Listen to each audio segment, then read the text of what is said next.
everyone? Can Please you hear be me? happy. Hello? Oops.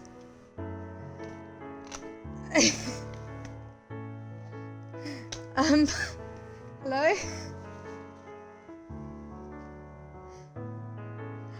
My headset wasn't plugged in. Oh shit. I'll turn the game down. Better? Yes, pro streamer.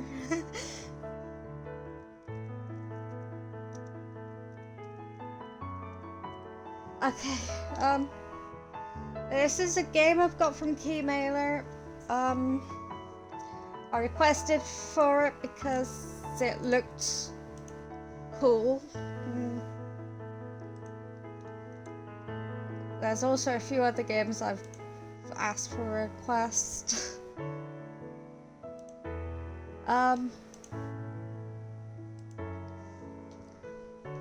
So let's give it a go. So far, the music sounds good, right? Yeah. And yes, I do need to move my chat, so...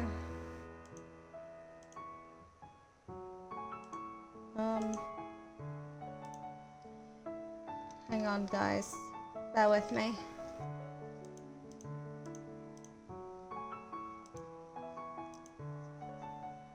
It's either I remove chat or just move it somewhere else. And well done on the cat Shinx. You don't want to hear that other stream.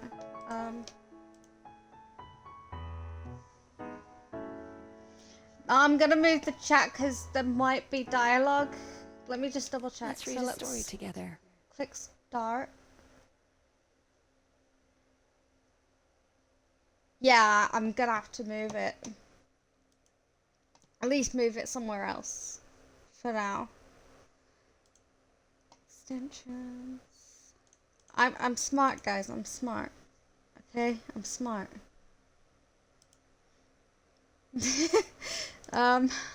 Configure.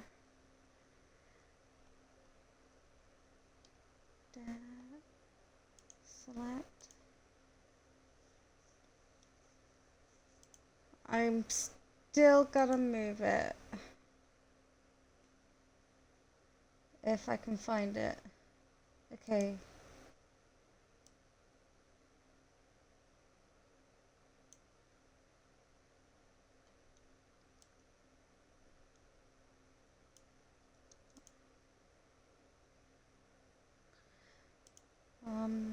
What are you guys doing?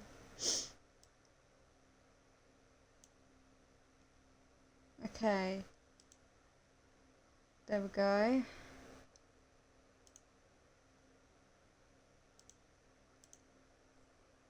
Save.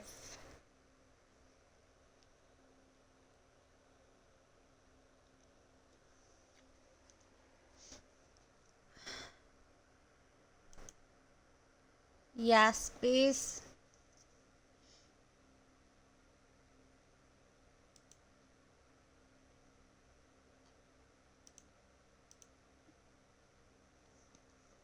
Okay. Nothing new there then. Nothing new. Nothing new for you to be disappointed. How is everyone doing? Yes, bees. Yes, yes, what?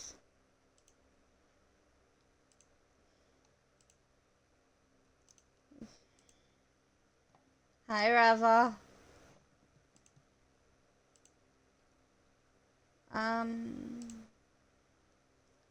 Okay. Yeah, I know. I saw.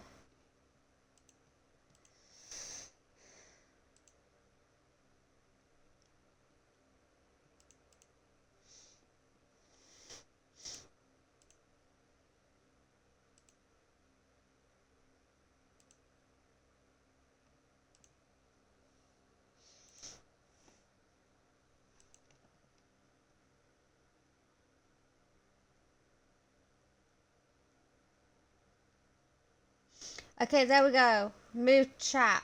Hell yeah.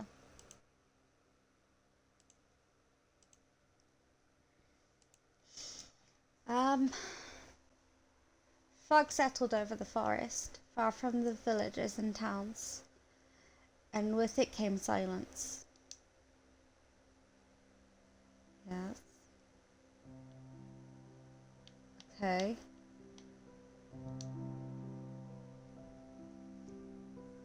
That tree shivered, pondering the weather, and dropped their leaves in fright. Streams bubbled, unseen by man, and babbled like the birds in the trees. In the middle of the forest was a grove, and in the middle of that grove was a log. It had been years since it had fallen, once one of the proudest trees around, but now in death was home to an abundance of life. If I need to move chat again, I will. This is only temporary, by the way. A line of frantic ants ran to and fro. Mushrooms, cloud-like and pillowy, sprouted across one side, like a footpath for fairies. This is a game I got from Keymailer called Please Be Happy.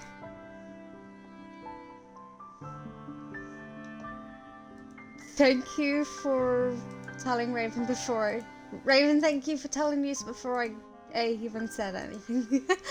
I'm very slow.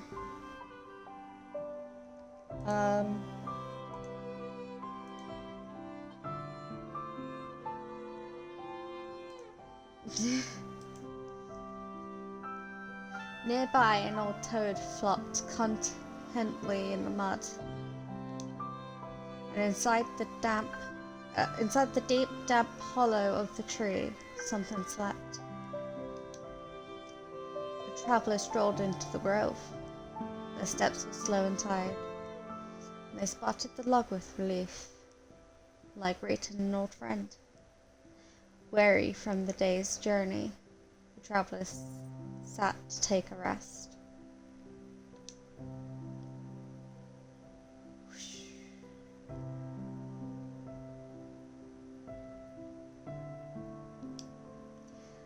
With the scrambling of nails on rotten wood, a shadow bolted from inside the log to the tall grass nearby. The traveller watched the bush rustle as a faint patch of fur appeared within.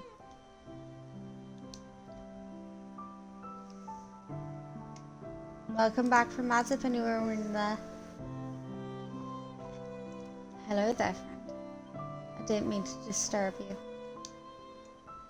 They held their hand towards the grass, offering a piece of dried fish. I'm not skipping or doing autofill or anything. I'm very slow reader, so. At first there was no reaction, and then, first a snout appeared, quivering as it tested the air. Then followed the rest of the fox, sleek and tawny, as she took several slow steps forward. Her amber eyes were alight with mistrust, but also with wild curiosity. What do you mean by the audiobook for real? The stranger sat unfazed, the offering still outstretched. They dared to meet the fox's eyes. True. In that glance felt something kindred.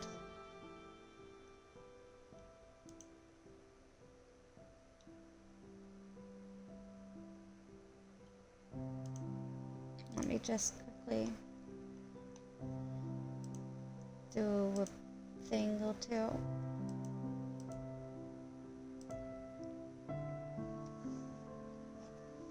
As the fox closed her jaws around the gift, a bond was made.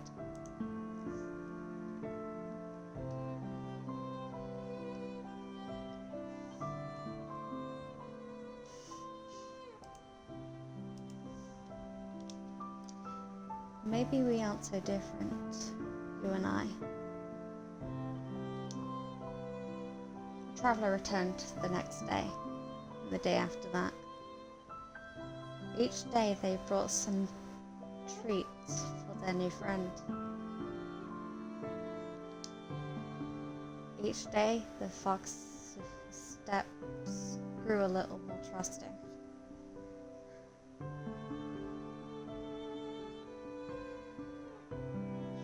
Can't remember, actually.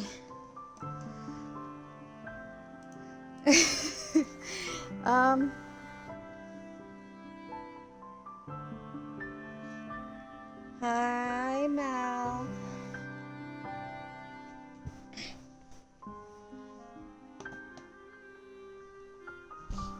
It's been a while since I've seen you here. One day when the traveller arrived, the fox was sitting in the clearing, waiting patiently. Hello, my friend.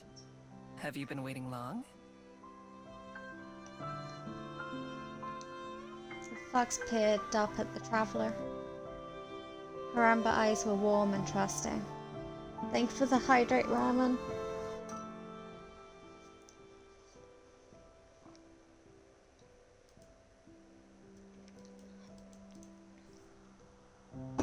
Exactly. Bees, I've never once said that. What the hell?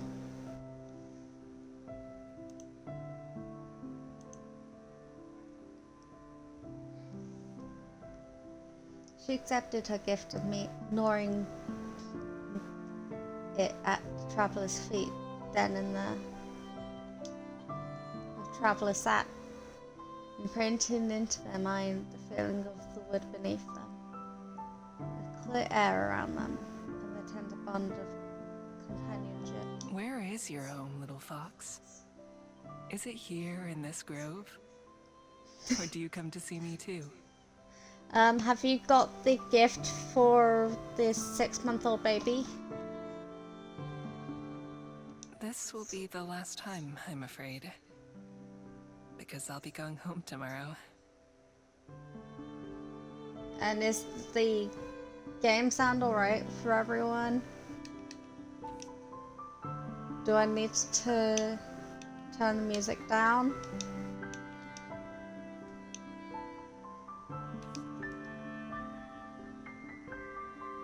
Hell yeah. Oh, there's a bunch of people there. Okay. Music's too loud. Got it. That better? Oh, that's the master volume. Better? Turn the voices up, or is the voices good so far?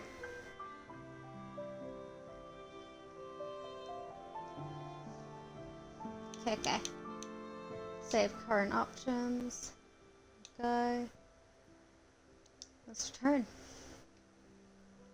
Home is such a small place compared to the rest of the world. Yet, it's someplace I can't wait to return to. I wish I could bring you with me, little friend. I wish that you could see the world too. Your home is all around me though, isn't it? It's wherever the trees are, wherever the leaves fall. Little fox, perhaps it's you who's the more fortunate of the two of us.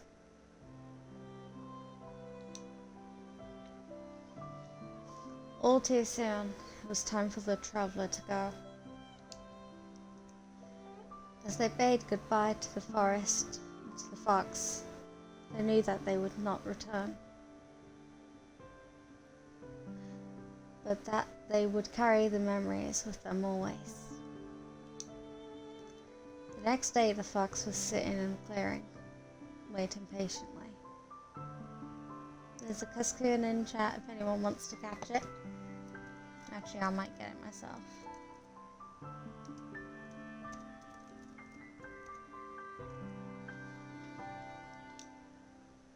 Chapter 1 of Foxes and Fables. So far the artwork is beautiful.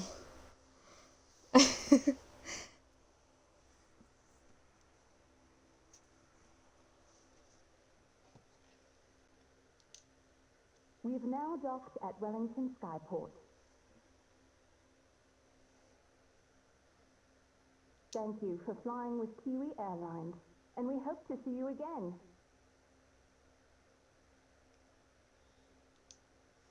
The intercom's announcement is muffled in the closet where I am hiding. Just like the clatter of the seatbelts and the chattering of passengers getting ready to disembark. I wiggle around impatiently, saw from crouching in here for I don't even know how long it's been. Hours for sure. The last few minutes always feel like they take the longest. Aw, pretty. So pretty. Oh, I didn't even catch the cocoon. Mean.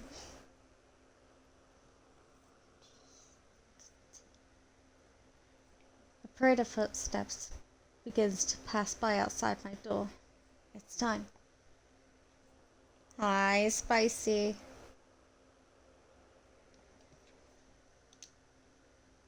I listen carefully, waiting for a gap in the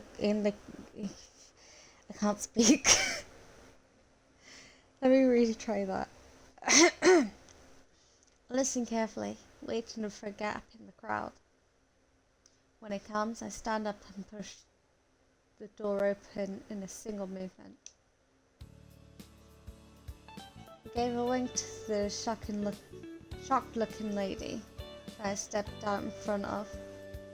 She doesn't even have time to gasp before I'm out of her sight. Humans. They're always kind of slow. I must agree, we are very slow. Let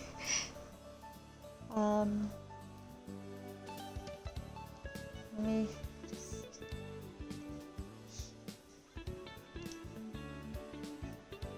I nod at the smiling flight attendant as I pass by her. Then I throw up my hood to cover my face.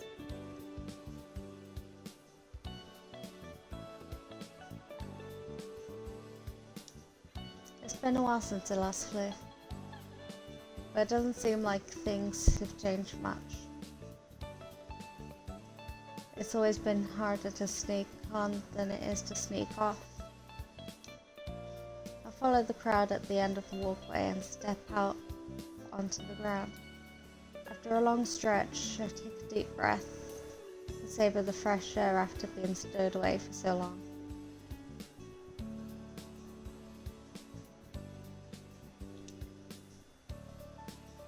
Wellington Skyport, New Zealand. Hi, Ren.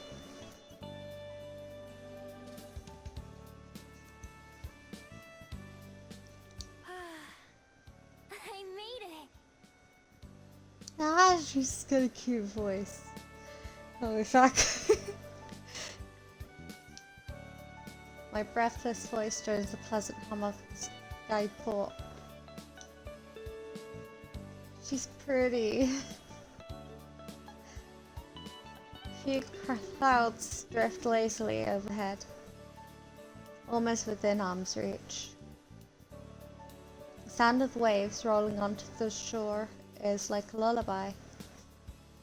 It makes me want to burrow into the sand and take a nap. But I can't. First, I need to get out of here. And there's one more challenge ahead. Up ahead, the snake line of passengers splits as people are funneled into a few security stations. While I'm too far back to hear what the guards are saying, looks like they're examining a little booklet for each traveller before letting them pass. Humans sure like processes and procedures. I definitely don't have a booklet like that. Glancing around, I hope to find another way out. An open window would work. Or even an unguarded exit. I'm pretty sneaky when I need to be. Unfortunately, it looks like the only way is to leave. The only way to leave is to go through security. Without any other option, I join one of the lines and prepare myself. I have to do this the old-fashioned way. The line moves briskly as passengers are cleared one after the other. I'm almost at the front of the queue before I know it. As the passenger in front of me approaches the booth, I listen closely. Good afternoon. Passport, please. Right here. It's good to be home. I'm sure. Welcome back. He stamps something on the man's booklet and hands it back to him. He continues on out of the skyport. Next. That's me. I don't know what they do to people without any papers. I don't want to find out. I'm sure it involves lots of questions, being escorted around, and other unpleasant stuff. Casually approaching the gate, I put on my brightest, friendliest smile, while keeping a slight distance. With my breathing steady and tail calm, I'm sure I put on a convincing act. Passport, please. Of course. I fumble around in my pockets, pretending to look for my passport. Instead, I grab the useless, clunky phone that I've been carrying around and let it clatter to the ground at the guard's feet. As expected, he bends down to retrieve it for me. Oh, let me get that for you. That sounds like a woman guard, not a male. But okay. And I make a run for it. Bolting ahead, I rush past the security booth as quickly as I can. Hey, you wait. Stop! That stress guard. Sorry. By the time they realize what's happened, I already have a few seconds head start. My inhuman speed, combined with the natural chaos of the skyport, should also buy me a bit of time. Still, I've got to get them off my tail. Oh. Do I just click? Okay. I'm not smart, guys. Dashing through the skyport doors and now into the road outside. I don't even have time to take in the city. Without stopping for breath, I ran into the narrow streets while weaving between cars and shocked bystanders.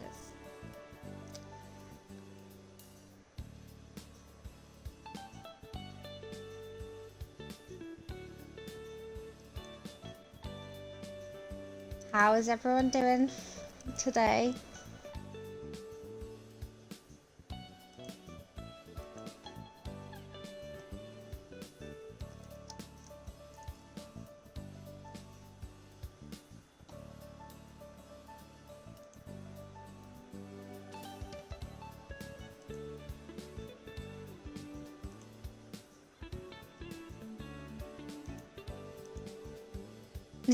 Good. Alive is good. Being seen by so many people like this is annoying. But it won't matter by tomorrow.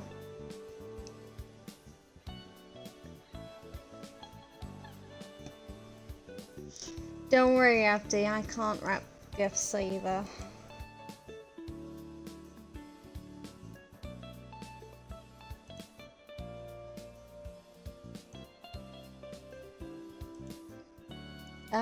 Shadow, if you're here, happy birthday.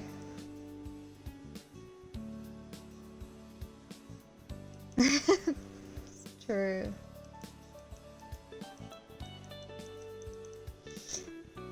They everything tends to be worse. Let me just do a little announcement quickly, guys.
I can't spell for shit. Fuck. There you go. It's Shadow's birthday!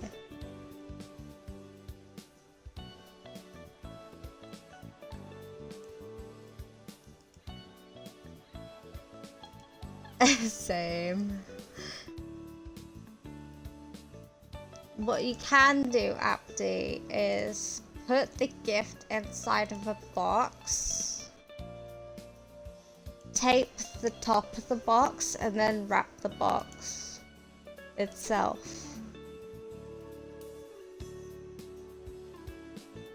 That's what I do when I'm unable to wrap a gift. Or just get someone you know to wrap it for you. Or do what Shink says, put it in a bag. Ooh, but cover the present with like that paper thing. I'm not sure what that's called. Putting thought out of my mind, I vault over the low wall into a nearby alley and land in a crouch.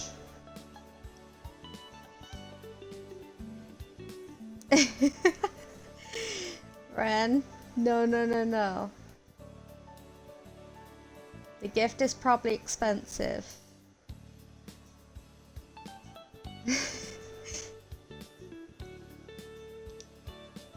Out of sight, but for only a moment. Close my eyes and relax my muscles. All feeling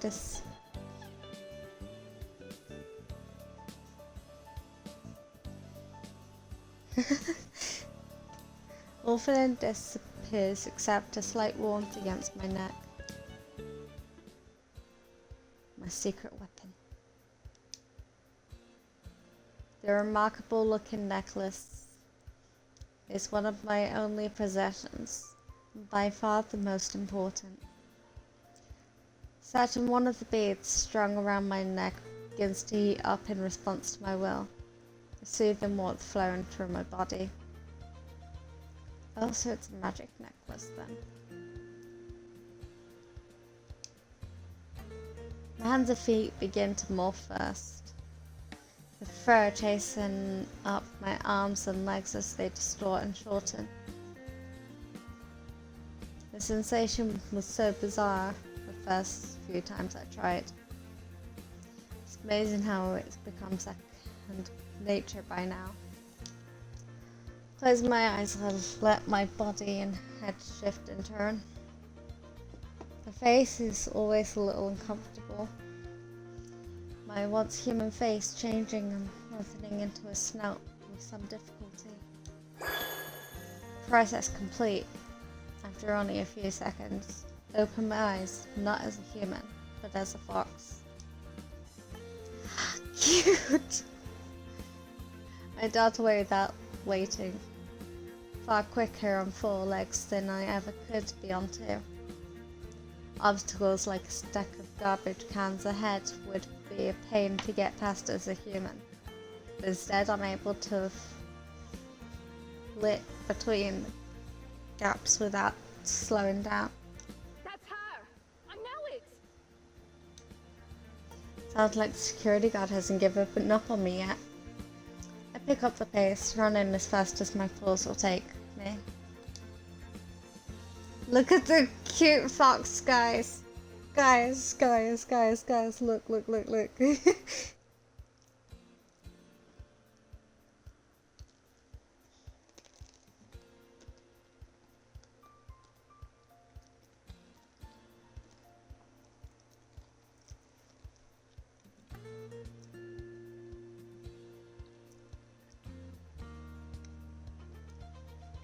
His as in breathing gets farther and farther away.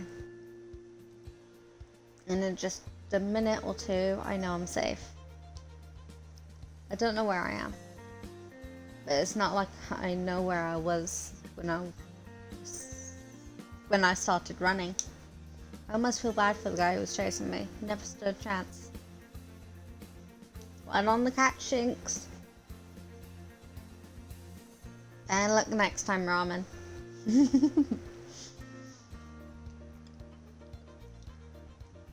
Even in the crowded city streets, there's no way anyone or anything that can outrun me. The wind just wishes it could keep up with me. Yeah, you did. Comfortable that the danger's past, I slip into another alley. Once I'm sure I'm alone, I close my eyes and concentrate on the form I want to take once more. A familiar flowing warmth runs through me again. My body stretching and forming at my command. A few seconds later, and I open my eyes to glance at my hands. Better luck next time. It's so trouble.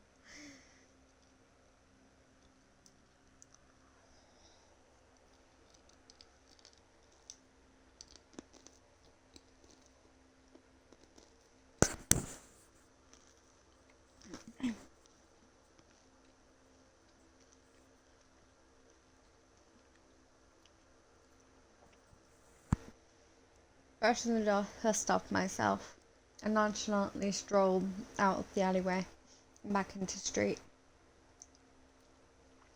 Your person walks by on this errand and another, not paying attention to me. Just the way I like it. Left, right, past turn, left.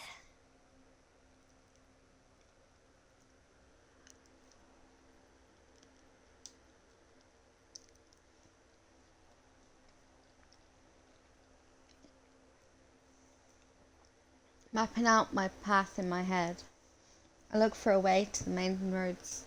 It'll be easier to get my bearings there. I pick towns at random, without any real destination in mind. I decided to make the journey to Wellington. It was pretty impulsive. I've overheard another pair of travellers talking about it and how beautiful a city it is. Without a moment now to take in the scenery, I can see they weren't wrong. Oh, with a moment. Sorry guys, I can't speak for shit.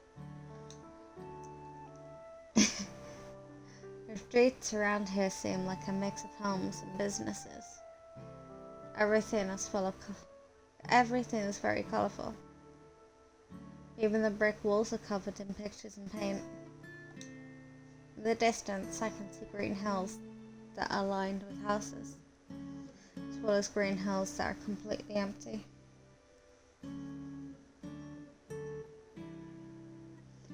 There are a lot of hills now that I look around some. From just streets away, the sound of pedestrians and business intersections floats my way. I head in its direction, taking shortcuts through yards and driveways when it's convenient. And one morning, a big dog growls at me as I walk past. When I transfer and growl right back, he tucks his tail and runs away. Dogs and I have always had an understanding. I'm squeezing through one last narrow side street. I finally emerge into what looks like a main road. There's no cars here, but tons of people on foot. There are brightly coloured signs and decorations on most of the buildings. In the middle of the street, there are fountains and benches and trees and all kinds of stuff. The best part is the variety of stores. I can't speak. Fuck. Let me try that again. The best part is the variety of stores. When I stroll past a few of the windows and peek in, I can already tell that I'm able to do most of my shopping around here. There are stores with food, with clothes, just about everything else. I don't have any money. That isn't exactly a problem.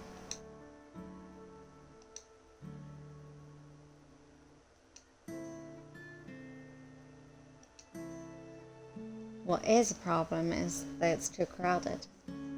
Dodging a couple of security guards is one thing, but trying to escape down a busy street with lots of people could be too much even for me. I'll just have to remember where this place is and make another visit later. After all, the shops are closed. Then a man in a bright coat hurries past me, talking loudly on his phone in a language I don't recognize. He's so distracted that he doesn't even notice when his wallet falls out of his pocket and onto the sidewalk. I notice, of course. Thank you for the hydrations. I will be right back, guys. I need to, I actually need to refill my drink before I do anything. So I'll be right back. Enjoy the music.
I'm back.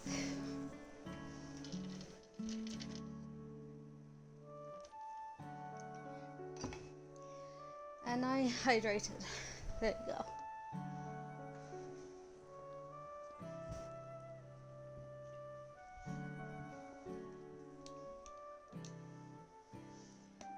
Seeing an opportunity, I zip over and snatch it up. Let me sort my headset quickly.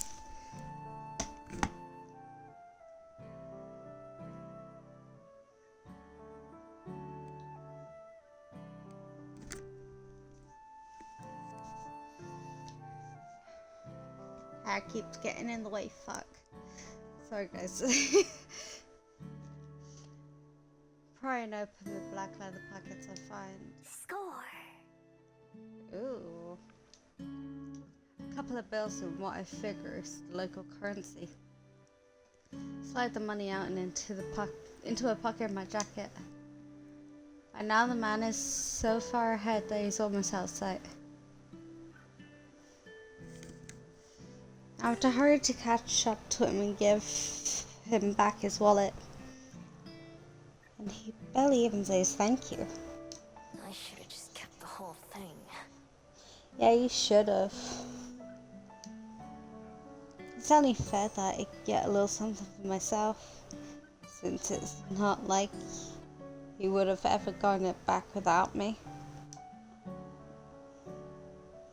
I head back to my bench and inspect my prize. A blue bill and a brown one. These feel sturdy. Nothing like the paper I expected. 1,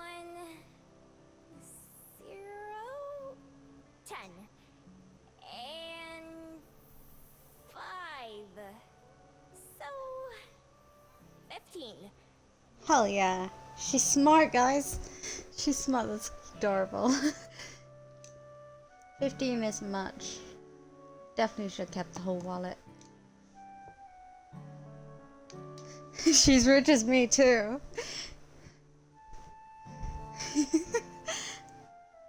Oh well, at least this should be enough to buy myself something to drink.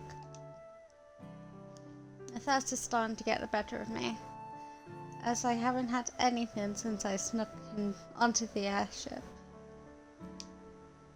I thought it was an airplane, not an airship. Oh well. Following my nose, I walk down the busy street until I find one of the main cafes lining the path. A sign hanging above its front door is a picture of a bell on it. A charming bell rings out from above the door as I enter. I can't help but savor the wave of refreshing cool air washing over me, which feels much better after so much running. Hiya! Welcome to the Bell House. Aww. The barista behind the counter is the other person in the store right now. There's a nodding Rita and she leans forward with a cup in one hand and a pen in her other. What can I get you? We're having a special on affogatos if you want to try one. She's adorable, guys. They're both adorable, actually. What the hell? Usually, they're like $7, but today, they're only 5. There's a woobat in chat, guys.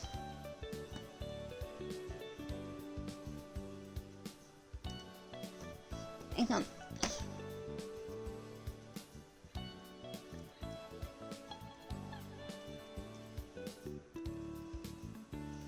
Apparently a basic bull is basica bull. I can't spell, guys. I can't.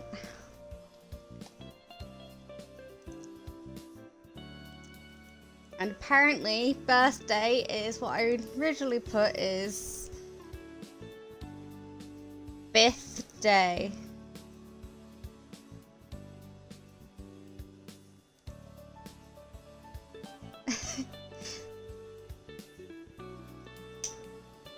Oh shit, sorry.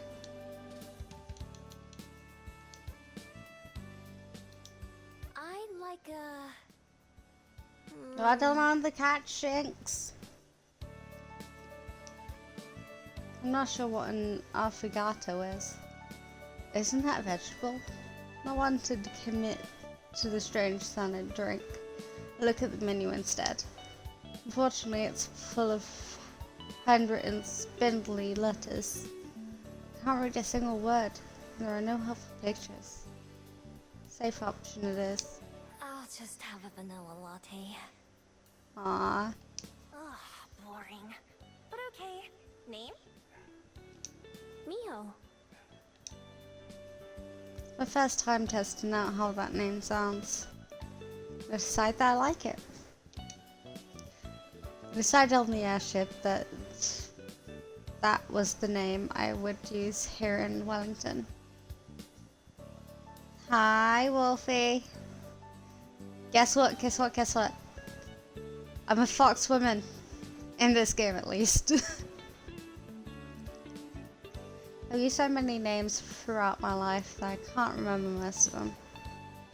For each new city that I visit, I come up with something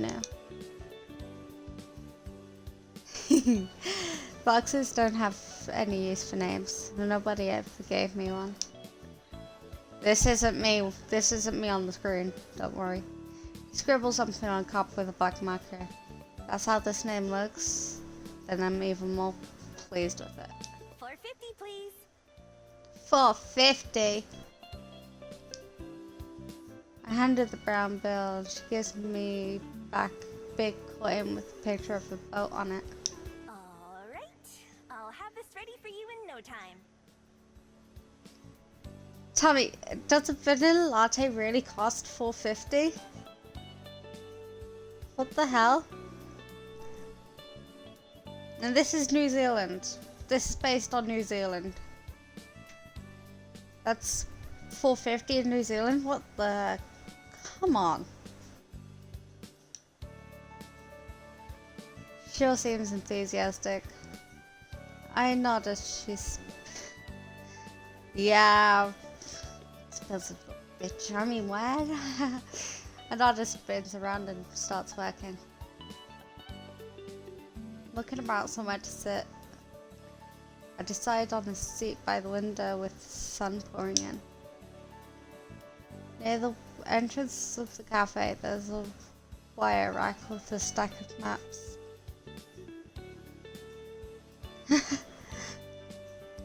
And tourist pamphlets. So I grab one of the maps before taking my seat. This cafe is big and bright. There's plants everywhere. They're on the walls.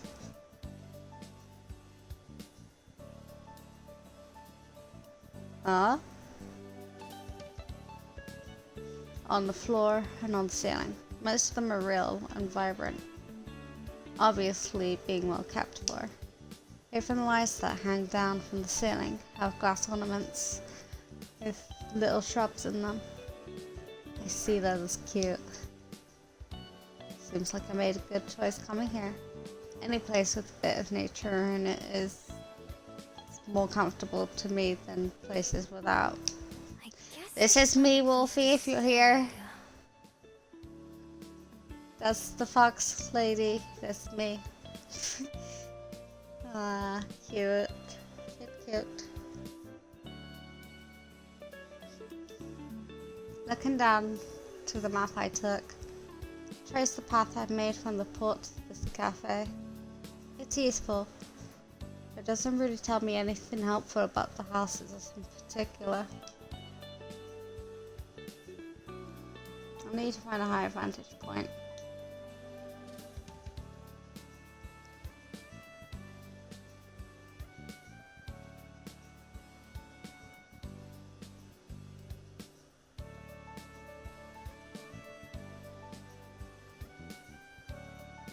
Moving my finger along the hills I noticed from outside. Following the little brown path to a patch of green with a little mountain icon.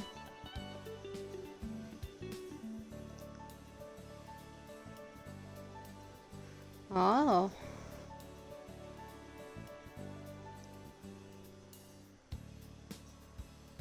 Ash. Thank you for the stretch.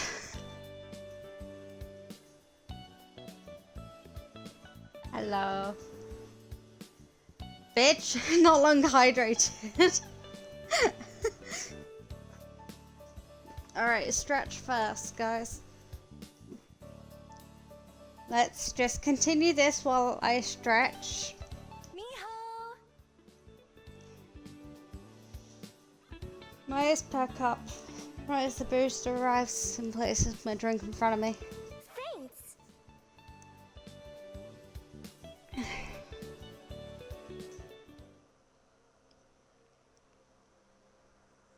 I reach over and take the warm cup in my hand, but the barista doesn't let go.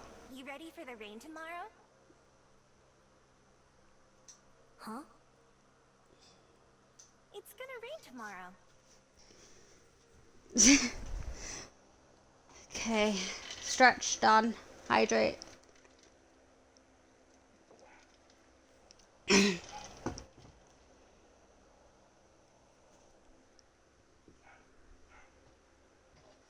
Yes, DM me. I glance behind me out the window. It's as sunny and blue as the day I've ever seen.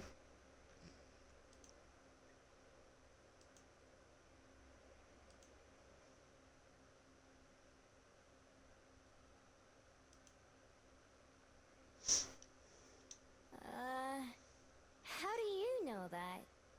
There aren't any clouds out there.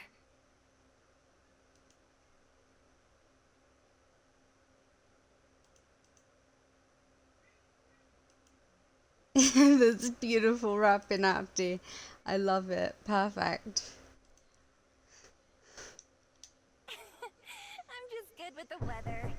Anyway, if you forget, then you'll be sorry. Don't worry, guys. Be right back. Hog on.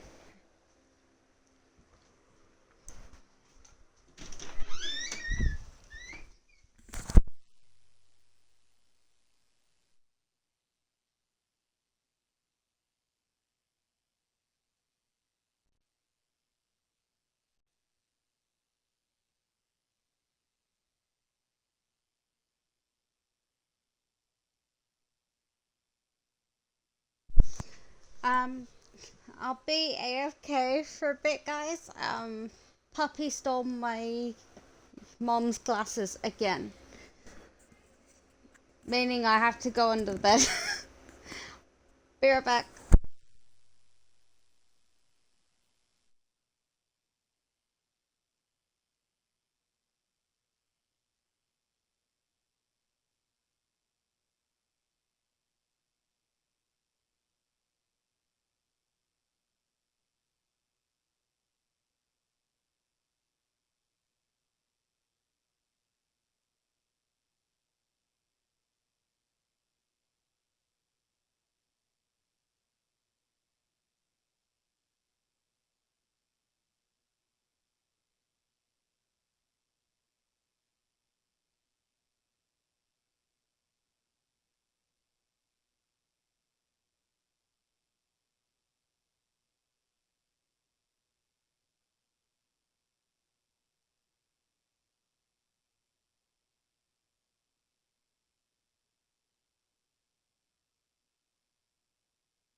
I hear everything and everywhere.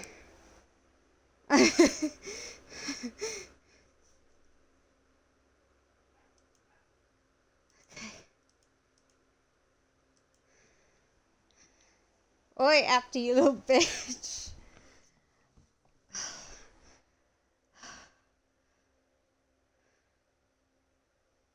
Okay.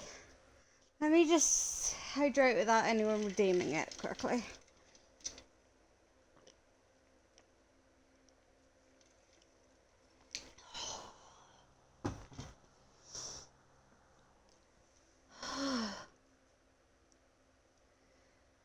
Puppy really needs to learn how to behave without getting glasses. She's feeling let's go my drink. And heads back behind the counter. People are weird.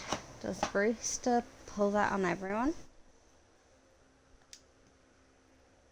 Standing on the doorstep, I have my first sip. Oh, this is really good.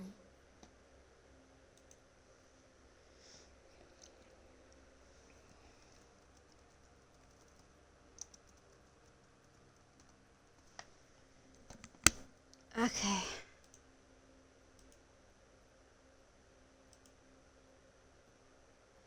No kidding.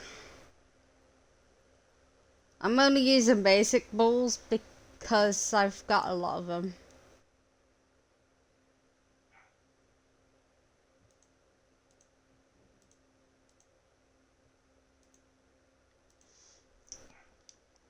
It's pretty plain, but well made. The coffee isn't too bitter, which is perfect for me.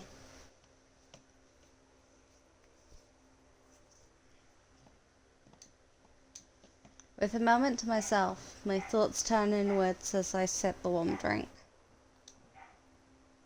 My first travels were in search of someone, but despite my whole life being spent trying, I haven't made any progress in finding them. So I've taken to simply wandering, going wherever I wish at the time. I've been itching for a change of scenery anyway, so I boarded, well, snuck onto, the first airship that I could. The best part about owning nothing, with clothes on my back, is that I can pick up and leave whenever I feel like it. I take a moment to get my bearings and look around. I see a tired-looking person shuffling along the far footpath with a briefcase in their hand. They stop outside one of the buildings, take a deep breath and pat their face a couple of times and then go inside. They must not be looking forward to whatever's going to happen in there. Maybe they have to fight someone. Through the large glass windows of another store, a fawn is trying on a pair of shoes. They don't seem to fit her hooves. People waiting with her look annoyed. I wonder if she fusses around with her footwear a lot. For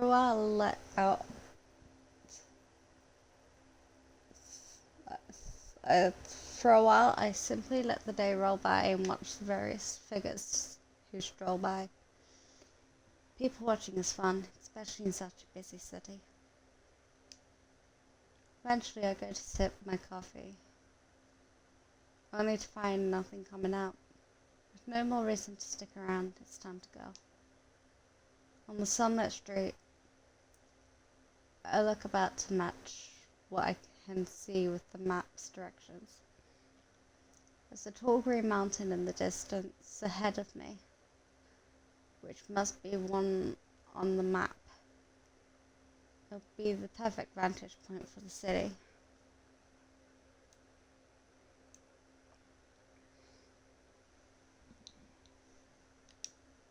Ideally, find an empty building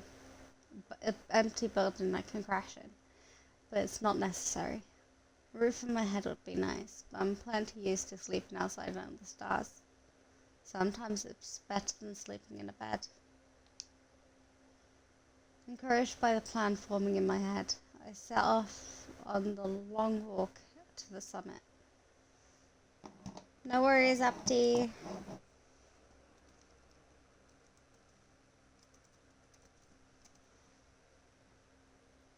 Damn you, pokey game.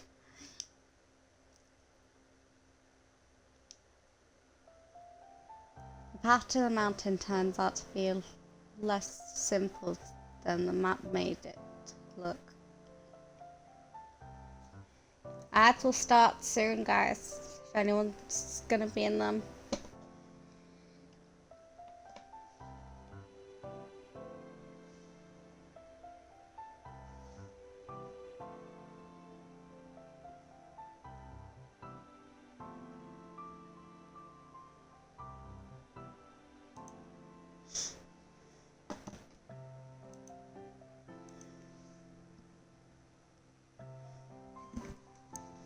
Let's catch up on chat. Chat's in a wild Pokemon chase. Cold Ramen's 26 and Shinko Silver battling it out with their Pokeballs. While Long Cool Winter drops a quick hello. Nina Lockhart laments coffee prices. And Abdi shares their wrap and paper saga. Meanwhile, Carablast plays hard to get.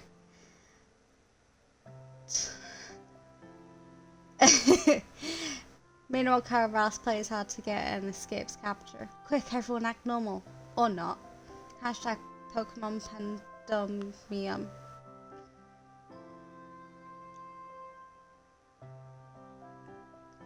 That was a great catch up, guys.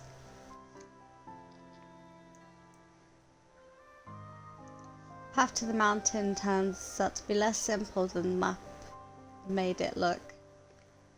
First, a trail takes me along the waterfront, and then it turns upwards through a small forested area. Being among the trees and their tall shadows makes me feel at home. When the path leaves the wood again, I'm a little disappointed. It leads up a paved road, so I stick to the edge to avoid passing cars. Sometimes I take shortcuts through yards or up unmarked paths. There are quite a few nice looking homes right along the roadside. I make a mental note to go check them out when I'm low on money or food. Not much further along, a concrete lookout offers another glimpse of the city below. A couple less ships are coming in to dock at the skyport, probably from one of the other floating islands. There's still a ways to go to the top of the mountain. Luckily, the walk has been easy so far. I wouldn't even consider a hike. Eventually, I reach the final stretch of road. I can see where it curves ahead to the summit, and I hurry to the end. Metal railing spreads out like a crown on top of the mountain. As I go to toss my empty cup away. Welcome from ads if anyone were in them. As I go to toss my empty cup away, a pair of chatting tourists pass me by. How far is it from here? Oh, about an hour from the base of Mount Victoria, so a bit further from here. Mount Victoria. I'm glad to know what this place is called. I say the name out loud to help commit it to memory.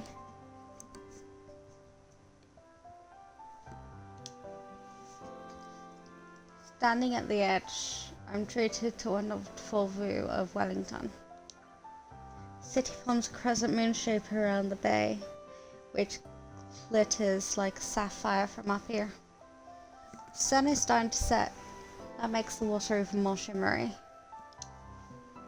Even more airships can be seen coming and going.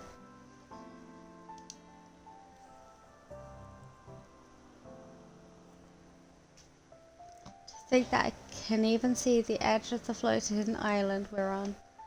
miles out in the open sky.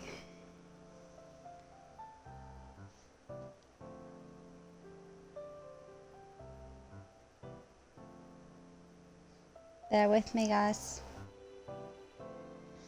Okay, there we go. I surveyed the city, using Skyport as a reference point.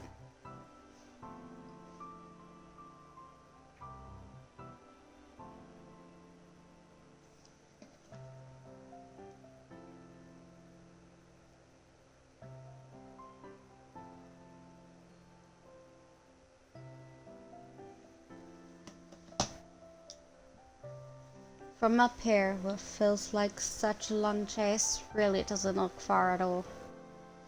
If I strain my eyes, I think I can see the coffee shop from earlier.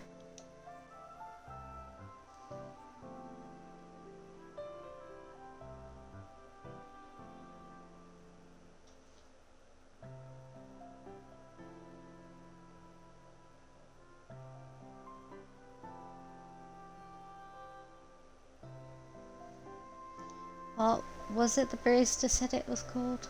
The Bell House? It's kind of tough to make out details. I mean, hearing and sense of smell may be great, but my eyes aren't that much better than a human's. Then I noticed something useful. Look, look! Is that our house? Probably. What can you see from here? I see Dad's car! Aww. Not too far away, there's a little kid who's using a pair of metal tubes attached to a post. His mom is helping him aim it at the city. It must be something that improves your vision.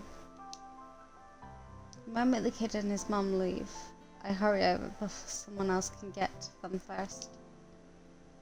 When I press my eyes to the same spot that the child did, though all I can see is black. Try moving it around, but it doesn't change.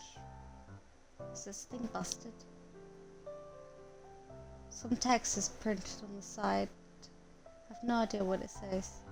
There's a small slot though, with a picture of a coin next to it. Lucky for me, it's the coin that has a 50 on it. Put the coin that I received from the barista into the slot and spin a lever. The machine eats my coin, and then when I put my eyes to it again... Yes! She sounds excited.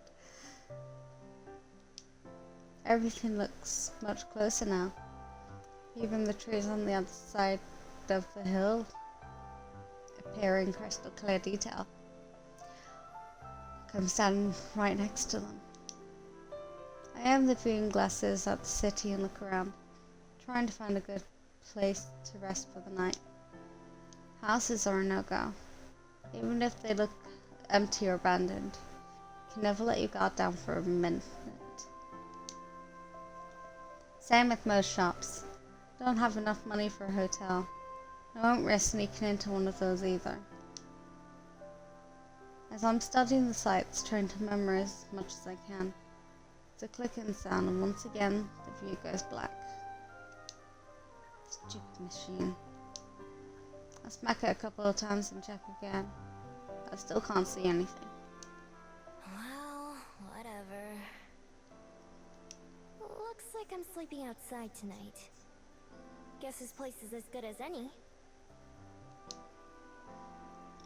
I head back down the trail a little and veer off it into the underbush.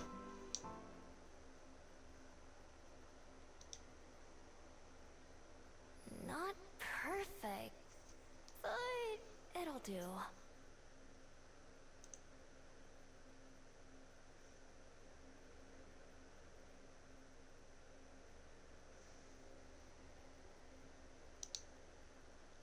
It's not exactly the wilderness, but just about everything around here seems citified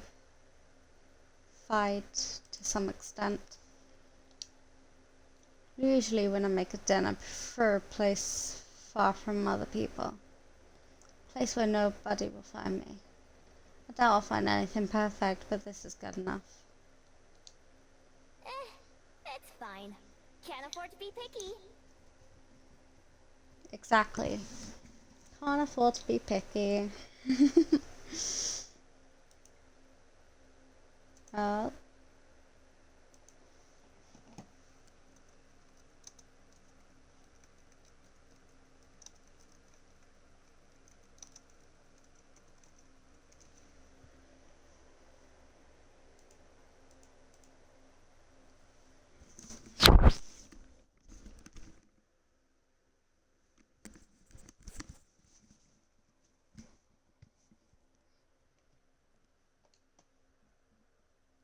Once the Trello was on is out of sight, I transform again.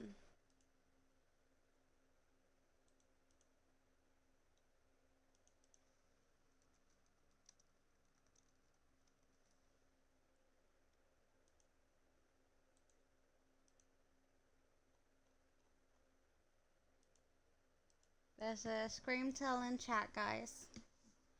When it gets warm as my beads activate. A few seconds later, I'm on all fours. As the facts and sensations of nature are much stronger.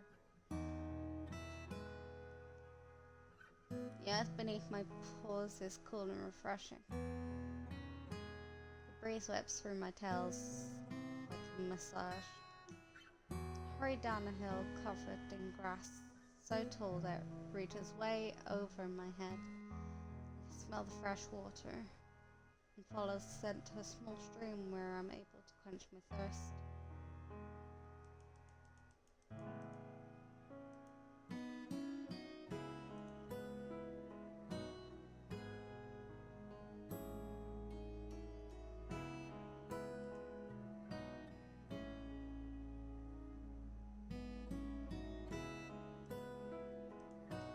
Hang on, guys.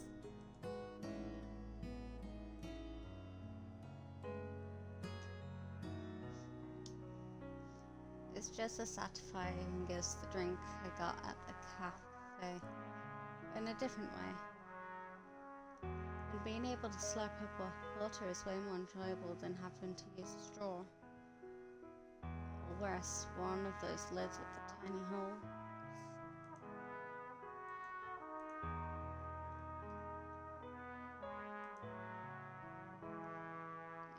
Enjoy your lurkies, Raven.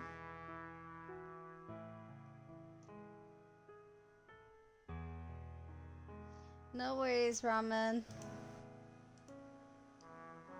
Good boy.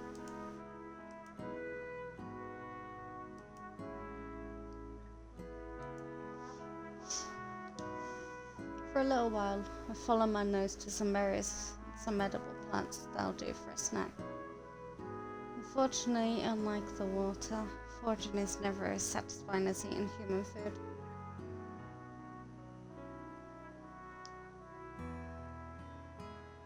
If I want a real meal tonight, then I should pick up the pace before it gets too late.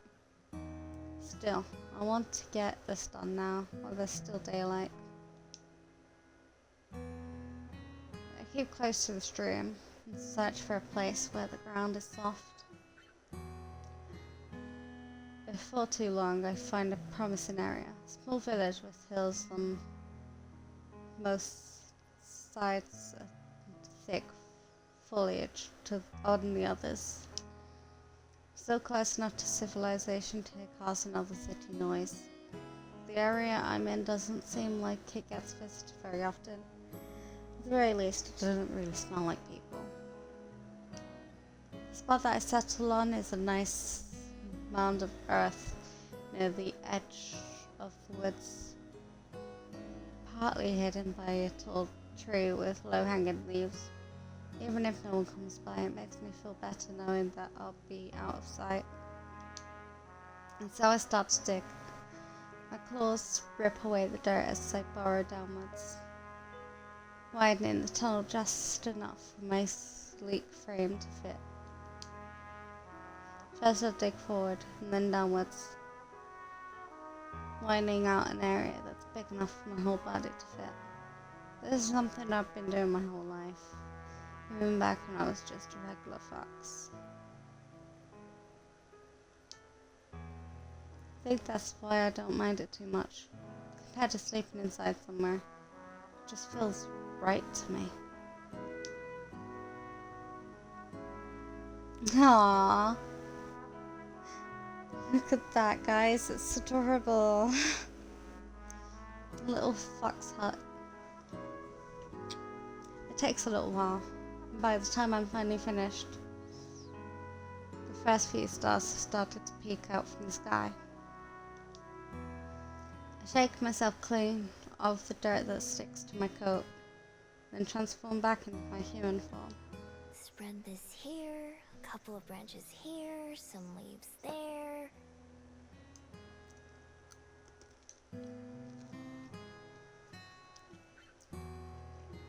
I work on the valley a bit, checking from different angles.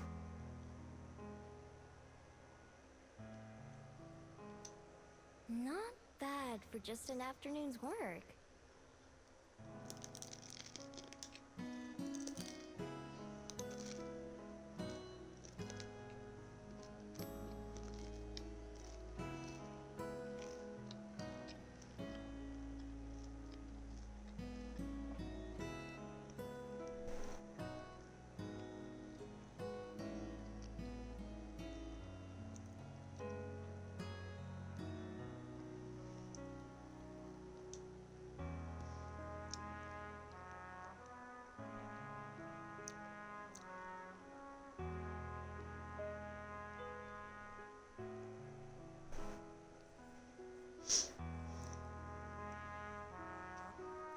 All that digging has made me work up an appetite.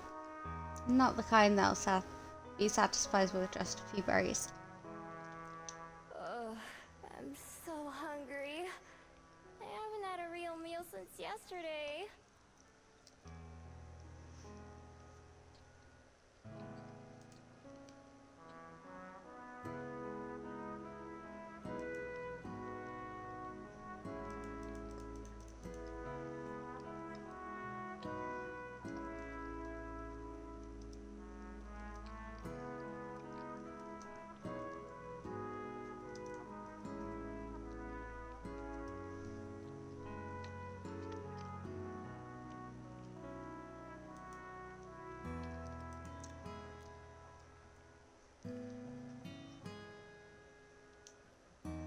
My stomach rumbles painfully.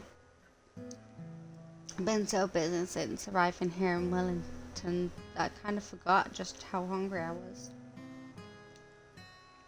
I grabbed some human food back in town. Casting one last glance at my afternoon's work, I set off towards the city. Work never ends. Time to get some food!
Hi, Poppy. I'm a bit disappointed when I finally get back to the busy street from before. I was hoping that it would be emptier now, and that all the stores would be closed.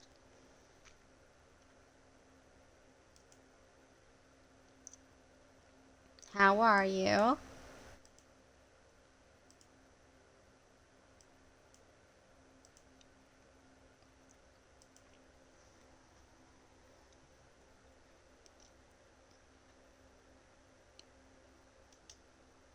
Turns out I was half right.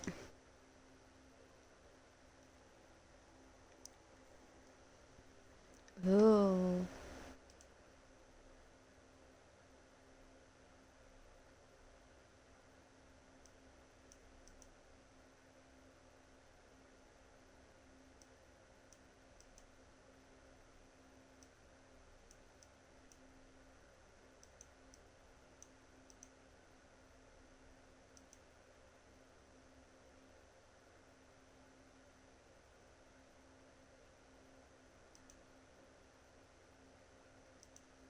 Well, good morning for you. It's afternoon for me. Well, basically 8:58.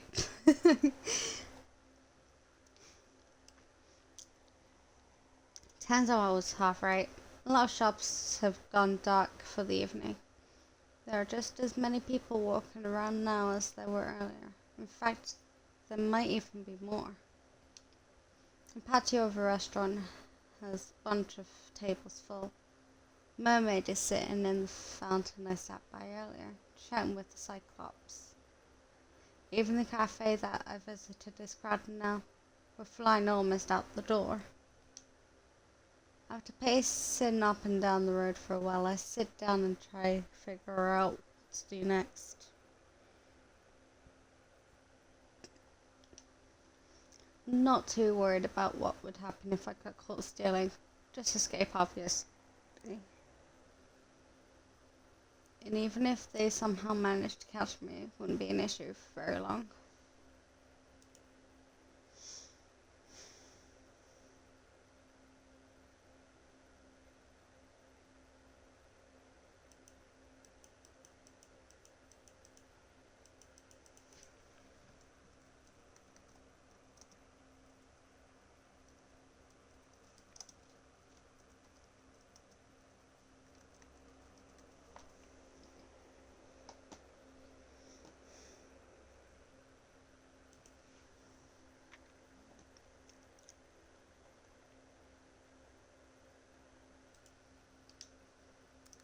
See, there's something different about me that makes me actually good at being a thief.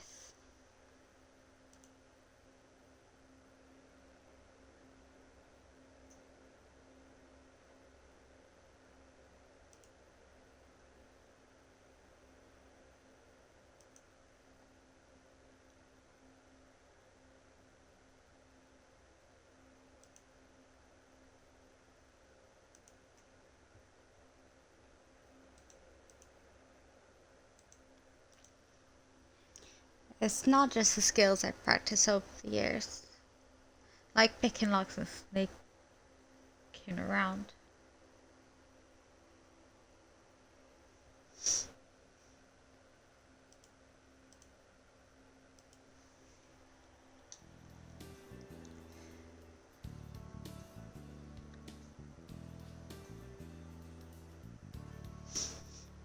No, it's a bit more special than that.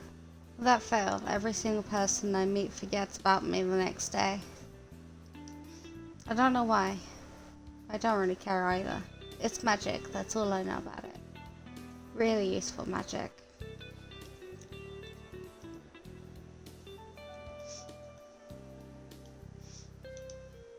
Everywhere I go, no matter how careless I am, all of my problems are solved by the next day. That doesn't mean there's no danger. I've been caught in the act before, beaten or harassed before I can manage to get away. Even lost a few prizes that I stole fair and square because I had to get going in a hurry. Even if someone sees me but isn't able to stop me, I know that I'll be home free. Sure, they might remember having something stolen. They'll never know who did it. Almost makes things too easy. Right now, it would be smarter to just come back even later, in the dead of night, and hope that there are no people around. I'll be able to take my time browsing, without having to worry about making a quick escape. Where's the fun in that, though? I walk casually up and down the street, glancing into windows without being too obvious about it. Some stores still have customers inside. Others have locked their doors and shut off the lights.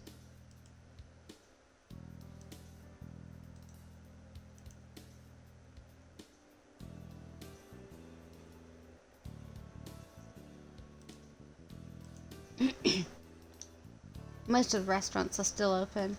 They're only making me hungrier. Staying from restaurants is a bit much even for me though. I've tried it before. but the cluttered kitchens as well as the tables and chairs make it hard to get around.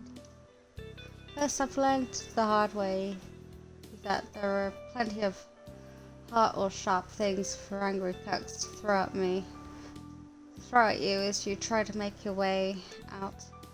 There's a millipede in chat if anyone wants it.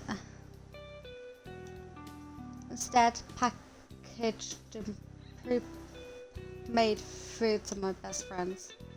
Things I can grab multiple of at once and stuff into my pockets. If I'm really lucky, I'll find a place with refrigerated sandwiches and salads. Something perfectly good hot food that gets thrown out. You wouldn't believe the kind of stuff that's available if you don't mind sifting through the trash a little bit. It's not ideal, of course. A hot meal is a hot meal. There are plenty of foxes who'd eat much worse. Target spotted.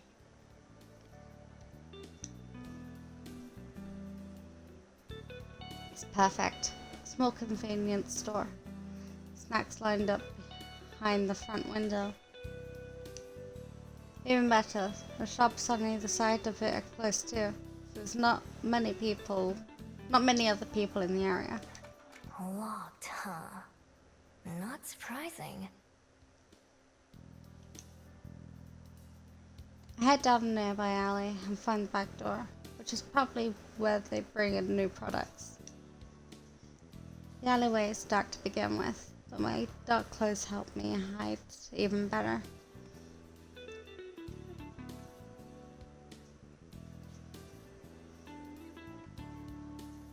I glance around the alley, glad like always for my excellent night vision. Nobody's watching. Nobody's even around. Pull my hood up over my ears and tuck my tail between my legs. Leaning against the sturdy door. To anyone not looking closely, I'm sure up here is nothing more than a shadow. Dig around in my pocket until I found my trusty lockpick, and then set to work on the door. It isn't a complicated lock at all, just a regular keyhole. With a click, the latch springs open. Just a few short moments later. No. Huh? I tried to tug the door towards me. There's a chain on the inside that keeps it from opening very wide. There's no way a human could fit through the gap. It would be easy for a fox.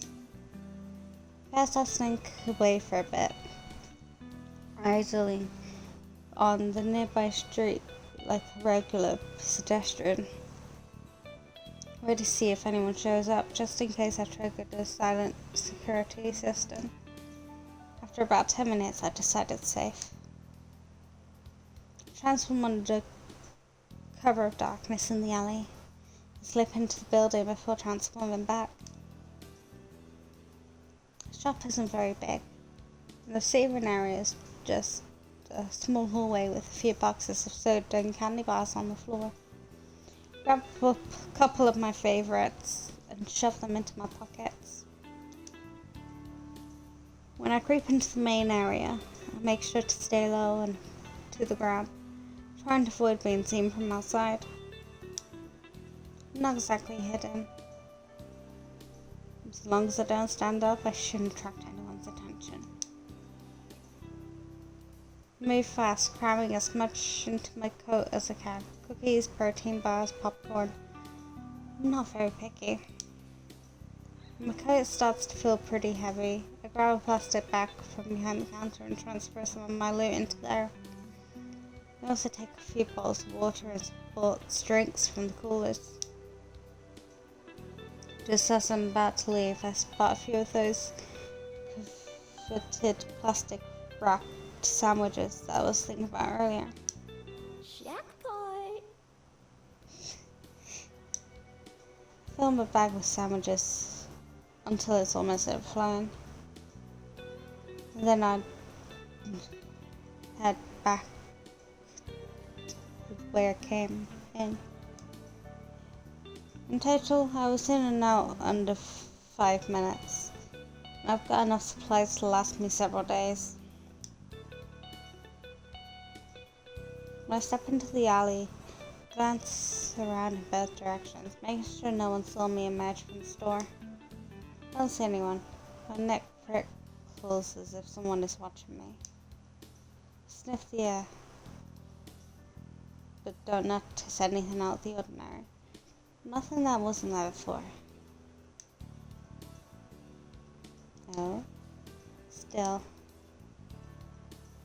Suddenly there's a flap of wings and a bat flutters past me from out of the shadows.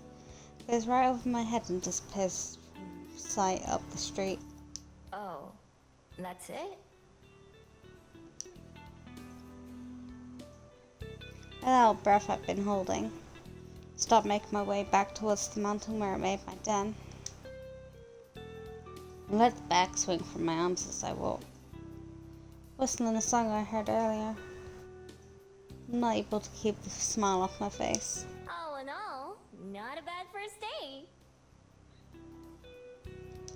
I've got a nice nest, food to spare, and plenty of places to explore tomorrow.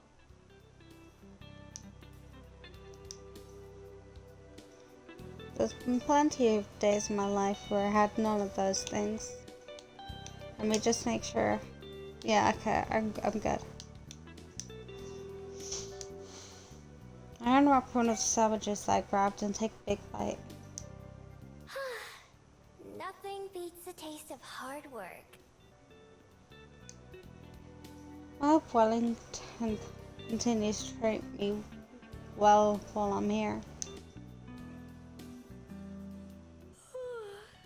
So tired.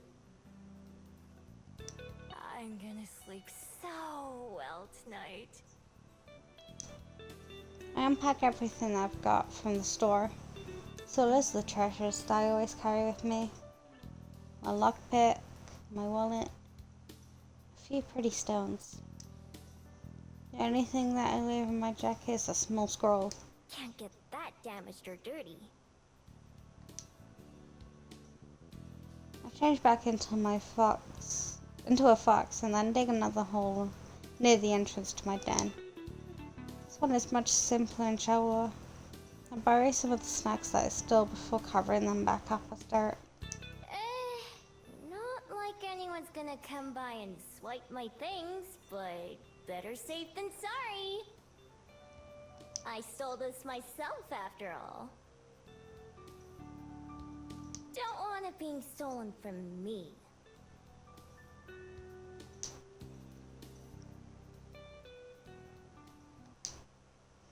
Stuff like my pen and my favorite rock go into the burrow with me, since I like having them close by. Once I've got everything where it belongs, I climb into the hole myself,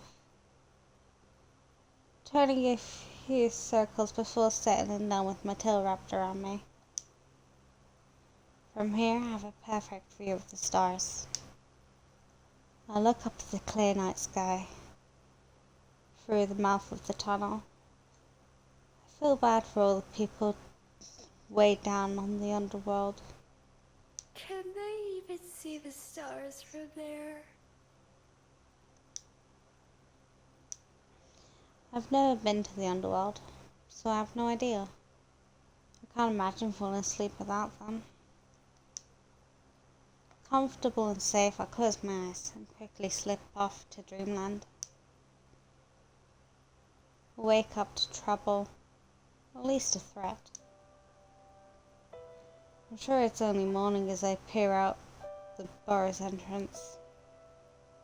But the sky is already dark and foreboding. My attention moves to the ominous rain clouds above, to the trees outside my den. Their branches shaking in a strong breeze. I can't believe that girl from the cafe was right. Climb up the tunnel and out into the open, sniffing the air. Just tells me what I know already. A storm is coming, and fast. But also, The scent plays on my nose. One so faint that I almost brush it off before taking another smell. Surely I'm wrong. There's no way that. Lower my snout to the ground. I investigate the area. And then decide that I'm right. I change into my human form and look around. Someone's been here. Yes, someone's definitely been here. This scent isn't a human's. It's vaguely familiar, but at the same time, not like anything I recognize. And it definitely wasn't here when I went to sleep. They must have come here in the night and stopped right outside my den. Were they watching me sleep? Creeps. Oh crap! As a fox, I dive back into my hole to make sure everything is still there. My heart pounds in my chest. Nothing appears to be missing. I also check the spot where I buried my stash from last night. Welcome back, Apty! But that hasn't been disturbed either. So far, I'm loving this game. It's just a relaxing, chill story game.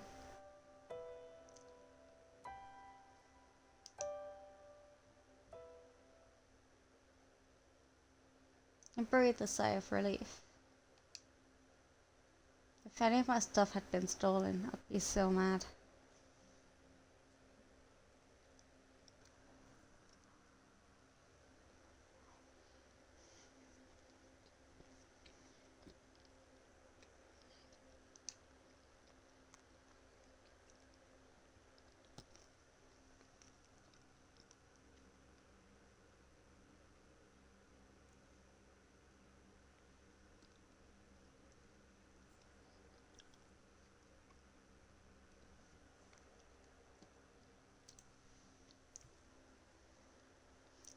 But that still doesn't answer the question of what did they want. That's safe and more concerning. I'm a pretty light sleeper, and usually the slightest sound or motion will wake me up. If someone was able to sneak up on me, even I have to be impressed. Impressed and a little bit worried. I've got more pressing issue right now. Although, and I stare up at the sky in disappointment. Ugh, I hate the rain.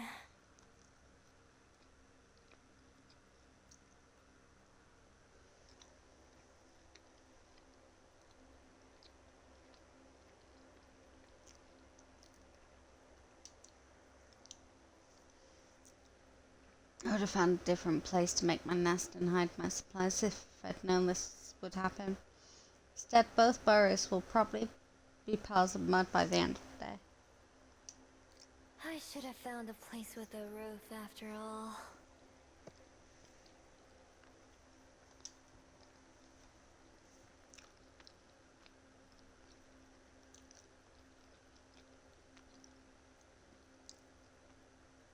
I filled my pockets with my most important possessions and some of the food I grabbed last night. Everything else I wrap as tightly in the plastic bag as I can and bury them in my den. Hopefully I can find somewhere fast and then move everything else over before it gets around.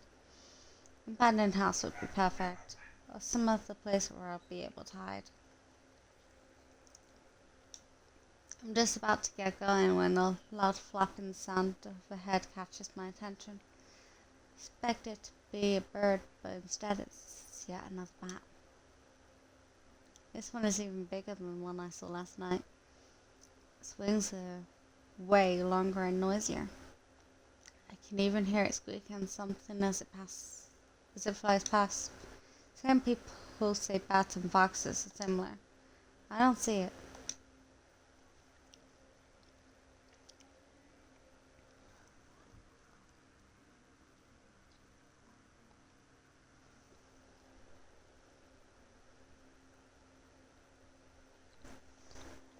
Thank you for the stretch, Abdi.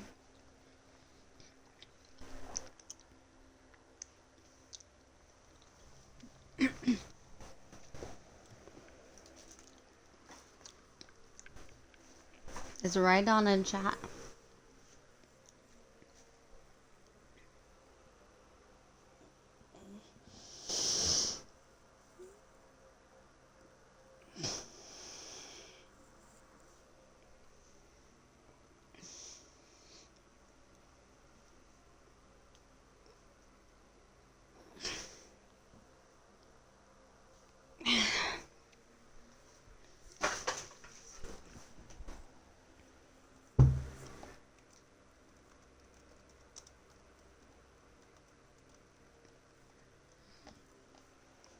Watch it fly around for a little while. Wherever it takes off towards the city. Maybe it knows somewhere to stay. Guess I'll follow it for now.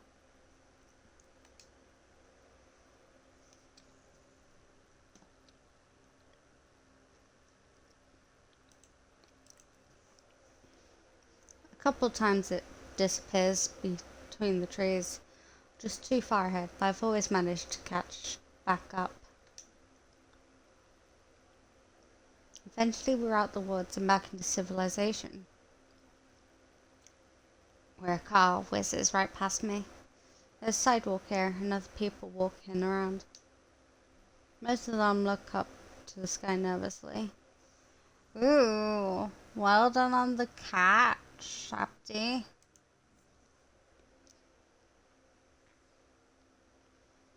Though, and everyone seems to be in a hurry. Guess I'm not the only one looking to get away from the rain.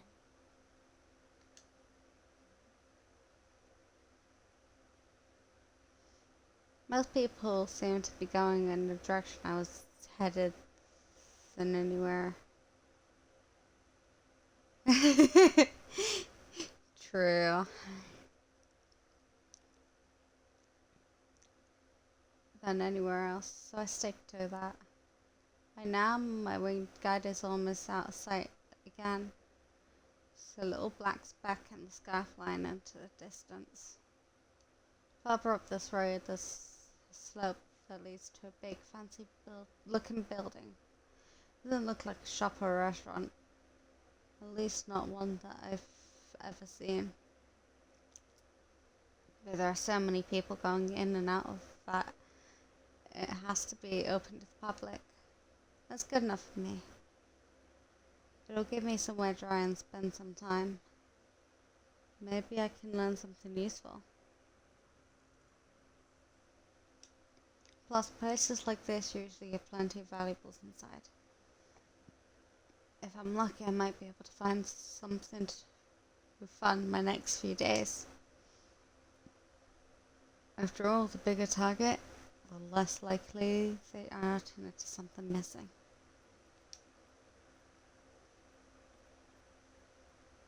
Sturdy oak door isn't as heavy as it looks. A firm push being enough to heave it open. Gingerly stepping inside and out of the rain, I'm greeted by books. Lots of books. Books on shelves, books on tables, books on the floor, books everywhere. The place even smells like musty old paper. And the dozen or so people inside them, mostly leafing through the pages in the aisles. The odd silence about the building is striking, given how many are around. Doesn't look like a shop, so I assume this must be a library.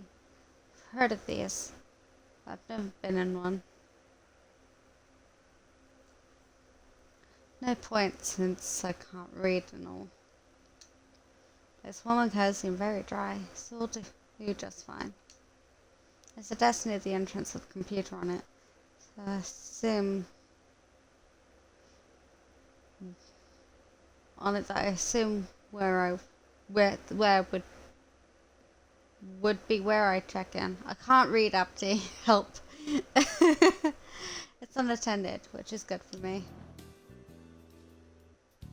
Take a seat in an empty chair nearby. Sit back just to observe a bit. Plenty of people, but it's not too busy. Lots of empty and watch spaces. Most folks seem to be here alone, or in small groups that keep to themselves. There's not much conversation going on. What there is all whispered. Nobody gives me a second glance, which is a good sign. It means I'm probably not breaking any rules just by being here.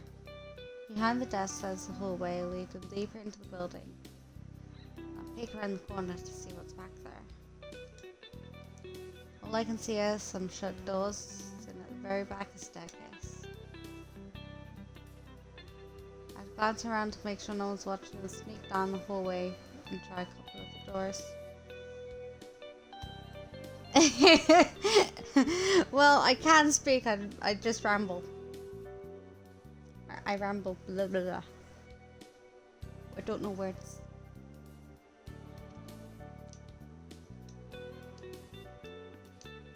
All of them are locked. Could probably pick them if I wanted to. No sense trying to do that now though. Is there anything more valuable around? An antique clock or a vase would be perfect. Sadly, it's almost all books. Books and small trinkets that look pretty worthless. Not even worth the trouble stealing. At least it's got a roof. I just bought a couple promising items, like a set of old coins.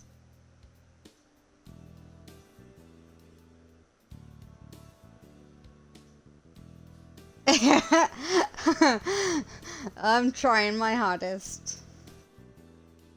I'll memorize the locations. I wander back to the main area where I came in. Outside, it hasn't started raining yet. It's only a matter of time. The wind is loud and gusty. Even opening the door is enough to make me shiver.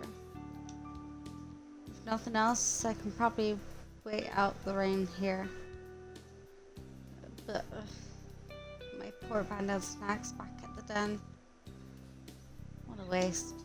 Can't do anything about it now though. I should keep looking around. I move slowly through the area, never going beyond what seems to be the public area. Pretend to inspect a few books, taking them off the shelves and flipping through the pages. I'm actually mapping out the place in my head. Doors, windows, potential places to hide things like that. Most of the time, this kind of info is unnecessary. It's been at least a few decades since I've had to make a dramatic escape from anywhere. At this point, plotting an escape route is just a habit. Overall, I like what I'm seeing. Even with locked doors and off-limit hallways, there are a lot of nooks and crannies that would make good hiding spots, especially as a fox. From the thick dust that coats a lot of these areas, I can tell they don't get a whole lot of visitors. If I'm careful, I might be able to do a whole week or even more without being noticed.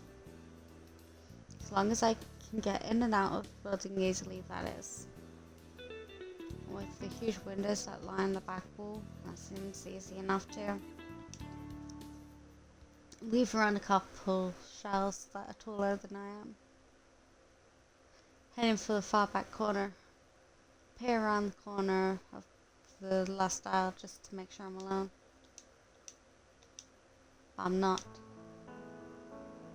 Hello. Oh, hello. Hello. At a small table by the window sits a woman with a small book in her hand, resting against her fingers. She's perfectly still, her mouth whirs on the pages as she reads, like she's tasting them instead of just seeing them. Her expression has a distant look for someone way off in their own world. Far away from this one, She looks so peaceful that I think she must belong in that other world. She's beautiful and elegant in the same way as a painting. With the light from the window shining on her like a display. Ducked back behind the bookshelf, pressed one hand to my racing heart. My other bumps against one of the books on the shelf that falls with a dusty thump. Because of my clumsiness, I suddenly back away in case she decides to investigate. If she doesn't leave her chair. I suppose it's nothing. She turns and gazes out the open window. What? I don't know. A moment later, she returns to her book and leaves this world again. I stay hidden. My fears still burn a little bit. Yes, I think this would be a perfect place to spend some time.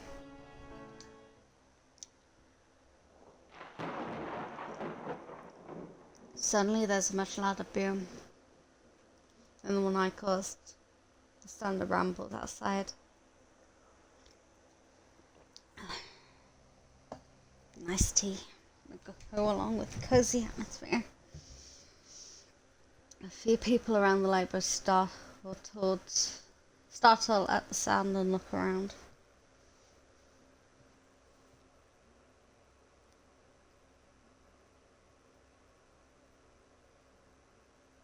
Here's to not knowing how to spell, guys.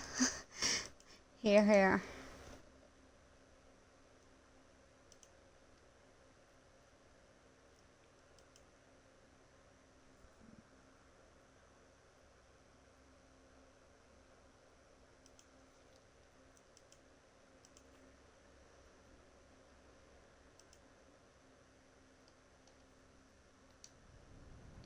Sighing, the girl in the chair pulls the window beside her closed. First drops her brain, falling not a minute later. I'll investigate the windows later. Right now I don't want to bother her. So I head back to one of the plush chairs on the other side of the library and take a seat.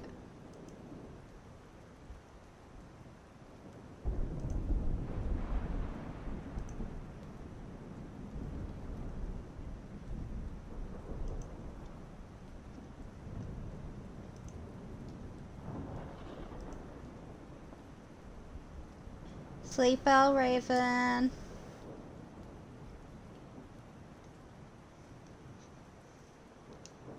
I could be here a while, depending on how long the rain lasts. So I may as well get comfy. Find a few books that have more pictures than words and curl up in one of the soft chairs to flip through them. There aren't as many as those ones. I go through the stack pretty fast. It takes long enough for the rain to start though. The longer I read, the louder the pounding of the rain and the howling of the wind becomes. Guess it's not ending up anytime soon. Can't complain though. This library is pretty cozy by my usual standards. This woman's safe and no one tells me to go away. I even have snacks. More than once, I get up and walk around the library again, even though I've got most of it memorized by now. I take note of things like the child's stuffed toy that's lying on the floor in one section, the thin blanket that's stuffed between the bookshelf and the wall. On my third or fourth trip around, I finally find something I've been looking for. In one of the far corners, totally opposite from where I saw the girl reading earlier, there's a small chair and a small table. On the wall nearby is a portrait. The painting itself is of a girl with light brown hair. I barely pay attention to that. What I'm interested is the frame. It's lovely. It looks like it might be made out of gold. It certainly shines like it. It's carved in Abdi, I need help with the word. I'm kidding. Intricately?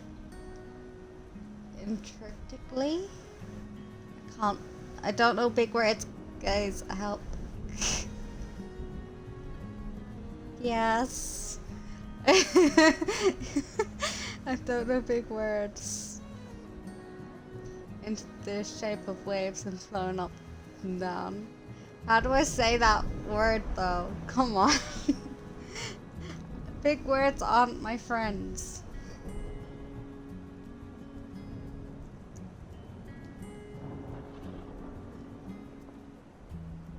Yeah, I can't. I can't read that. I don't know how to say it. Wow. I'll just leave that now. I'll leave it. It's gotta be worth something.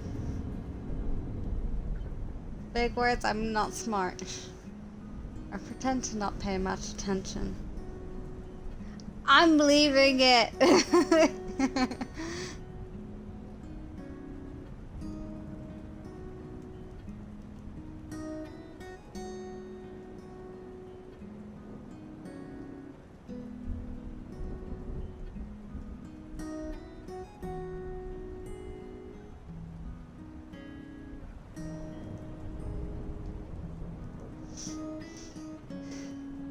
Where am I? Fuck. I pretend to not pay much attention to it. Actually, yeah, I might as well Google it.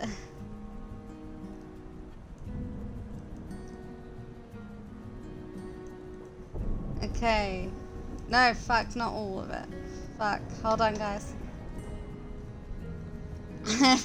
Totally not gonna Google. Let's copy. I mean, not copy.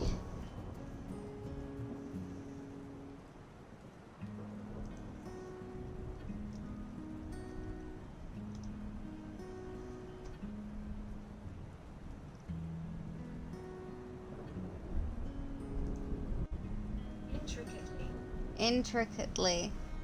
Okay, thank you. Okay, good. Thank you. Hell yeah. I'm smart.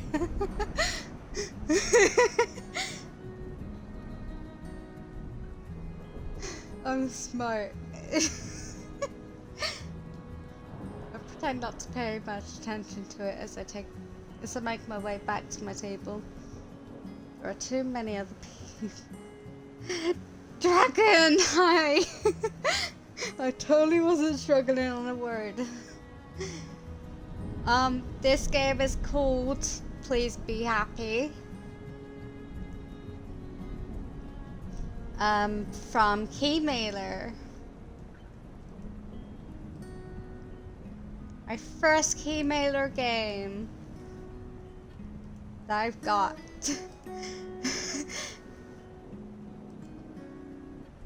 I am happy. Well, I'm having fun with this game. I'm not happy that I literally had to Google the word to see how to pronounce it though. Some big words are hard to say. Oh, wow. Anyways, Please Be Happy is my first game that I've got from Keymailer.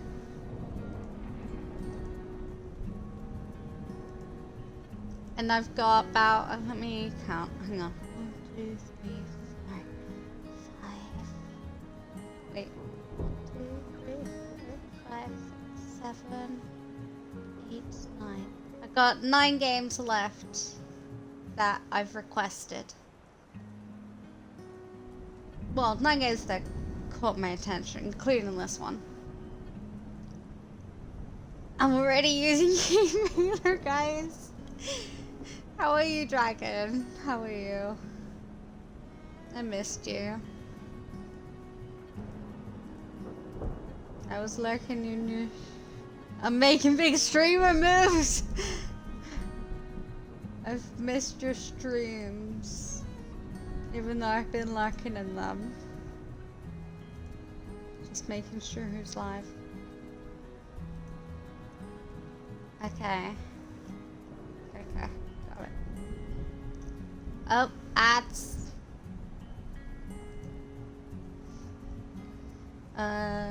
Good, just got home from work. Ooh. Wait, are you working this whole week? Even though it's Christmas week? Boy. Oh, so you're just working today and tomorrow. Ooh, lucky. Hell yeah. One good thing about this week. Ooh, wait. Hang on.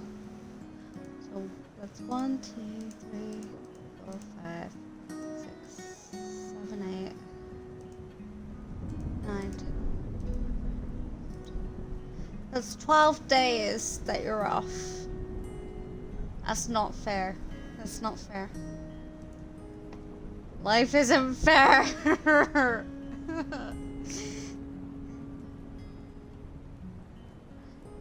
Boo.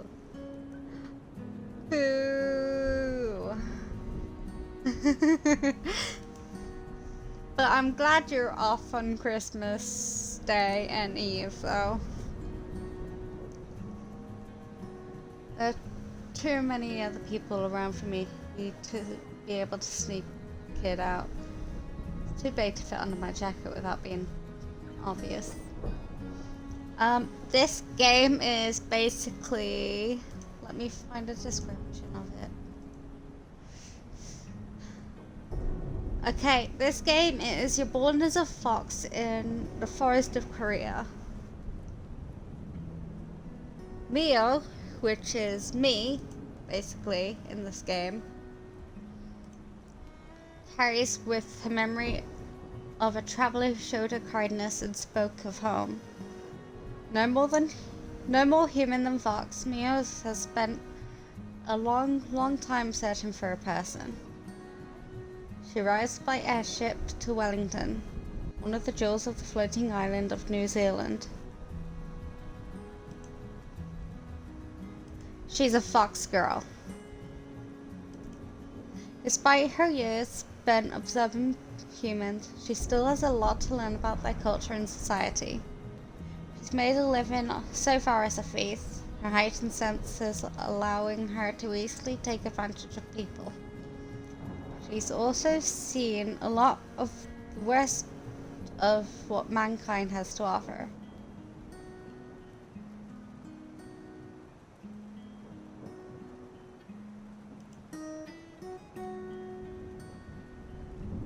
That's basically it. There's one more piece of paragraph that's left.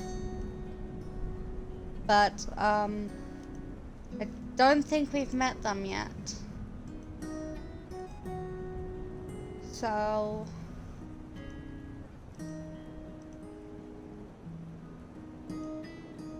I won't say the last bit. You obviously know Miho, who is me. Well, us in the game. This is Mio.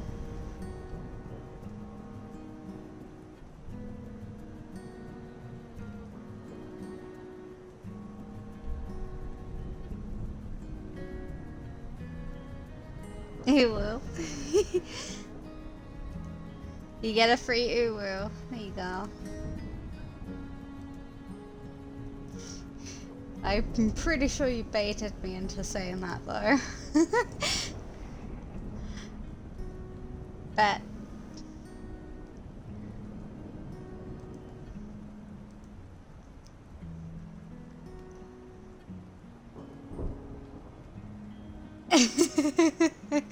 I mean, there's still the other 10Ks. Dragon baited me into saying that.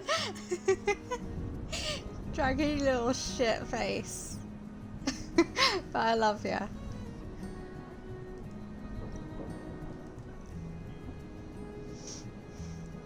That just means I'll have to come back some other time. Maybe once this place is closed.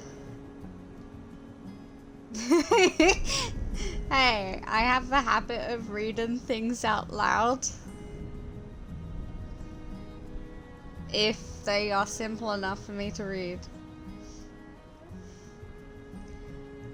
Sometimes I just read it in my head.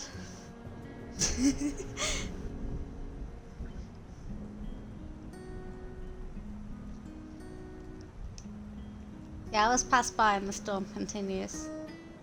Kind of disappointed about losing a whole day, especially so soon after arriving. It's not like I'm in any sort of hurry. I just want to give her a head pat, guys. Can I? Can I give her a head pat? Let's go pat pat.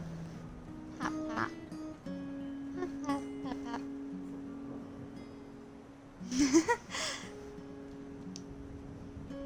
I pat one of my pockets, feeling the familiar and reassuring weight of the paper scroll that's tucked away there.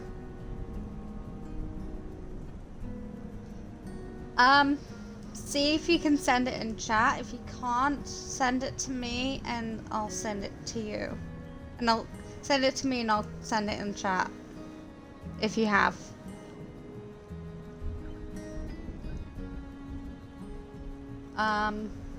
Not sure what I have on clips. What the rules are for clips.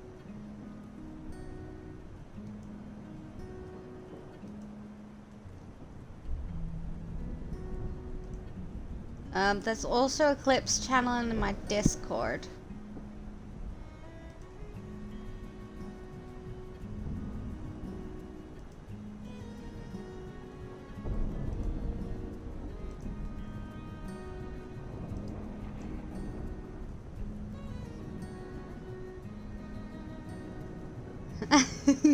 No worries. Take your time. I wonder what's important about that scroll though. That scroll is the only thing close to the purpose I have. And it's not particularly urgent. Or at least it doesn't...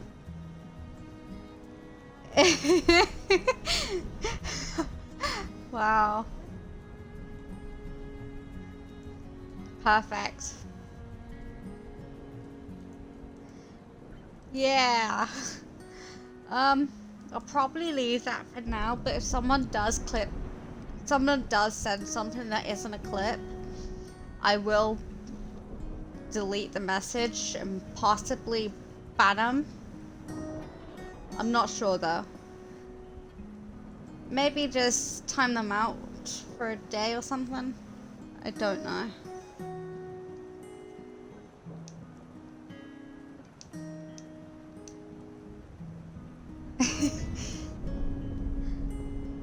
Oh god.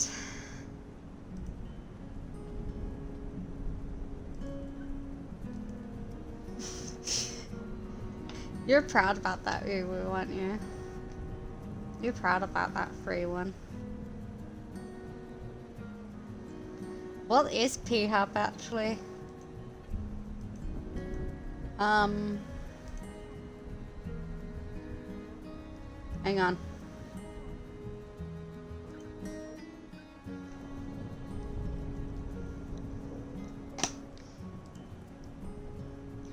I've added a links channel.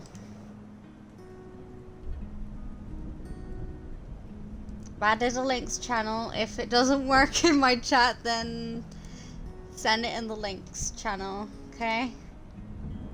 I'll check it out later.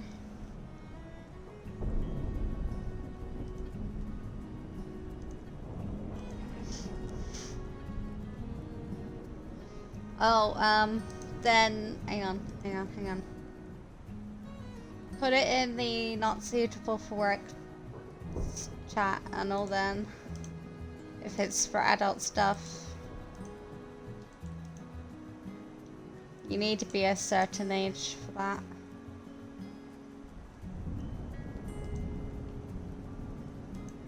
I don't care. I don't care, just send it anyways.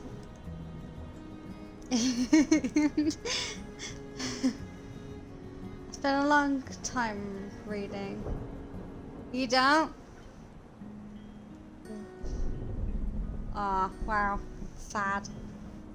Sad noises. Boo-hoo.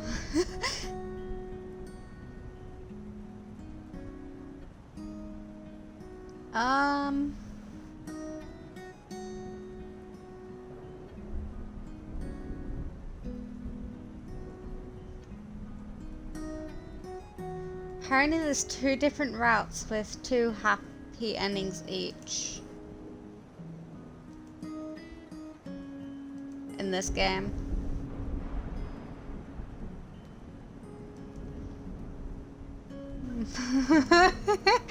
No, you're not getting another free one. Nope, hell no.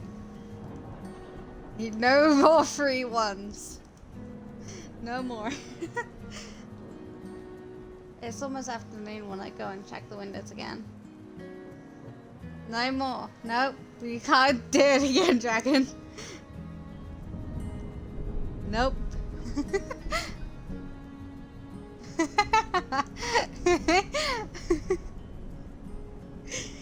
True. I'm not gonna stop you for that.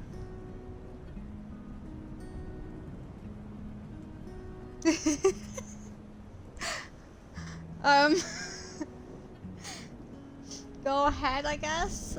I honestly can't stop you from that now, can I? Now that you have the clip. It's a free world after all.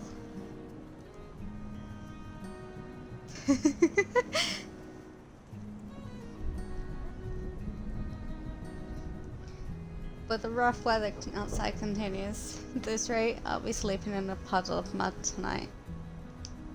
Unless a quick check shows that a lot of other library patrons have left. It's not empty, but it's not nearly as full as earlier. Guess some of them decided it was worth braving the rain.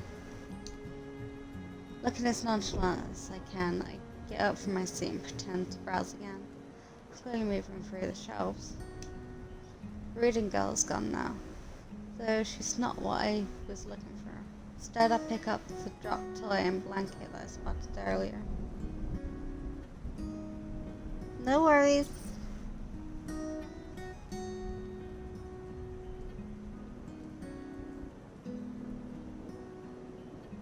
Then head to one of the out-of-the-way hiding spots I picked up before. It's on the floor, between a shelf and the wall that has a bit of carpet to help make it softer. Even better, it's between 2 corner shelves, meaning that it's practically out of sight if you're not looking for it.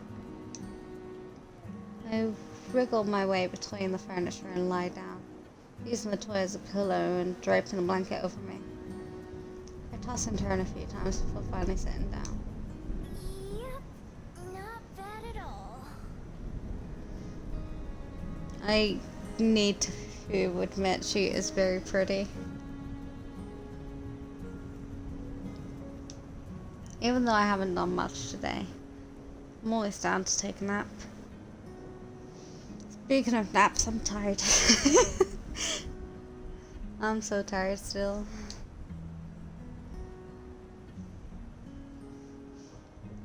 I can pass a few hours by sleeping, wake up once it's dark, and grab that picture frame and be on my way. True. But I also took a nap earlier today.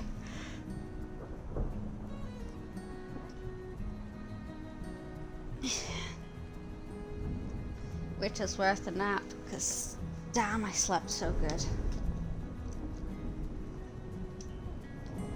I'll have to rebuild my den once I get back. But that's a problem for future me. I yawn, staring up at the ceiling until my eyes got heavy.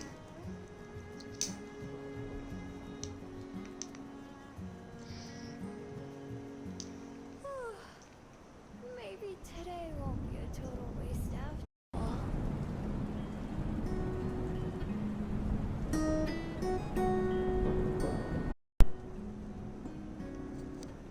I was trying to help you. And if I'm being honest, those gift ideas were actually pretty good. I mean, if I had a kid, I would definitely get the calming otter. Mainly because the otter is cute. That's it. No worries.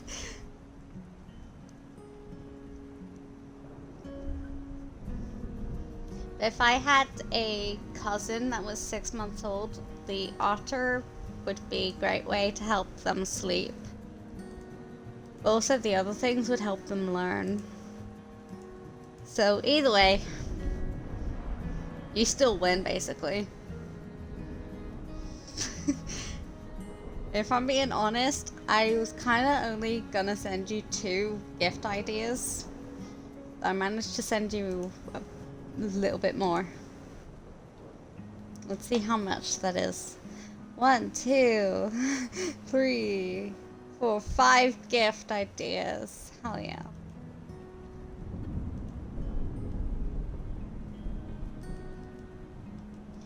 They tend to be boring in store anyway, so yeah, I understand.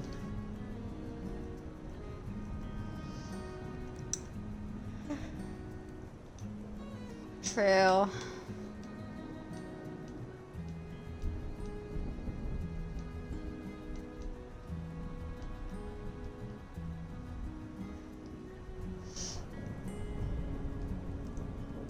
Oh, damn.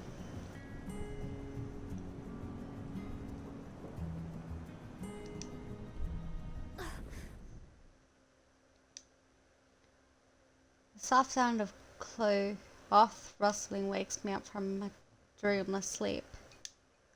How did someone sneak up on me twice now?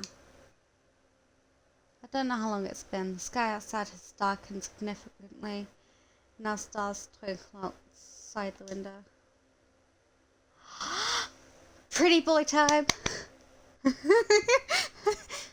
There's no time to react as the sun comes closer. I hear no footsteps, but suddenly a woman steps into view.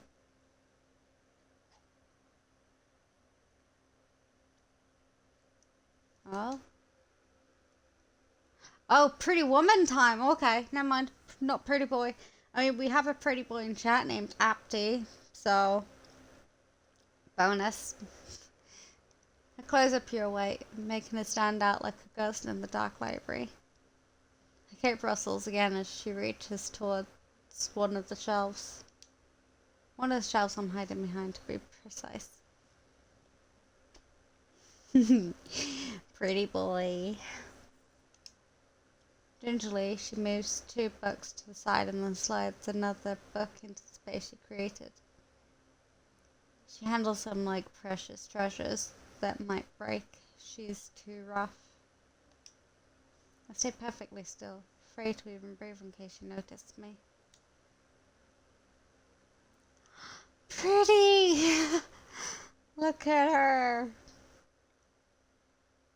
Might I say she looks like a man, to be honest.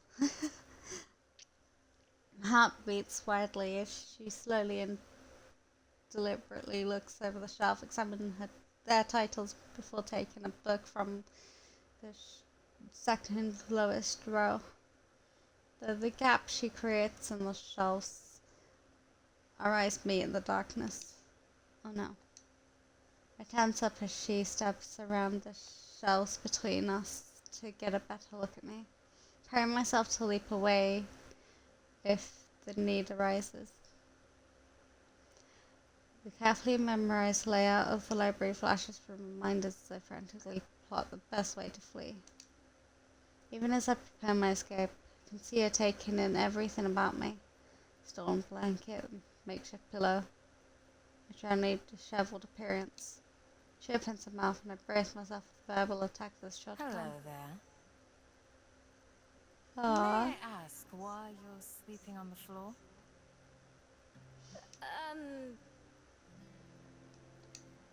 It doesn't matter what I say, just distract her enough to get away. I don't have anywhere else to sleep. I thought so. Okay, so Here's a thing. I know it's a full English voice acting. This is full English voice acting. Do we really sound like that? do we really sound like that though? Come on, guys. Do we?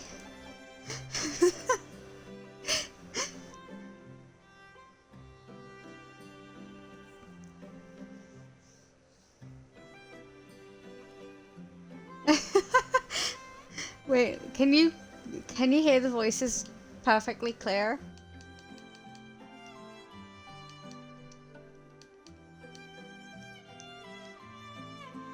Or do I need to turn it up?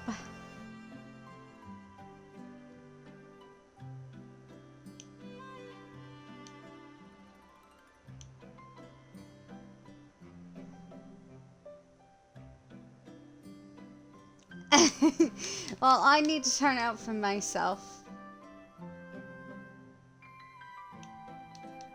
Yeah. Apparently these are all the people, apparently. No idea who they are apart from Mio. Who is us, basically.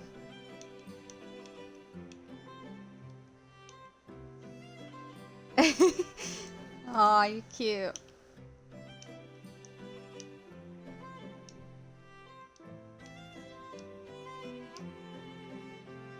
Oh, she leans down and offers me a hand.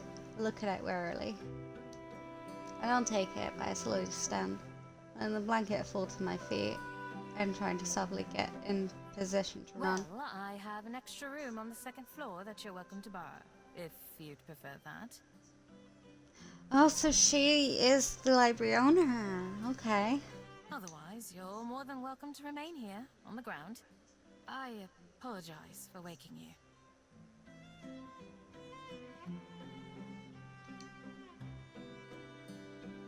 With a smile, the oddly calm woman steps away and busies herself organized in another row of books.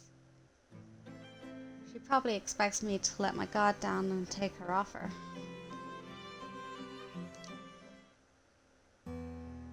I'm just a stranger, someone who broke into a library. There's no reason for her to treat me kindly. Let me just quickly check the achievements. There's 14 of them. I'll begin in chapter 1. Right?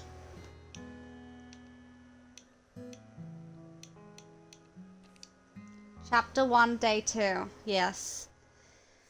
So, once I finish chapter 1 and I get to chapter 2, I'll be ending the stream there.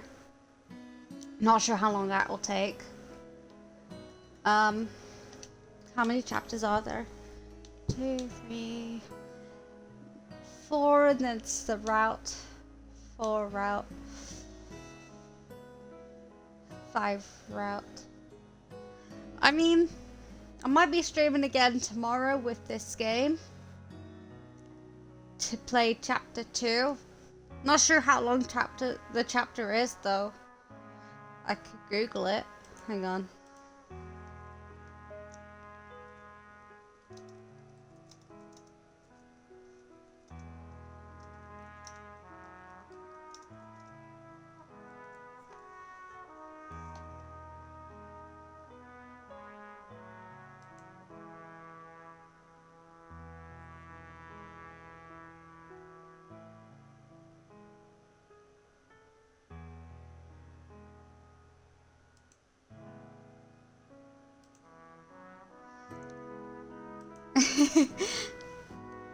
From the sound of how you've replied,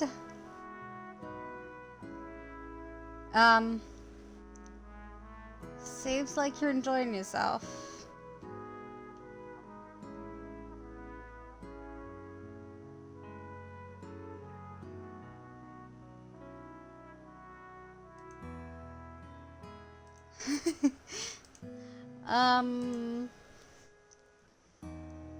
Chapter 5, another out, another out.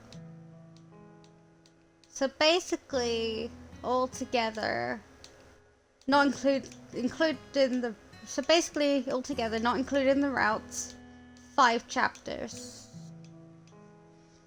So chapter 4 has 2 routes. Chapter 5, 2 routes. Okay. My years of experience, and there are plenty of those. Tell me it's a trap. Thanks, but no thanks. I'll just be going actually. Sorry to bother you like this.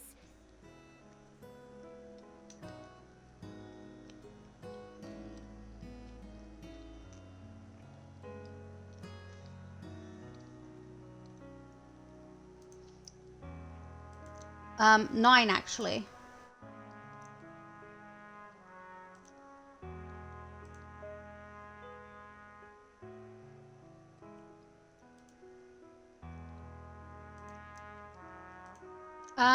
They're all for Xbox, obviously. One of them is Slime Rancher 2. The other one is Hobo Tough Life, which I thought I had, but it wasn't, apparently. The other one is Mika and the Witch's Mountain. Then there's Wind Peaks, Recycling Center Simulator, Gunsmith Simulator, Lumberjack Simulator, Drug Dealer Simulator, and one that I think bees would like, Dead Bees, is a game called Bee Simulator The Hive.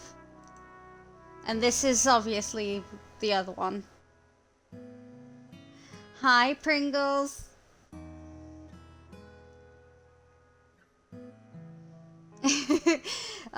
The only game that I've got that I've been replied back to is the Please Be Happy game, which is this one. Hi Pringles, and yes, so many simulators. Simulators are very common on Xbox though, so yeah. I hurried past her, shoulders tense as I expect her to grab me or try to stop me. She doesn't though. Aw, look at that worried look. Oh, cute.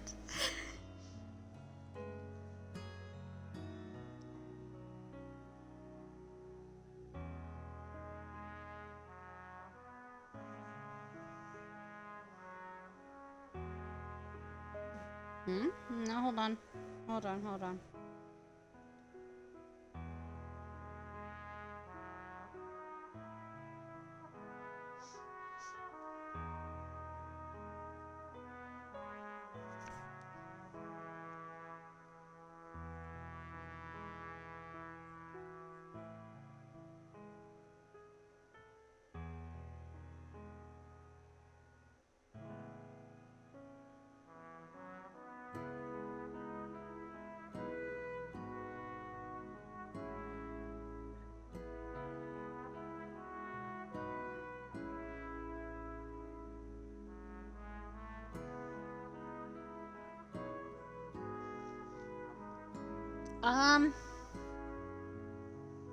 This is a story-based game.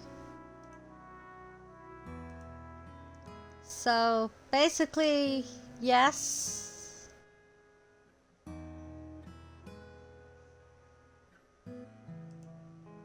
Basically, yes, but no romance for us personally. And we aren't the protagonist. We play as the protagonist. So, this is Miku. No, this is Mio. We don't pick the name.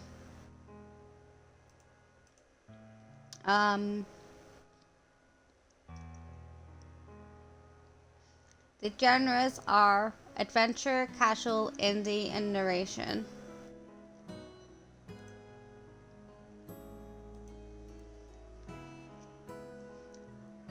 One time I glance back, she's watching me with a strange expression that I don't recognize. When I get outside and away from the library, breathe a sigh of relief. Whew, that was close. So this is who we are playing as with the description. As you see, when it says when I get out, it means like Mio. She's a fox woman, girl. Let me add basically what the game's about without adding the other last sentence bit.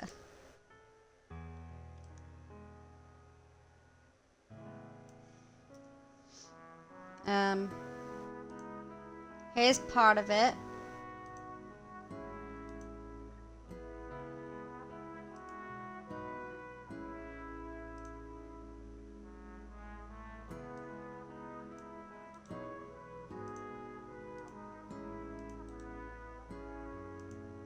Here's the last bit that I couldn't send.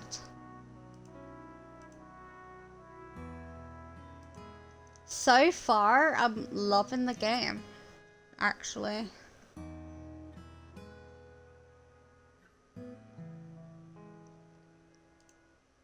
It's relaxing, chill, something I can drink my tea while playing.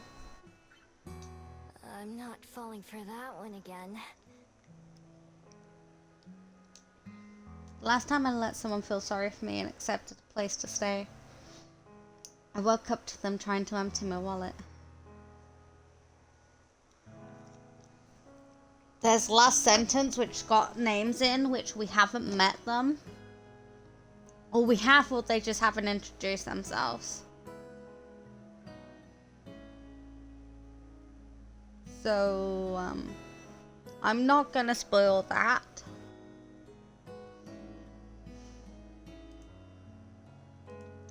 Let's see.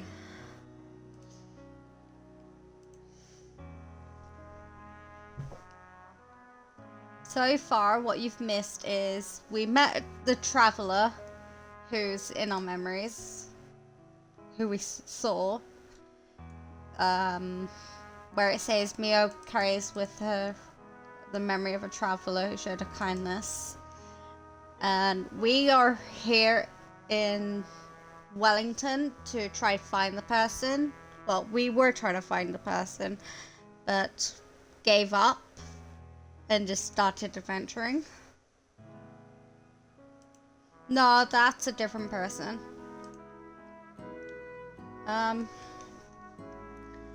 If I can,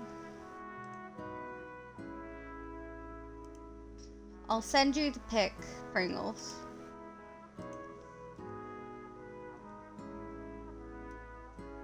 If I have you on here.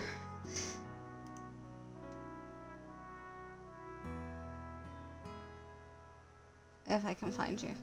There you go.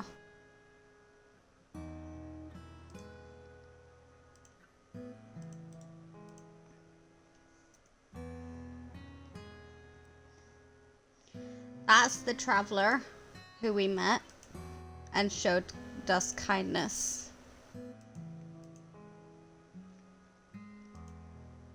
We were trying to find them, but gave up, basically.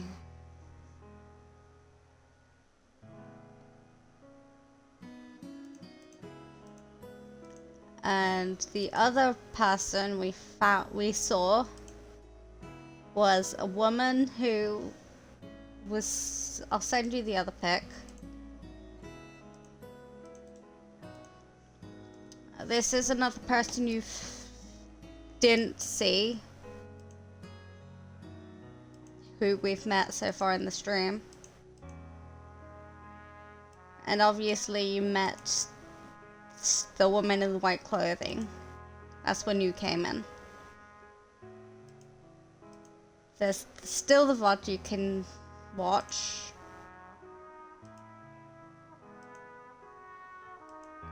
We don't know her name yet.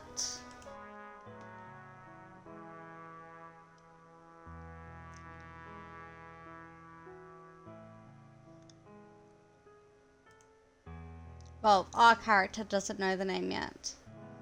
There's also a barista we have met, which isn't part of the story, I don't think.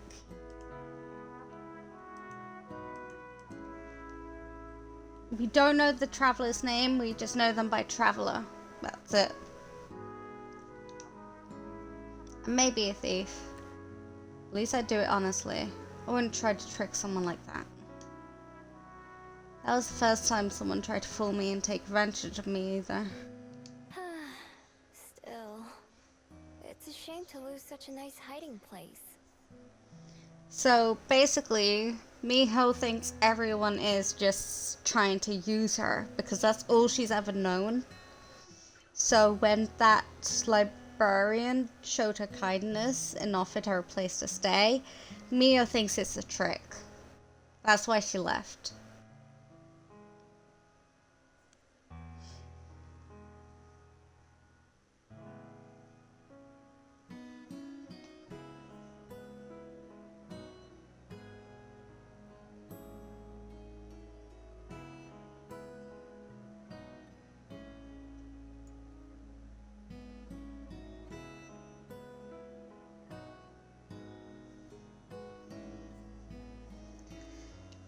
Basically, you're caught up from my understanding.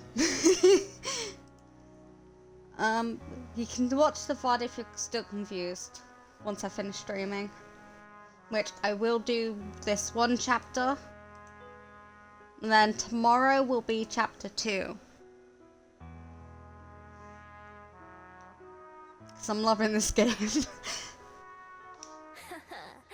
Maybe I'll give it a couple of days for that woman to forget about me. And then try again.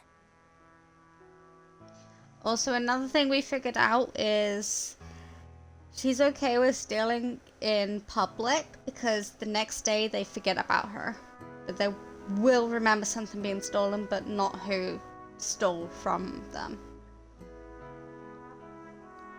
So she's easy to forget, basically. Smart, right?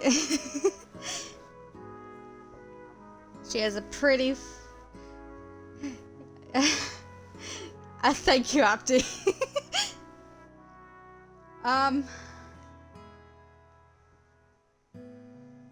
has a pretty fox form as well. Very pretty. And that necklace bead around her basically helps her transform, I think.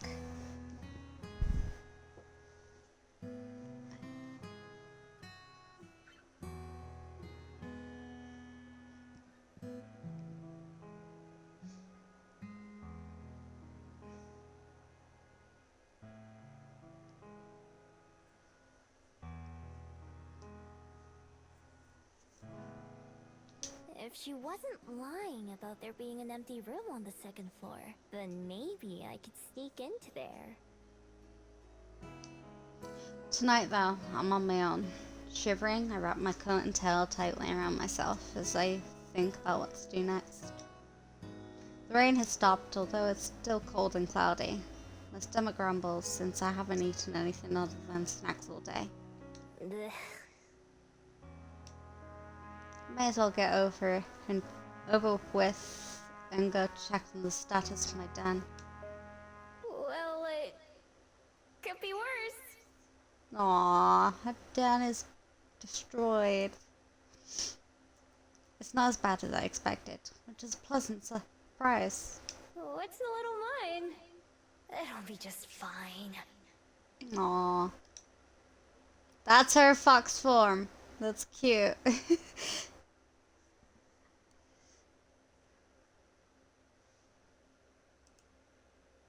It's very cute.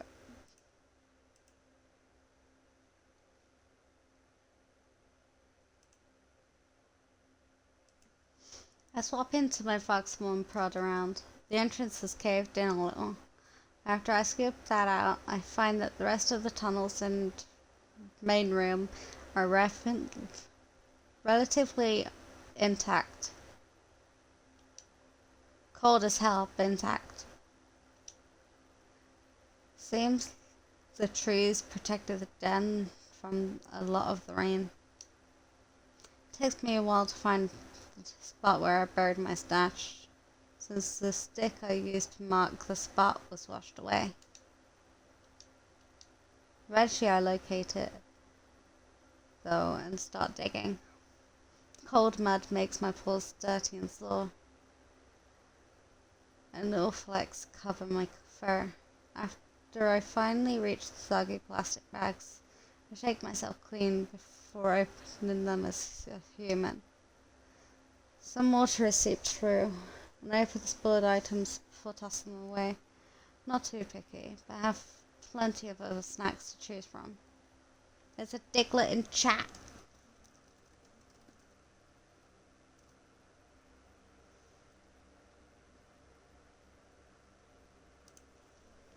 Diglett. Diglett dig. Eat up, birdies.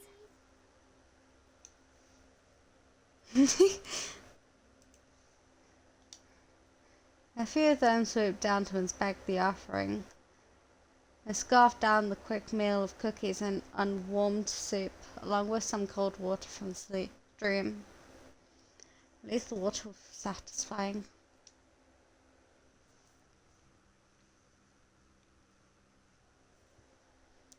Though even though I just woke up from a nap not too long ago, I shift back into my fox form and crawl into my den and curl up. I'm sure it'll be a while before I fall asleep, but I don't feel like going back into town. I've had enough excitement for one day. This isn't all that bad. Regular foxes without magic powers have it way worse than I do. Although back when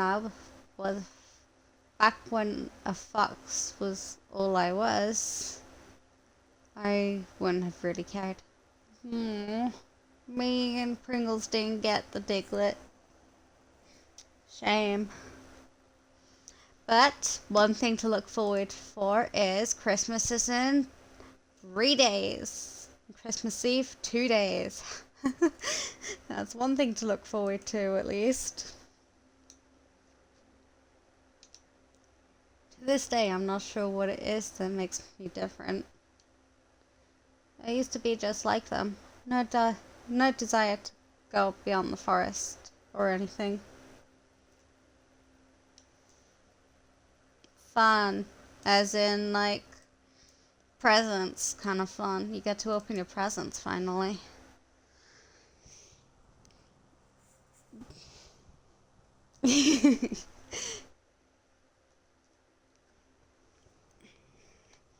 No desire to go beyond the forest or anything.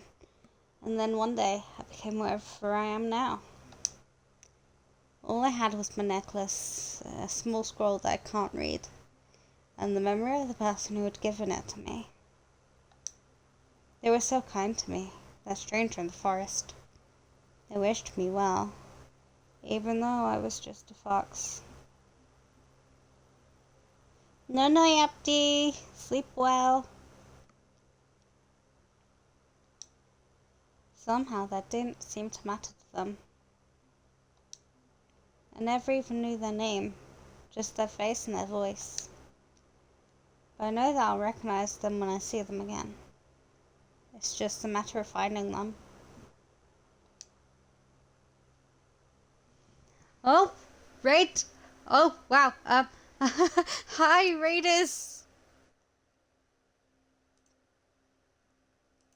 Oh, Gamer Boy! Hi! Wait, you were streaming? Wait, what? Hi!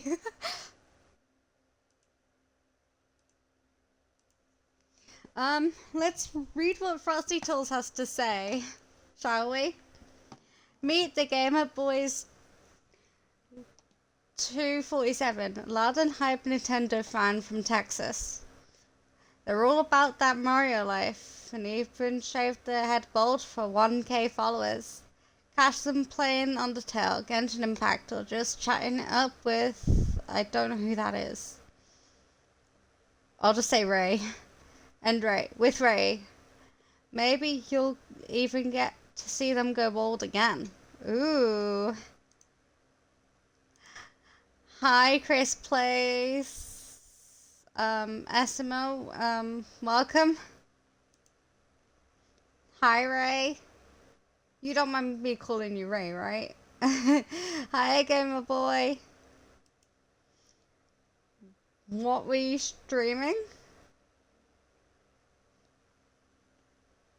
Or were you playing Mario or something? Chatting? Um, I'm just guessing now. Oh, interviewed. Ah. Interviewed for what? What were you getting interviewed for?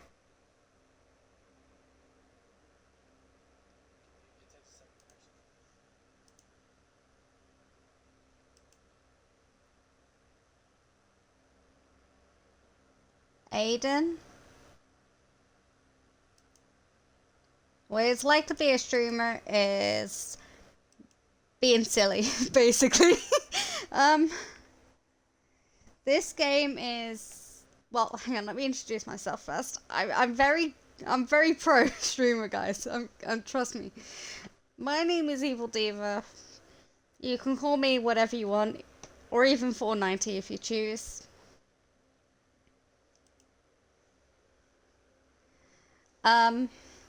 I play random kind of games.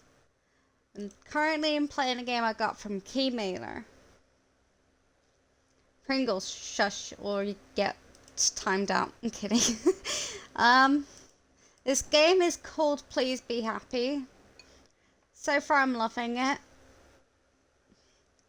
If you go up, wait, you can't see that. Hold on.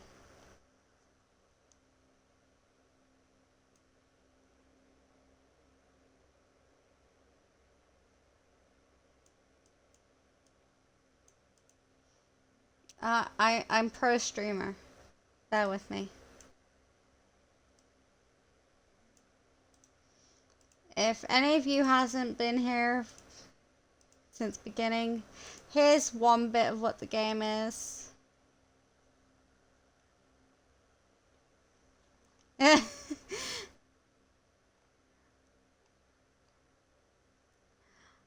um, here's another bit of text.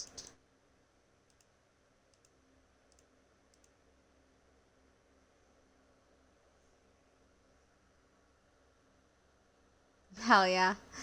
Basically, we play as a fox woman who's called Mio. And thank you, Audrey. Wait, Aiden. Wait, what? Hold on. I forgot what you said I can call you. Aiden. Okay. Aiden, thank you for the follow. Hi, Witchy. How are you?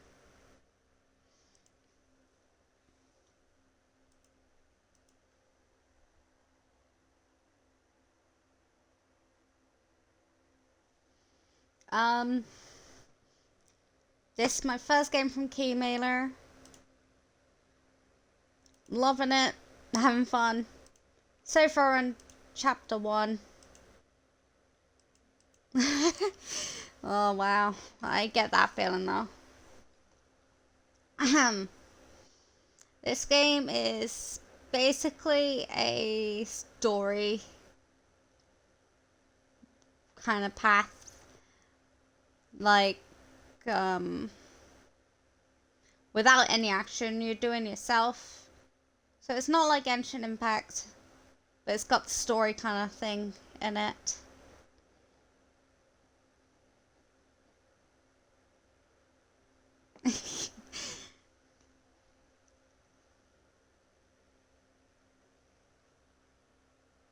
um,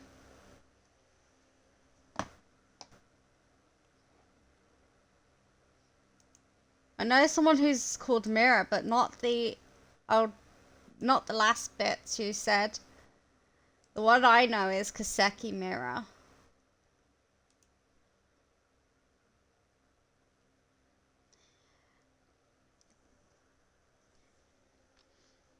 No worries, Aiden.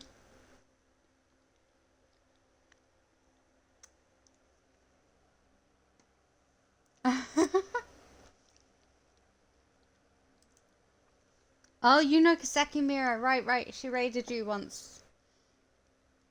Forgot about that.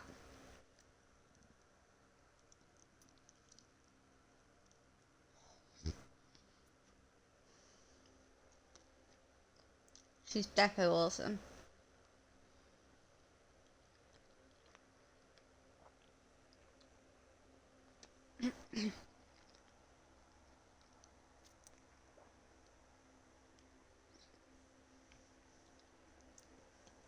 How was the interview though, by the way?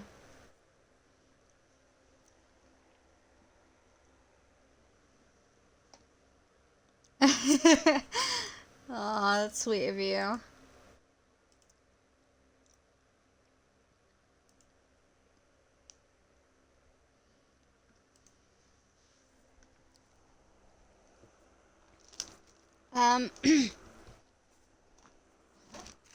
My phone needs charging. Oh hell. Okay, there we go.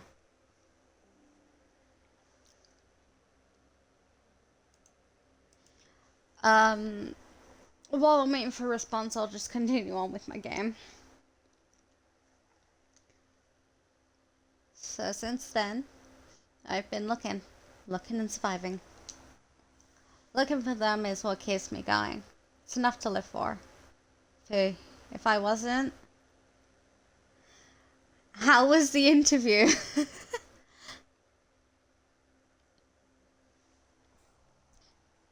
I wasn't, I don't know what else I'd be doing.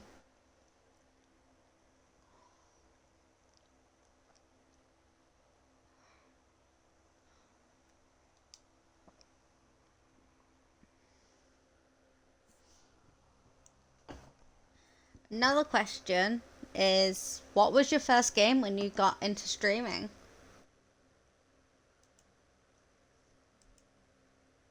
Not sure if that was part of the interview. It was amazing. First time getting interviewed. Ooh. Ah, Super Mario Wonder. I don't like Mario, but I like watching people play it. That's all I can say. Basically, yeah. But it's a good game, from what I've seen. But not my kind of thing. My first game I streamed was... Let me have a look. I forgot. I forgot. It was... Let's see. It was Roblox, actually. It was a test stream. One that wasn't a test stream was Minecraft. And then we went to Roblox again. And then I've just been streaming every time I feel up for it.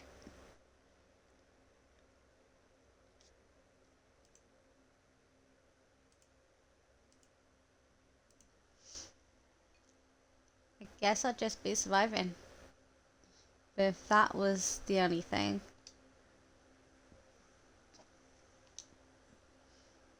Then I'd rather have just stayed a fox. Aww. Oh, and it's morning time. Let's see what day. Day 3. Hell yeah. And still chapter 1.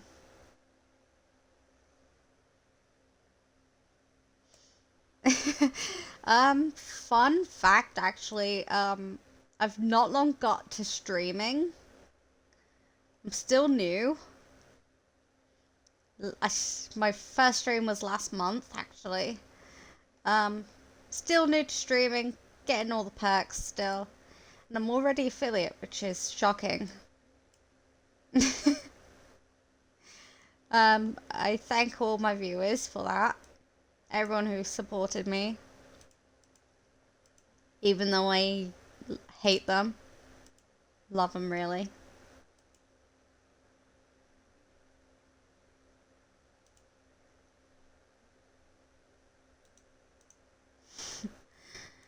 I don't know what else to say. I'm awkward.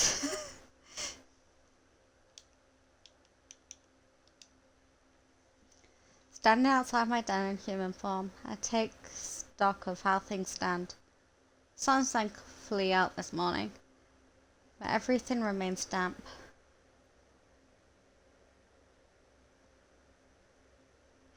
I hate / love you guys. Yeah, see you in Mirror stream. Not sure when she's gonna be live.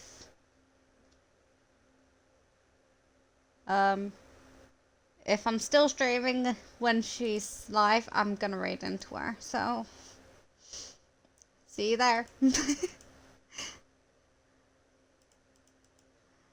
I do have a lurk command if anyone wants to lurk, but no worries if you need to raid and run.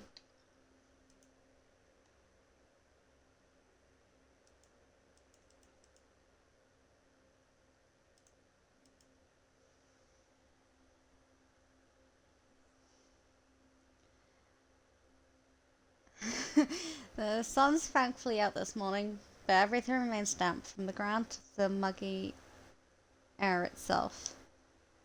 Chill in the breeze is the worst, making me shiver every time it hits me. Witchy is 40% evil.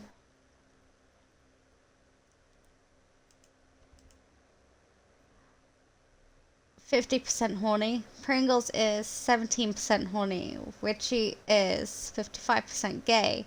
Pringles is 79% gay. Witchy has 12% beans. Witchy caught Belton. Hi, Tipo. I'm here because I can be. Why are you here? This is my stream, boy. What are you doing?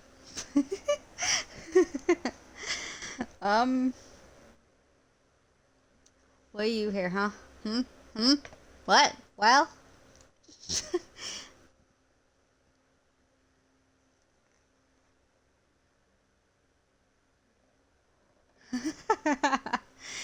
Oh, Pringles. Pringles, Pringles.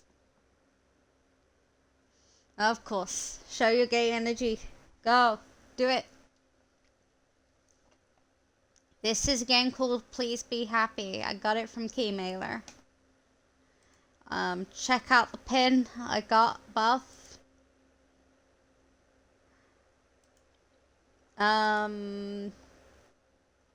Basically, we play as a fox girl who's trying to see the person who was nice to her when she was just a normal fox.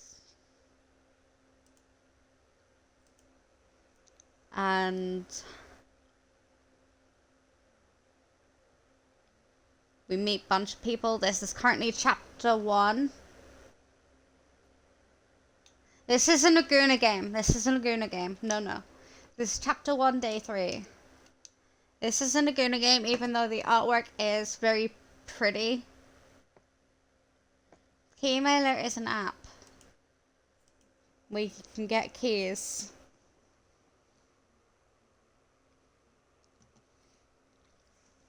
You can get keys like this game I got as a key. I have 9 other games.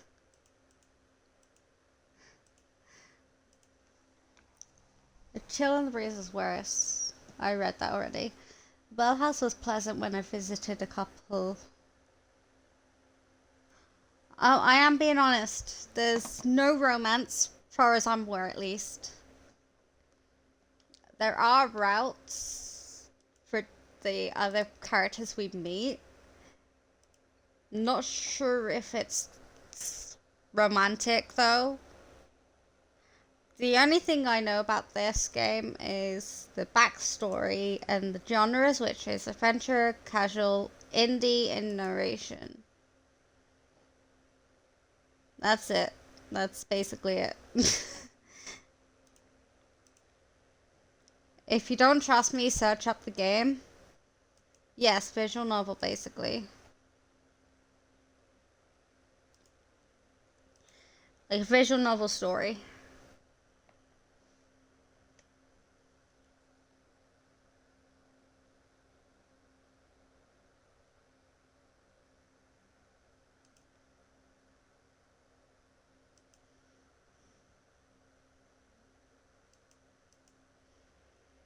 Oh, Tipo, is it Nads?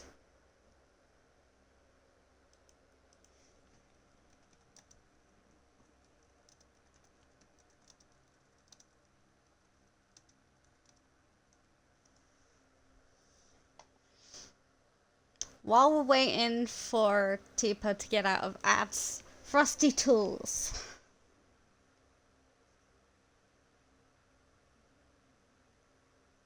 Now a verse from our collective tale. In the chat where Diglett flees and Boltons are caught, good nights are shared, and dreamers' tales are sought. Mia's backstory unfolds with thief's keen art, while at Nightbot gods, divas, and beings with the smart remark. Raids and interviews, a community tight-knit, as witchy gaming stats reveal their playful wit. Kisses for besties, gay energy in the air, and questions of keymailer, what's this affair? Visual novels, Guna games, the chat's in a spin. The evil diva stream rolls on with a grin. That rhymes. That rhymes, wow.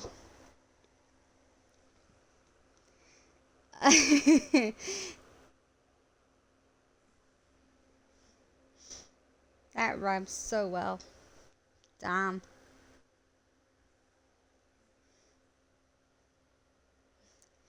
Tipo, you in ads? Wait, hang on.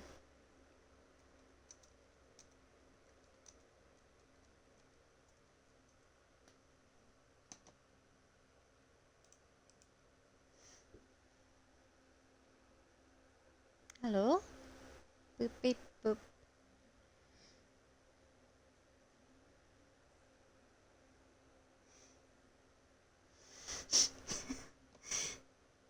Let me go back to Tifa's question.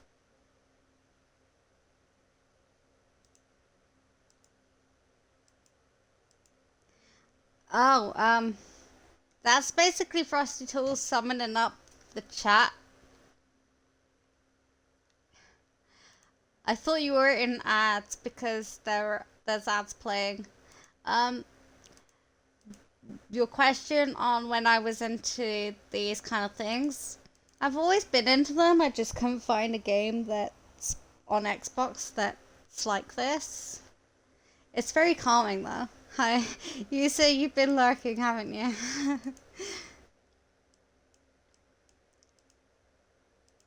Ad break's finished now.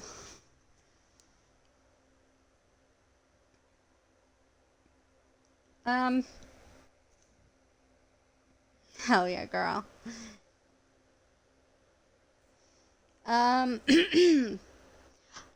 Yeah, there's not a lot of games like this on Xbox.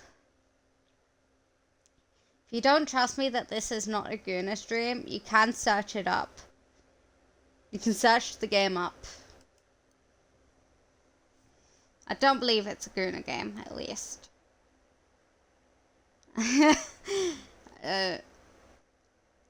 I'm not sure if you can trust my words. But, yeah, just hang on. Please Be Happy is a comfy slice-of-life visual novel set in a fictional version of Wellington, New Zealand. There you go. That's basically the game. The house was pleasant when I visited a couple days ago, so I decided to head down towards the main street and get a coffee there while working out my next moves. Coming to the door of the cafe, I pause and wipe my feet on the mat outside. The human fascination with surrounding themselves in concrete makes a little more sense as I work the mud off my feet. With that, I finally head inside, only to stop in my tracks as the door shuts behind me.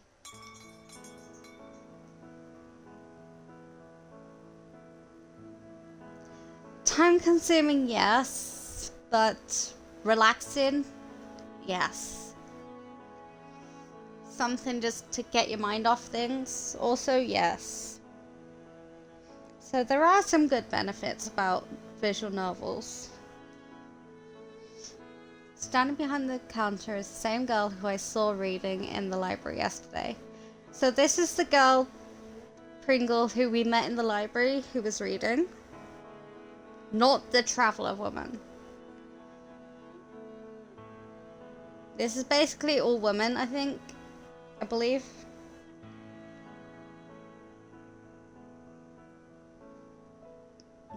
She's very pretty. Super pretty.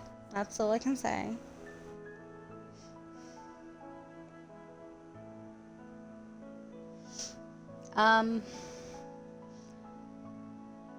Who I saw in the who I saw reading in the library yesterday, talking with the customer as she takes their order. That gentle... Yes, a gentle aura about her is unmistakable. The person in front of me finishes their order and I step up to the counter. Good morning. Welcome to the Bell House. This is fully voiced, by the way. Apart from the narration. What can I make for you today? Okay, again, my comment on this being... Yes, actually, I am. I'm only gonna do chapter 1 today. And then chapter 2 tomorrow, maybe. Since I won't be able to do it on Christmas Eve. Because I'll be at my aunt's. And on Christmas Day, I'd be at my aunt's as well. Boxing Day, I think at my aunt's again. Not quite sure about that.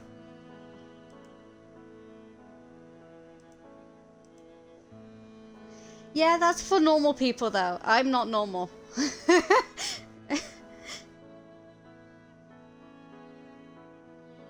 I'm not normal. I like to get invested in the game.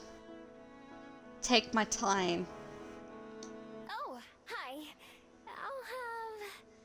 I'll have... Maybe not that long. Maybe like 30 hours or something. 30, 35, 40. Who knows? But the thing about games, you don't play as what it says online.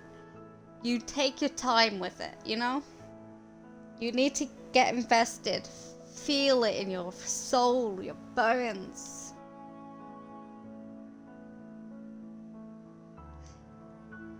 Vanilla latte? No, that's boring.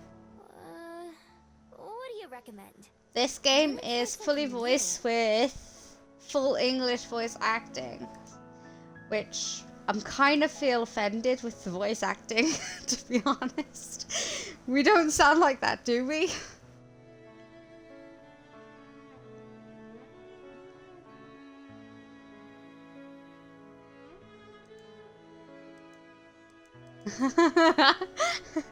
But Disco Asylum is a longer game, and I like to take my time. I don't like to skim through all the texts and that lot. I'm glad you asked. Again, come on, voice acting. Do we sound like that though? Do we?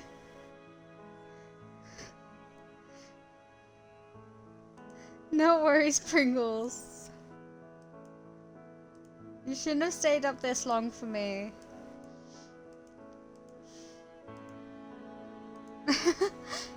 I was just thinking that you look like the sort of person who would enjoy one of our Fairy Kiss chillers. No night.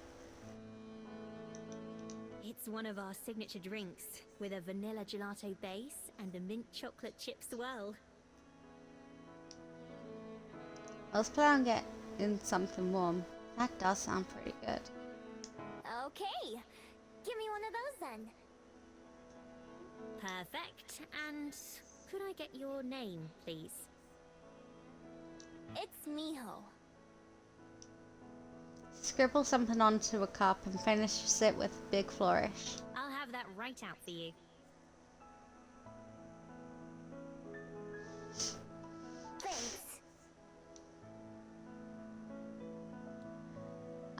pay and then go take the same seat as before. There's a deck trio in chat if anyone wants it. Okay, cat. Ultra ball. And can you blame me, to be honest, Tipo, for taking my time? In this game, there's over 220,000 words. And I'm not good at words. I'm not good at words. Mean words don't go well. It's pretty empty in here again, so I can sit wherever I want.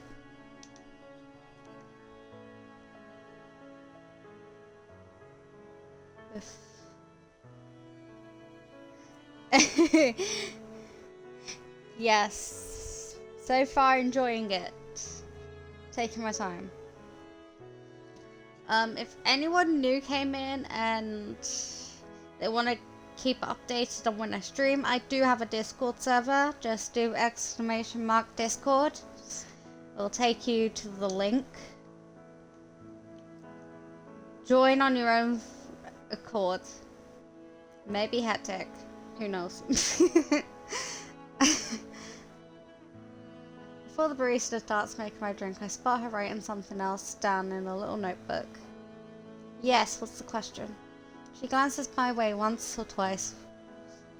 While she does, I pretend not to notice. I wonder what it is. The barista yesterday didn't write anything down.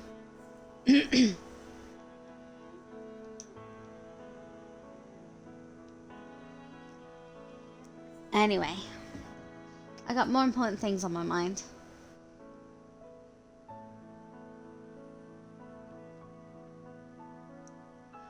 She is a fox, Tipo.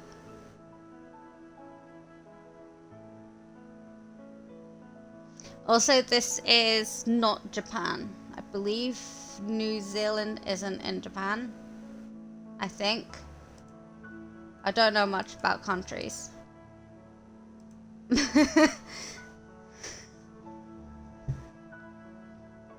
She was once an ordinary fox until the random traveler stranger person handed her a scroll or something, and now she's a magical fox basically. So this is like a myth story kind of thing, because there's mermaids, cyclopses in this game as well. So it's not real basically. That's why it says fictional, I believe. I'm dumb.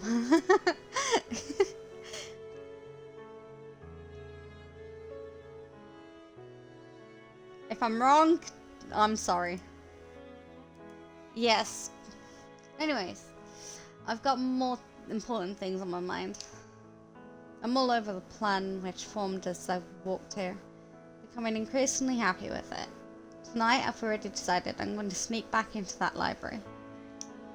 Between that picture frame and some of the other trinkets I saw, I should be able to pilfer enough to fund my next few days in Wellington.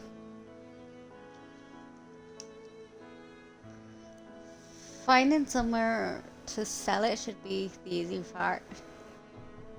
I've got a dozen excuses that I can recite about where the items came from. Dead grandmas, spring cleaning, new renovations. I'll be right back. My mom wants me.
I'm back.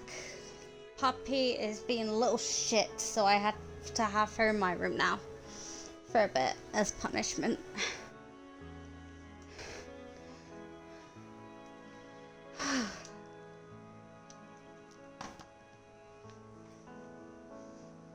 She was under the bed. I had to squeeze my way.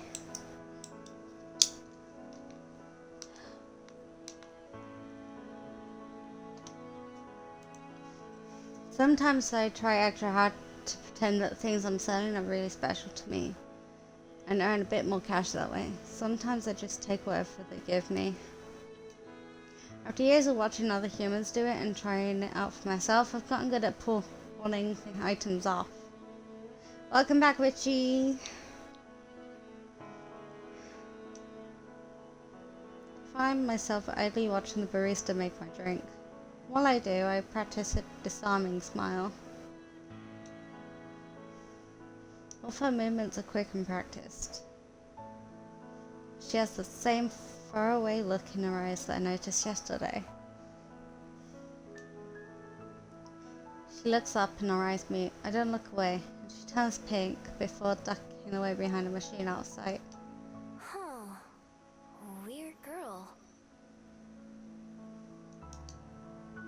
I turn my head around to look around the cafe, and a butterfly outside captures my attention, so I watch that instead. It flutters back and forth, landing on a flower and resting its wings. You've been a bad girl, lady.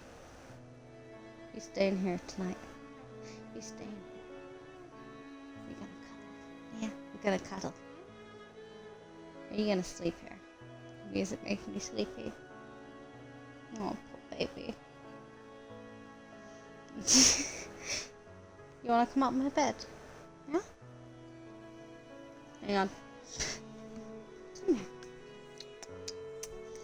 Come here, baby. Good girl. Come. Oh, you big girl. Come on. Guessies. Oh. What are you doing behind me, huh? What are you doing?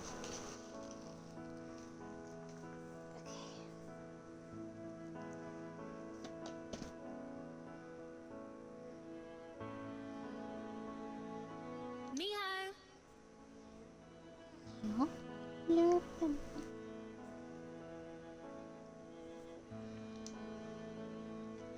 Oh, my coffee's ready. I quickly get up and skip over to the counter.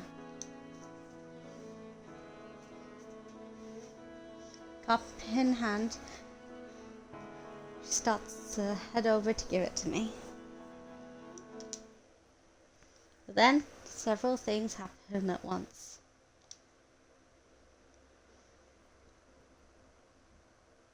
One of the tassels in the pocket of her apron catches on one of the drawers behind the counter, and she jerks to a stop, eyes widen with surprise. My drink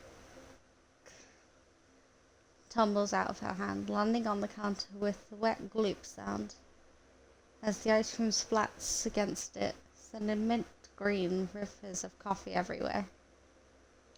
Oof. Well, that's one way. Hi, baby. You up? Where you going, little minx? Where you going, little minx? And you're off my bed. Great. Had to tell your dog doesn't love you. She jumps off the bed. A few seconds pass where we just look at each other and neither of us quite sure what to do. Then she takes a deep breath. I am so sorry. I'll make you a replacement right away. Just give me 1 second and I'll have that ready for you. Her words spill out faster than the beverage, making it even hard to understand what she's saying. Her face is bright red as she spins back around and grabs another empty cup. Then she stops, hands hovering awkwardly. Wait, I should clean this up before it dries and starts to go bad. Are you just waiting by the door so I could let you out? Yeah, you staring at me. What? You want to leave? Too bad. I know what you're gonna do once you leave. You're gonna misbehave again, aren't you? Don't give me that cute look.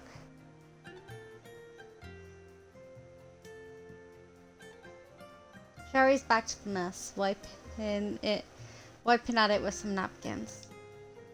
She mops up as much of it as she can with one hand, then leaves the soggy paper on the counter while she starts to remake my drink. I'm really sorry. This is such an embarrassment. I don't even know if she's talking to me or to herself. Freezes up for a second, looking for an appropriate response to an apology. I'm not used to people apologizing to me. Oh, it's fine. I'm not in a hurry. Instead, I just sit back down at one of the tables and watch. She makes the drink twice as fast and then carries it very slowly to the counter, setting it down in a clean spot. This time she takes a deep breath before speaking, like she's afraid she's going to mess that up too.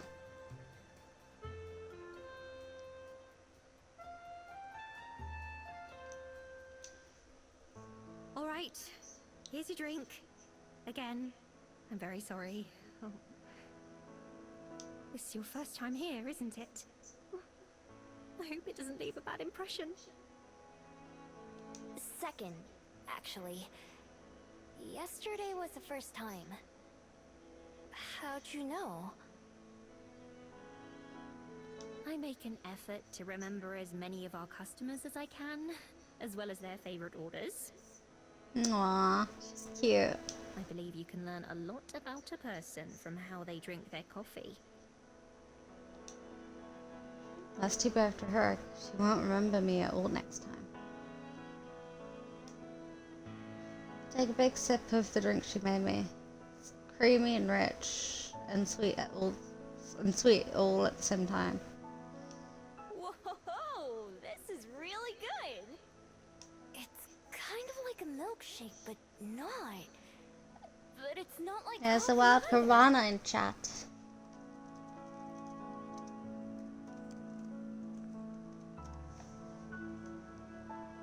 Yes, exactly. I'm very glad that you like it. It's one of my favorite beverages that we serve. How was the call with the twin, Witchy?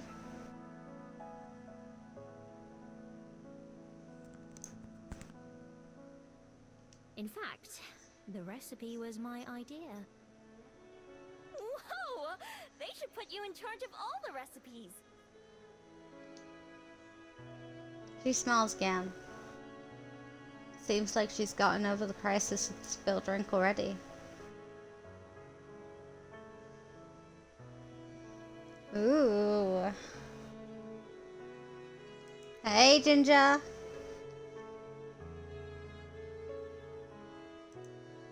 No worries. Hope you enjoy your lunch.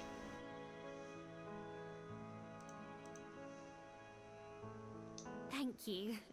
I'll make you another one of my favorites next time, if you'd like. Totally. At least I know what to order next time, even though I'll have been forgotten.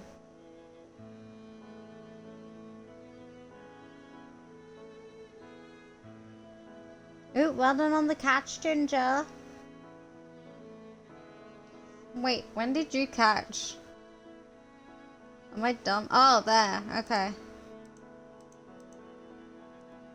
Ooh, hell yeah.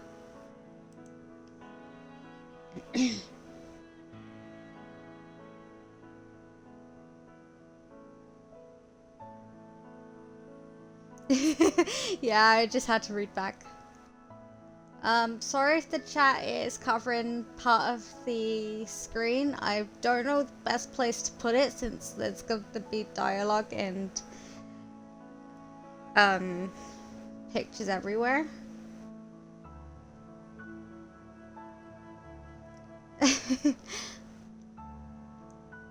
I'm already thinking of this place as my go-to coffee shop, especially since it's a convenient area. With tasty drinks and cute baristas, I don't have a reason to go anywhere else. A knocking sound from the employee area gets both our Hey, attention. Aspen, can you start another batch of croissants? Okay, so this is Aspen, apparently. Is she actually one of the people I need to get an ending with? Yes. 2 endings, actually. Okay. That's interesting. Oh, sure. I'll be right there. She calls back over her shoulder, and then looks back at me briefly. Have a nice day, Miho. Aspen, meet Miho. Miho, meet Aspen. You too. With a wave, she gathers the trash from the clean up, throws that away before disappearing into the back. So her name is Aspen. It's a pretty name. I'll have to try and remember that. Getting up from my seat, I decide to head back outside for some fresh air, sipping my fairy kiss chiller as I go. I head out of the door and onto the increasingly busy main street. Already know my plans for today, but I've still got some time to kill before then. What should I do? Okay. Oh, shit, ow. So I get to choose where I go. Now, I'm assuming because these are people icons. So I can either go to Oriental Bay or Mount Victoria. Sleep well. Interesting. The Bay?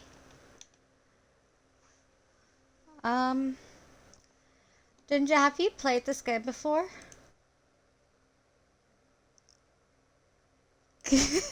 I mean, titties, yes. But, okay. You haven't. Of course, Dragon comes back to titties. Of course. Of course, you come back for titties. So, hold on.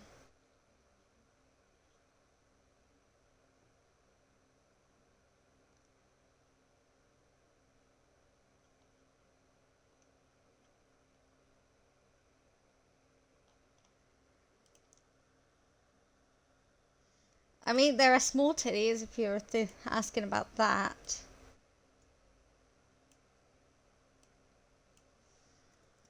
Okay. So let me just quickly...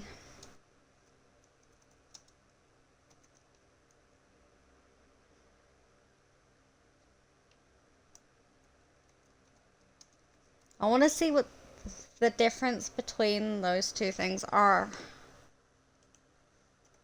before I make a choice.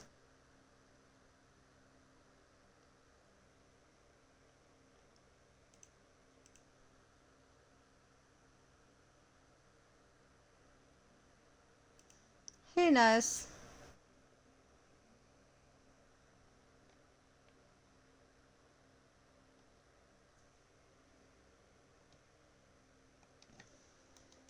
Let's check my achievements quickly.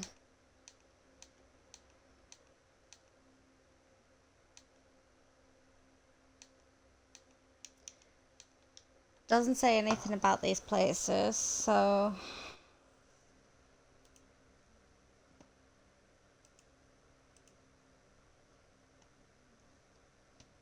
Okay, no worries.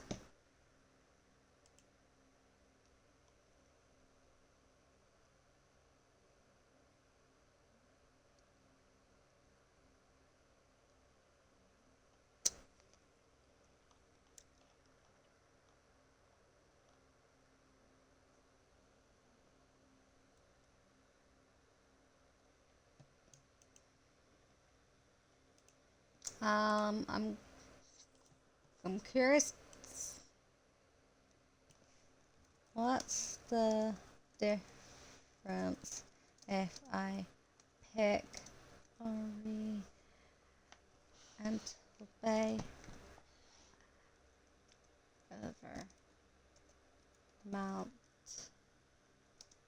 Victoria?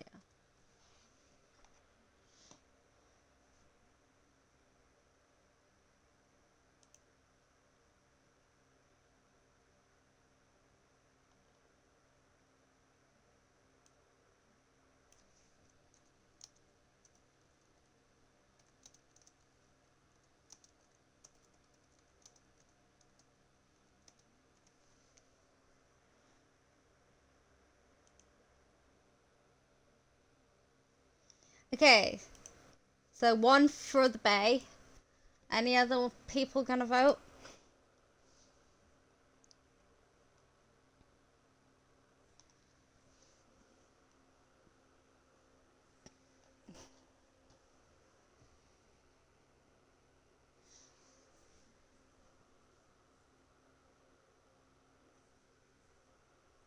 Bay or mountain?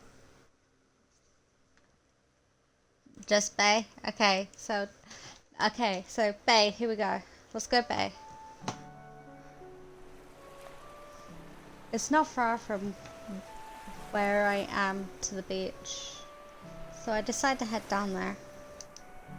Passing through the city streets, I recognize some of this area from my first day here.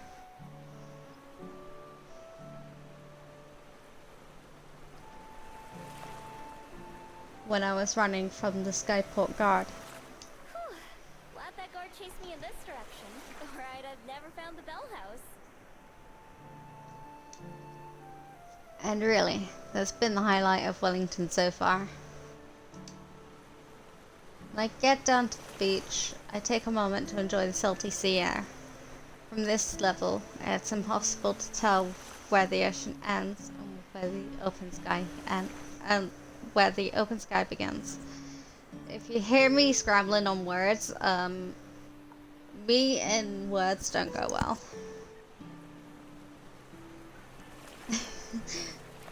Hi, lady. You're a puppy. Am I keeping you awake by my talking? She's not paying attention to me. I can see the skyport from where I am, with a few older ships anchored in the harbour close by.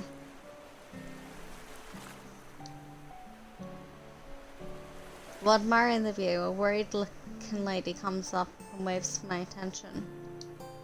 Hi, I'm looking for my son. He's about this tall and wearing a red sweater. His name's Tommy. Okay. Okay, well done on picking the Bay, Ginger. Also, you get to see kind of boobs, kind of titties. Hi, puppy. Big stretch, yeah? And you're going back to being dead.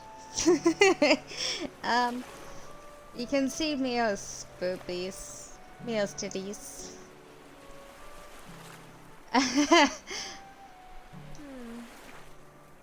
Nope. I haven't seen anyone like Oops, that. sorry, puppy. I just got Sorry. here.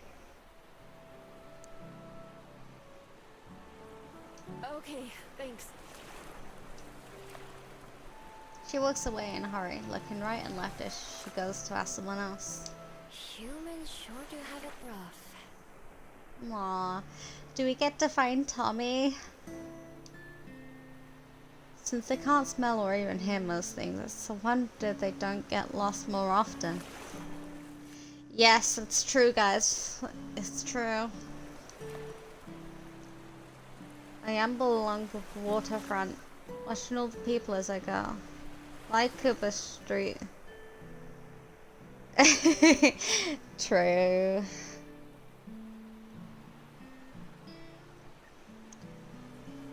Joel is like, I don't know what I'm gonna say. Never mind. Enjoy your work, hopefully. Hope it goes by quickly. Bye, Ginger. Like Cuba Street, there's a lot going on. Under a nearby bridge, a group of 3 mermaids are racing each other. Close to the bridge are a bunch of people fishing, with a stressed looking guy running back and forth between them. Next to the boarded up market stall and some big crates, I noticed something weird.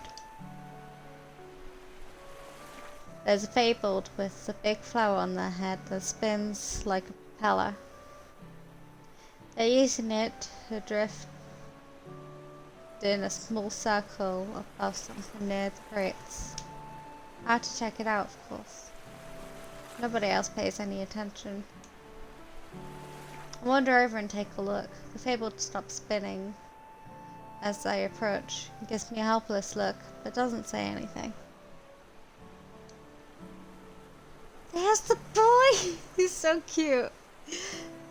On the other side of the crates, out of sight from the path, there's a little boy sitting on the ground, with his back to one of the wooden boxes. Are you Tommy? Found Tommy. The kid jumps, totally surprised.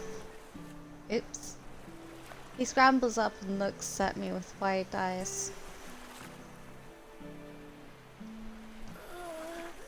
How'd you know? Aw, he's so cute.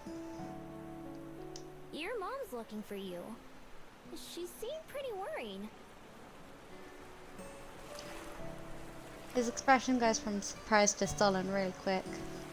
I don't care. I don't want to go with you. Can I be his mom? Why not? Why are you over here instead? I mean, to be honest, I thought the same. 'Cause I'm hiding. Can I be his mom? Oh. Okay. It's a pretty crummy hiding spot. I mean, it's totally open on 3 sides. I don't say that though. Instead, I look up at the fable floating overhead. Looks almost as glum as Tommy. Who's that? That's Jervy! You mean you can see him? No, he's so cute. I can. Is that weird? Mom and Dad can't see him. They think I'm just making him up. He doesn't talk, but he's real. He's so cute. Jervy waves from up high. He kinda gave away your hiding spot. I saw him from the road. Mom can't see him, and that's all that matters. Aww. Why are you hiding from her? 'Cause... That's not a good answer. Tommy sits back down and scratches at the dirt with a rock. Guess he doesn't want to talk about it. I'm always glad to end the conversation. Well, good luck. Start to walk away. He doesn't seem like he's in any danger. Well done with the cat, Witchy. I don't want to get blamed for him hiding in the first place. Hey, wait a minute. Turn around. He's already standing up again. Are you gonna go tell her where I am? Before I can answer, his eyes got huge again. Oh. Here's the mama. Tommy, there you are. I have to turn around again. This time it's the woman from before. She's already flying past me over to Tommy. Are you okay? What were you doing? Don't you ever run off like that again. Oh, I'm just glad you're safe though. The voice goes up and down between relieved and angry. She has Tommy in a tight hug. He's just staring forward grumpily. Jeremy is flying in distress circles again. Finally, the lady turns to me. You found him, right? Thank you so much. I was so worried. No problem.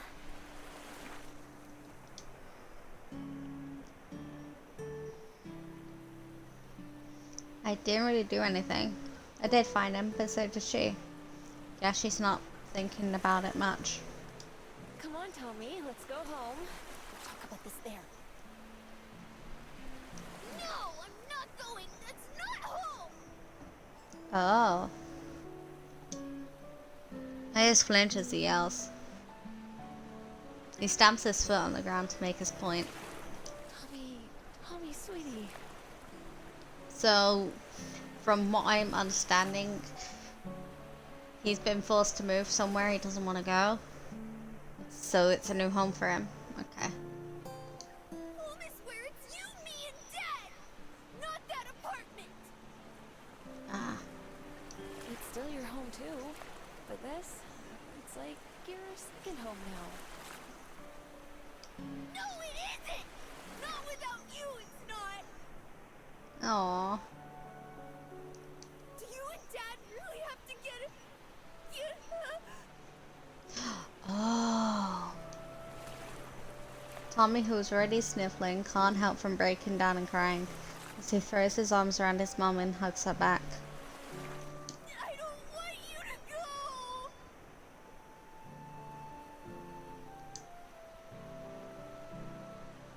Get the impression that I should probably leave. Normally I'm happy to be nosy and listen on the things, but right now seems kind of awkward. Neither humans notice me leave, but Jerby the Fabled sadly waves goodbye as I head off. Wonder what makes him stick around. Never seen a Fabled like him before. Not being able to be seen by certain people sure sounds useful though. I don't have to go far before the sounds of Tommy and his mum talking are drowned out by the noise of the waterfront. Cozy there on my floor. I easily fit into the crowd of people milling about. Being able to live a life that no one notices is close enough to being invisible. I'm pretty lucky that I don't ever have to have those kind of tearful conversations or panic about missing someone. No, being part of a crowd is just perfect for me. Stand at the concrete and admire the ocean until I've had my fill. Then I start wandering again.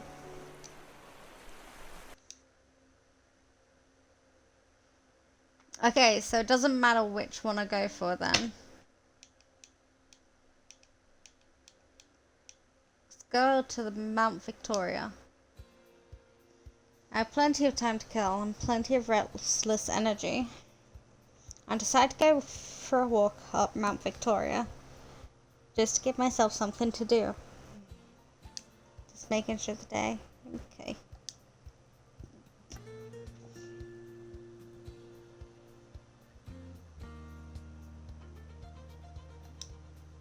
I take a long walk up this time, instead of taking a bunch of shortcuts like usual. Ruppy! Hi! I scared my puppy. Oh shit.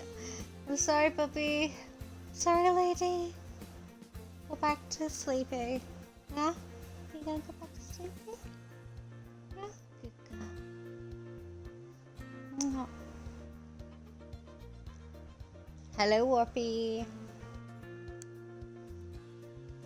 I'm good.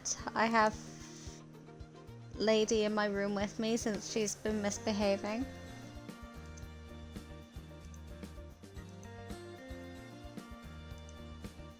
She just seems cozy now. Hi, baby. Here I go. Right, lady. Yeah? Or do you want to go back to Mom's room? You want to go back to Mom's room or you want to stay here? If you want to stay here, I can get you up on my bed here. Oh. Can you repeat that question? Enough boss me now. Enough boss me now.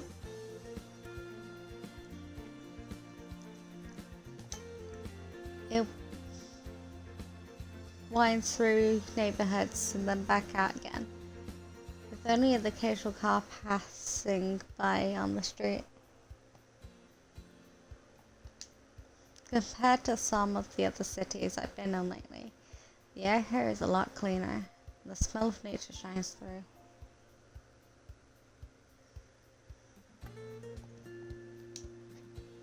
It can't compare to being out in the wild for real, of course.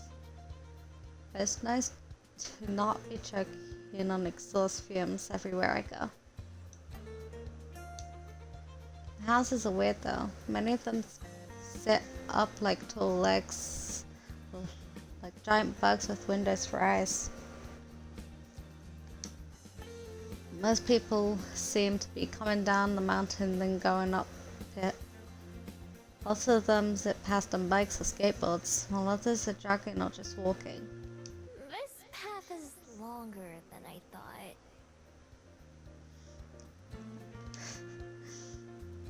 About halfway up or so, there's a wooden bench just off the sidewalk. It's occupied by a man with dark hair and big sunglasses. How are you, Orpy, by the way? Forgot if I asked or not. As I'm about to pass by, he waves. Well, hello, miss. Nice evening for a walk, eh?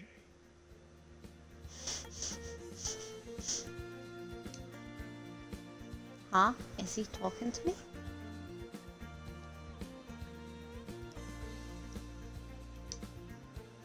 It must be, because there's no one else nearby.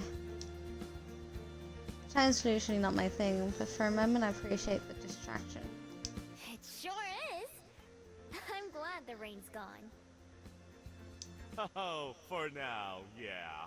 It's never gone for long, though, is it? That's so. I'm new here. I didn't even think it would rain since it was so sunny the day before. Ho ho ho! You've got to watch out for that around here. Mother Nature's real fickle these days. One minute you're on the pier, enjoying the sunshine. Next minute, whoosh! He makes a whoosh sound with his breath and a wave motion with his hand.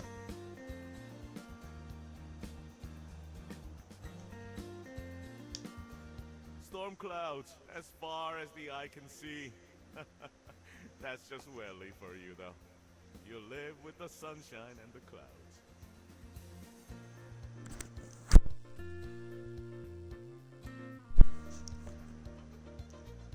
Sorry, I had to mute myself. I had to sneeze and fit. Where are you from, then? Guessing you're not a Kiwi? Nah, I'm a fox, not a bird. The man laughs, a deep belly laugh. Like usual, I'm not sure what I said was funny. Not like that. Although those little guys are cute. A Kiwi is a word for us New Zealanders in general. So it's a bird, a fruit, and people. You've got it. All three are delightful. Anyway, welcome to Wellington. I hope you're enjoying your time here in our little city. So far I am. I made my den here on the mountain. I've gotten coffee a few times, and I went to the library. Oh, cute. I conveniently leave out my plans for the next time I'm in the library. Well, I can't say that's the usual tourist experience, but I'm happy to hear that it's working out for you. Staying long? Probably. I decided to come live here but I'm still getting to know the place. So, maybe I'll change my mind. Bear with me.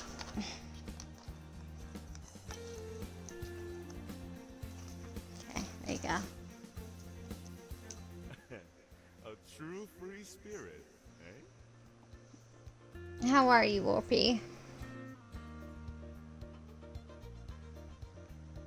I felt the same way when I first got here, long time ago. Didn't think I'd settle down for life, but here I am now. Lived more years here than everywhere else in my life. It can't be that long. You don't look very old for a human. No? Well, that's my ego boost for today. You don't look very old for a fox either, but I imagine you've got a good head start on me. That's true. I don't really keep track or think about it, though. He lost again. Can't say I blame you there. I think 100 years, give or take a little on either side, is enough for me. And I'm only halfway there, so I've got plenty more to look forward to. He stands up, but has to do it slowly. And sometimes I'm reminded of how many I've got under my belt already.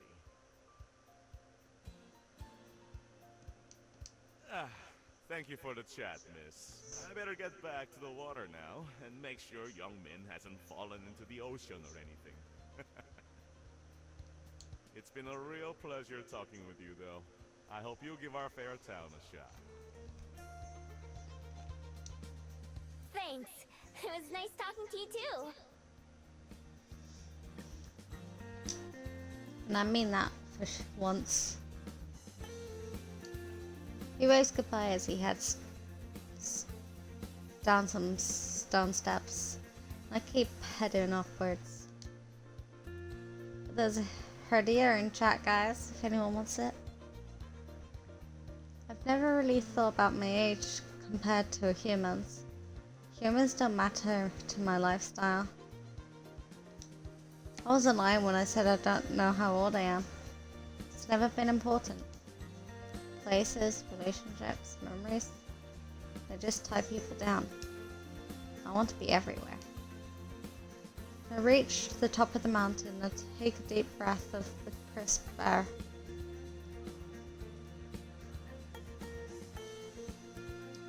Wind blows my hair in every direction. Can't keep it out my face. Wind is wild and goes where it wants. Doesn't answer to anyone. That's how I've lived my life too. Free spirit. That's what the man called me. I like the sound of it. You can see as much as a few people down by the beach and on the pier. Is one of them the man I just met? There's no way to know. From up here, they're just tiny little blips. Impossible to tell apart from each other. Must have had my fill of the view. It's time to get on my way again. I turn my back on the people and start making my way down once more.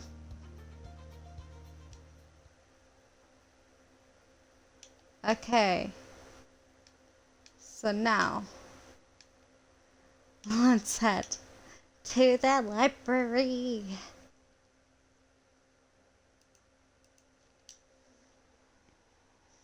The moon is high in the sky.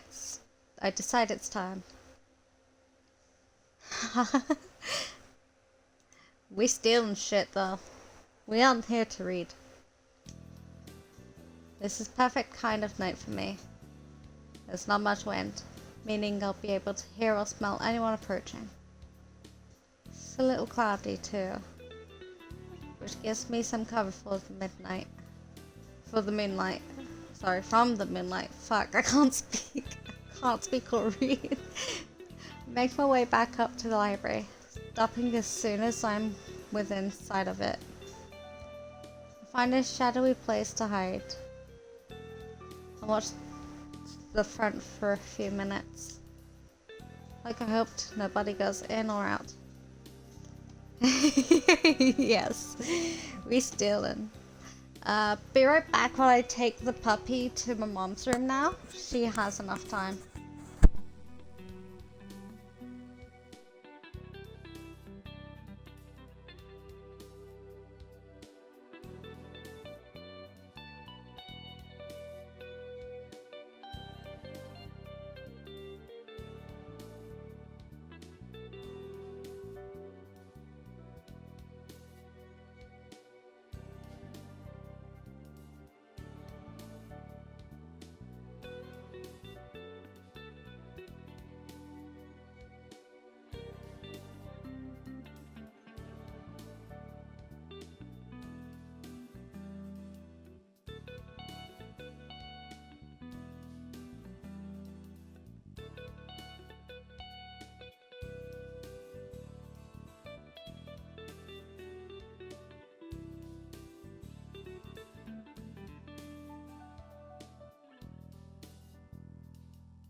I'm not stealing books. I'm stealing some other things, actually.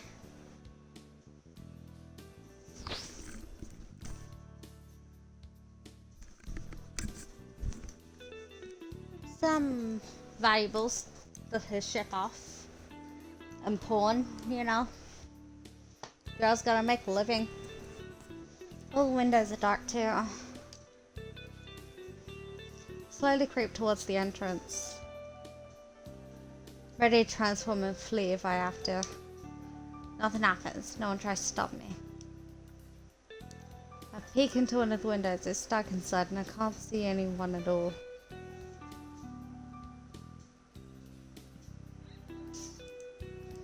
Ads.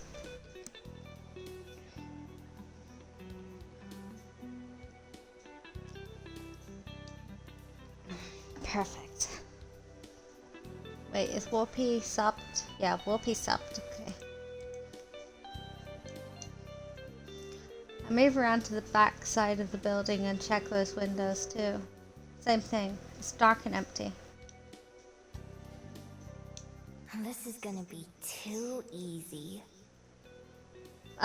Basically a picture frame and some other valuables. You'll see though. You'll see. Back to the front door, I pick the lock and slip inside. Sneak from room to room, revisiting the items I memorized yesterday. No expensive or fancy enough to think of them as treasures. End up leaving a lot of them alone, since I don't want to carry too much with me. Rest go into my coat pockets. This is what I came for.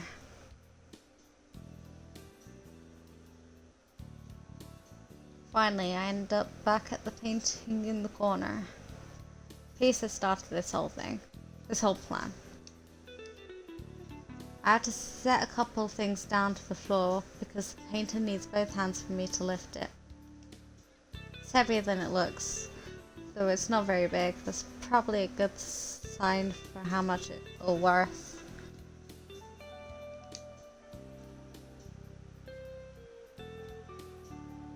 I have to jiggle it a couple of times to get it off the hook, but I manage. Tucking the painting under one arm, I pick up the other goods from the floor. It should be enough for one night, as to get in and out quick.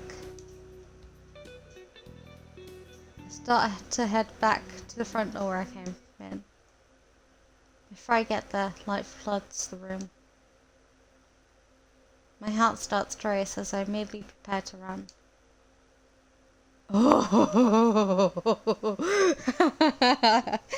got caught.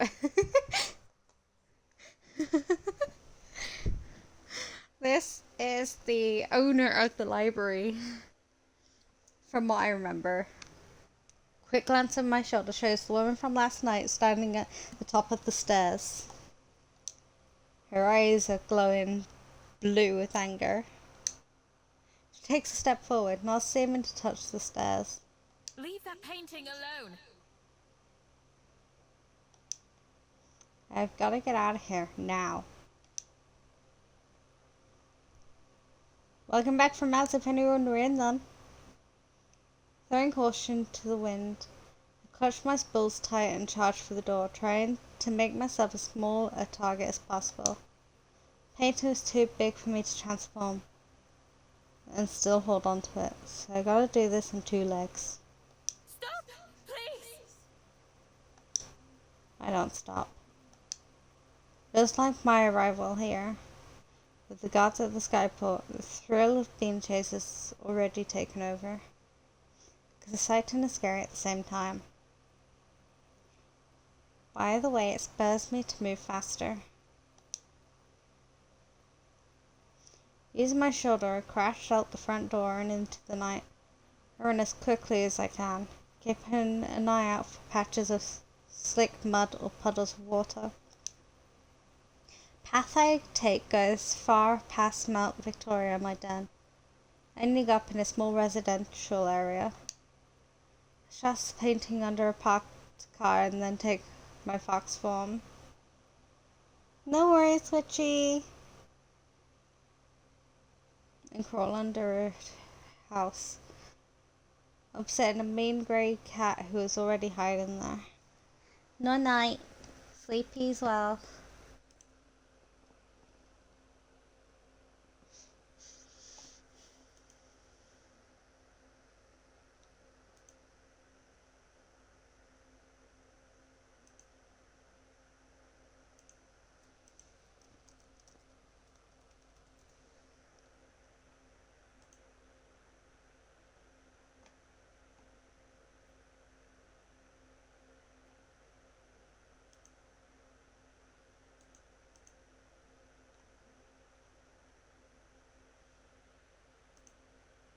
No night, Witchy. I actually might end, depending on how long this chapter is, I'm gonna end and raid out. 2 people I can raid. It makes a low growling sound and I glare at it, desperately willing it to be silent before it gives away my position. I growl back as best as I can. And that seems to scare it into shutting up. Not sure if I was being followed or not. I don't want to take any chances. After 10 minutes or so, I climb out, pick up my loot and sneak back towards my den. Now that the excitement has worn off, I just can't keep the smile off my face. There's nothing more satisfying than pulling off a heist, even one as easy as this. Other thieves I've heard that must have had it rough have been to stake out a place for a long time, trying really hard to not get caught, making sure not to be seen. Shadow, happy birthday! Not sure if you saw my announcement in my Discord, but happy birthday to you!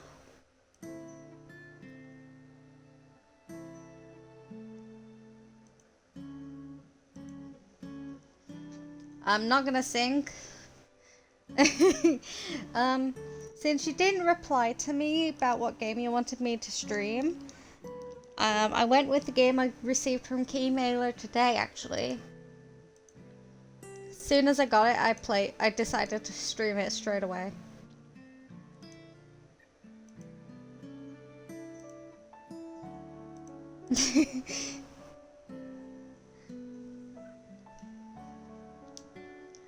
I've never done much planning. I just do whatever feels right. My ability to transform makes it pretty hard to catch me, although I have had to leave behind the stuff I was taking once or twice. And honestly, it would get boring if I never got caught and had to run. My good mood lasts me all the way home, then disappears completely when I see who's waiting for me. The woman in white. Oh, that is a cool plot twist.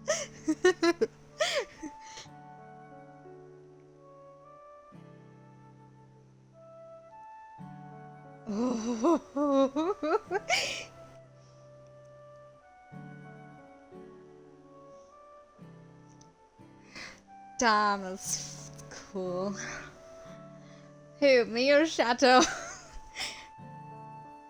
If you're on about me, then yes. I'm just very amazed at this cool plot twist.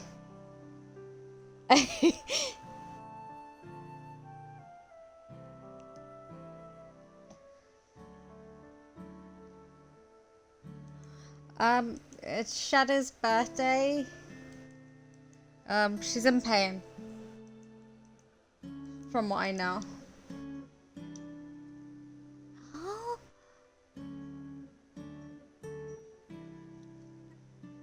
Announcement is in my Discord, in the birthdays channel. Are you even in my Discord, Whoopi? Oh yeah, you are.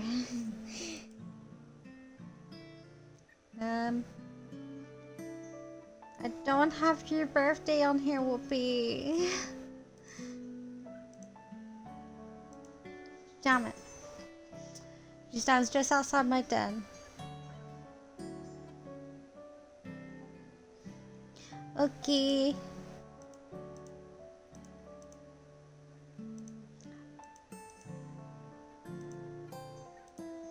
Is it not working? Hang on. It's Nightbot, I've got it on. Let me...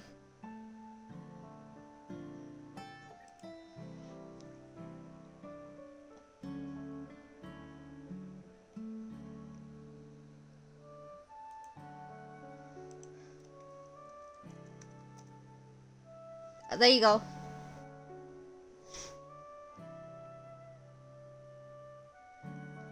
You are in my Discord, I believe so.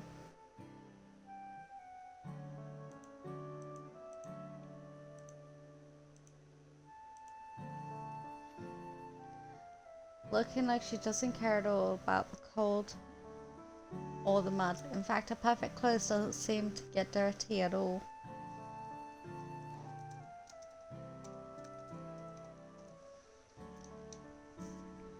With her back turned to me, she stares up at the moon.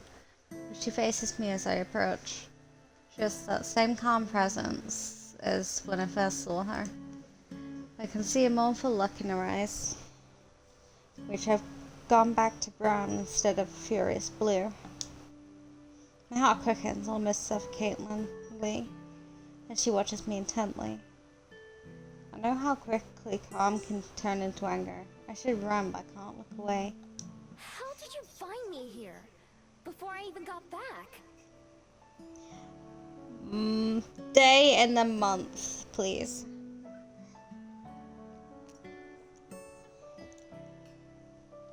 A friend of mine told me you might be found here. Yeah! Hell yeah. Let me add that to my list quickly.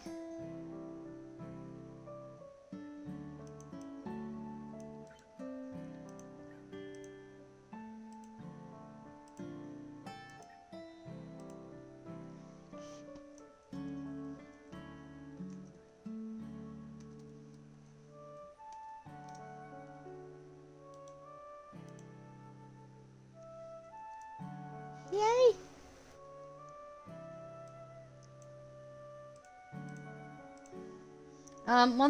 Once I get money, I will sort the birthday thing out with me 6 thing. Because apparently you can get birthdays on that.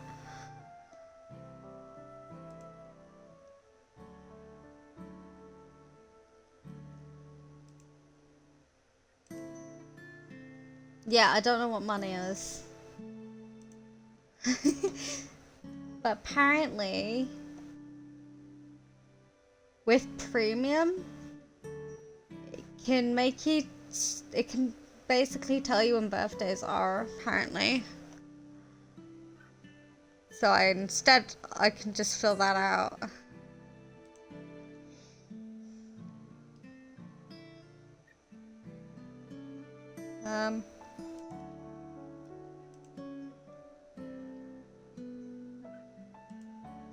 Yeah, does it?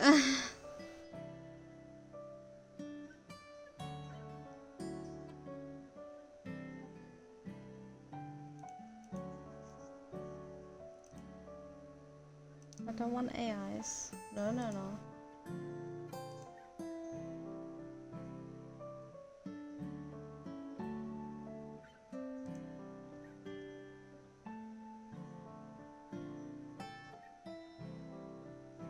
Yeah, I've got no money. That's the thing, though.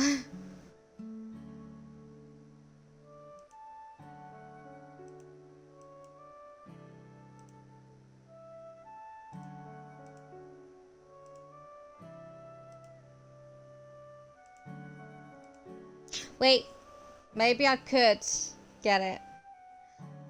Depending. Hang on. Yeah, I'm checking this out right now. Fuck. Stupid money. Yeah. Lifetime is super expensive.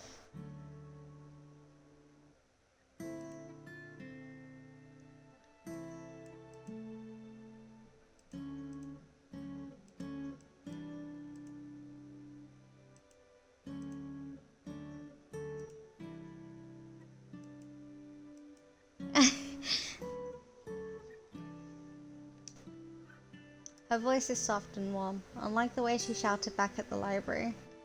A friend.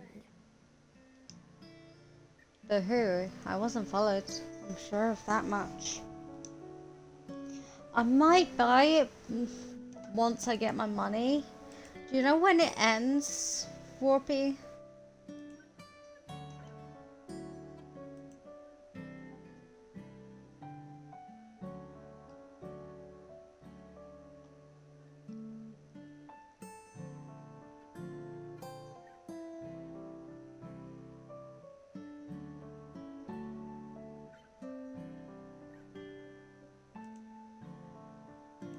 When me 6 think the sales end.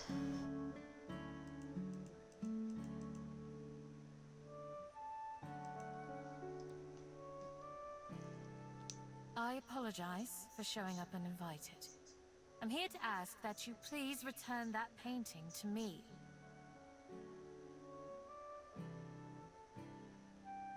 Okay,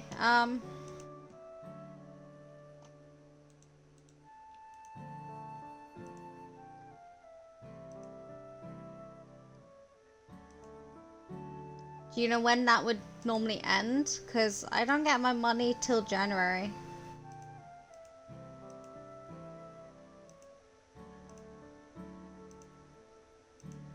Oh, damn. Okay. I'll keep an eye on that then. Thank you for telling me. You may keep the frame if you'd like, but the painting itself is very dear to me. I look down at the portrait. I've been carrying it for a while now.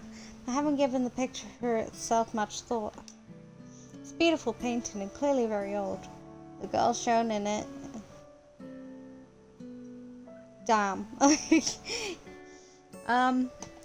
My brother told me about this. Told me about me 6.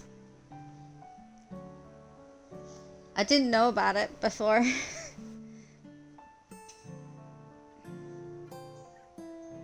The girl shown in it. Yeah, I can tell it's trustworthy. To be honest, the only thing I'm gonna get this for is the birthdays. That's it.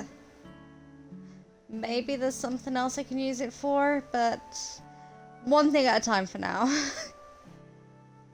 One thing at a time.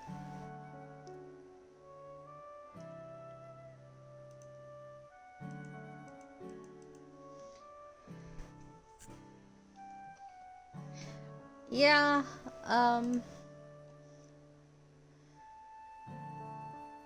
Maybe I'll get it for all of this.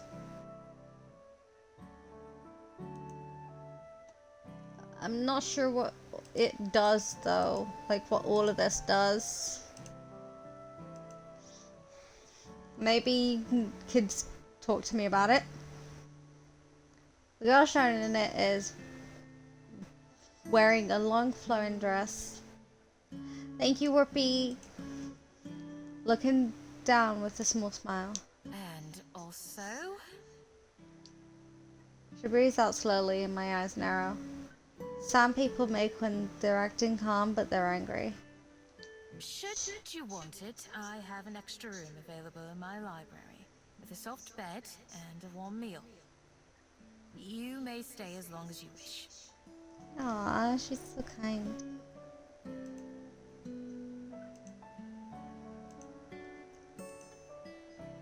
Thank you, Whoopi.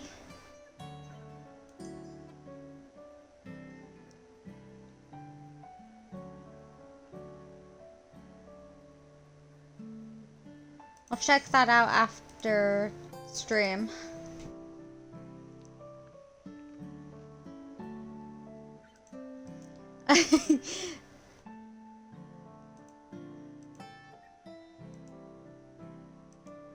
I probably will have it as a I'll probably bookmark the page, so whenever I need to look at it, I'll just go and check it. Just let me quickly, there you go. There you go, there, boom, done. For me, it's easier to bookmark pages. Huh? After I just tried to rob her, she's offering me a place to stay. Okay, now I know this must be a trap. There's no way. Although, it's the same thing she asked me last night before I broke in. Sure she doesn't remember that. Why? Because I have more beds than I could possibly fill, and more food than I could eat. If there is someone who wants or needs them, is it not appropriate to share these with them? Aw, she's so kind. Is it?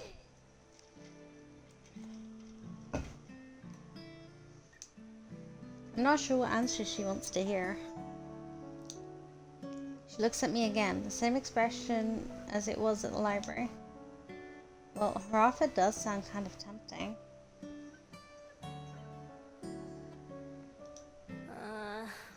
I guess it's not like my place is as nice as yours. Not anymore, at least. Not after it rained and made half of it mud. I looked down at the painting again. If I sold it, it was just going to be so I can buy the same things she's offering me. Still don't trust her. Watch people enough to know better than that. There must be something she wants. I don't think she wants to hurt me. She knows I don't have anything worth stealing. If she did try to pull something, I could just run away. It's only one night. I can come back and try again. Or find some place else to take from.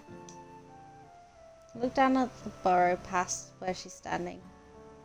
It looks less sedan.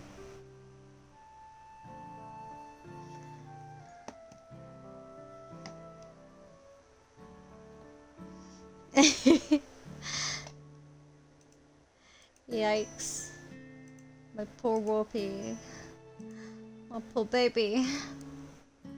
The thought of sleeping there again practically makes the decision for me.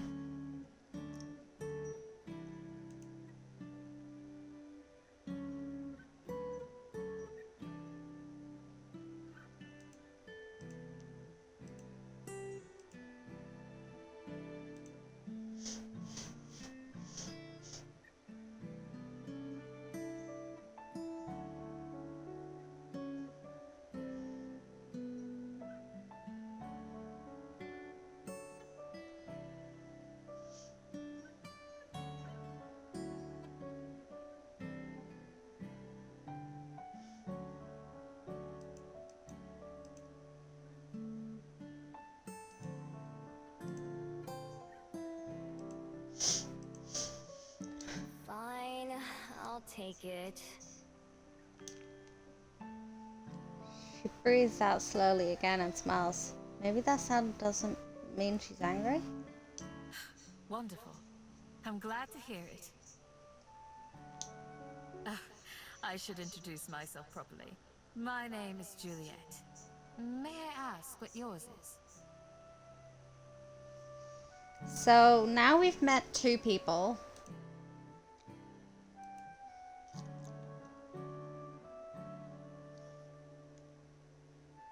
Juliet, the owner, and Aspen. That's basically everyone in the game now that the story's based on. Miho. I've had to introduce myself twice in a day now. That has to be a new record. Well, Miho, it's a pleasure to make your acquaintance. Let's return to the library. I can carry the painting if you'd like, or you may hold on to it until we get there. I shrug. Here, feel free.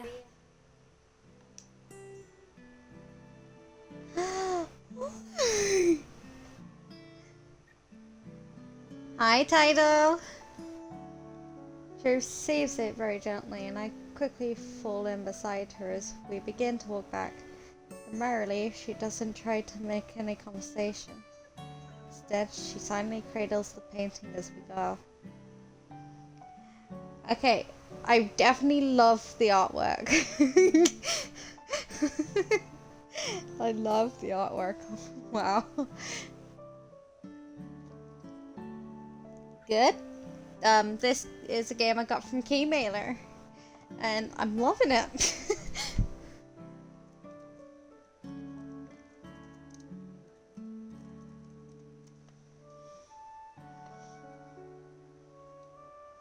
When we get back to the library, the lights are off and the doors are still unlocked.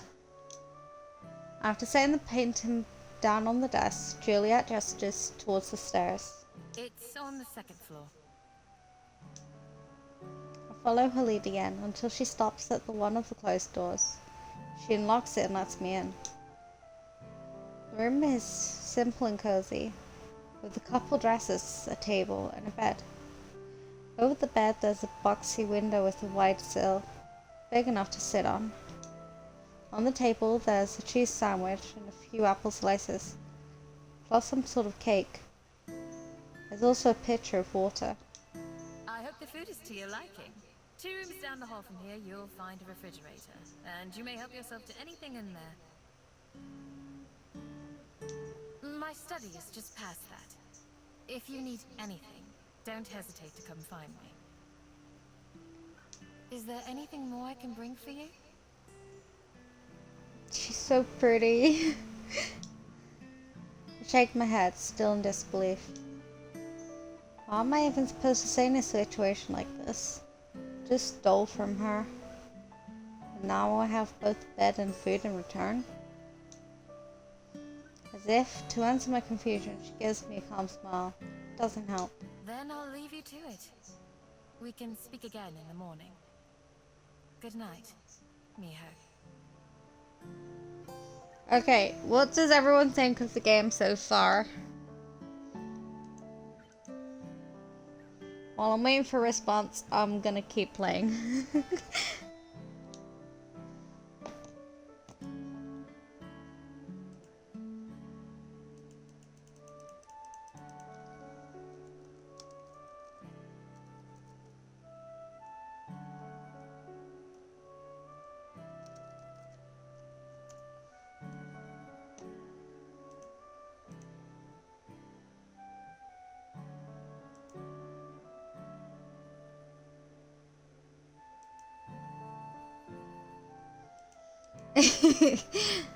um,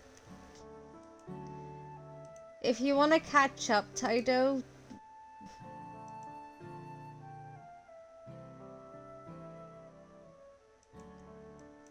you've been docked? What's that mean?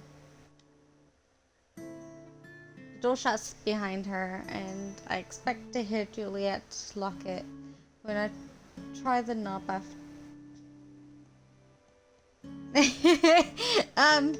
No, that's not right now. We just met. After giving her a few moments, the door opens quietly into a dark hall. Oh? Have you been streaming them?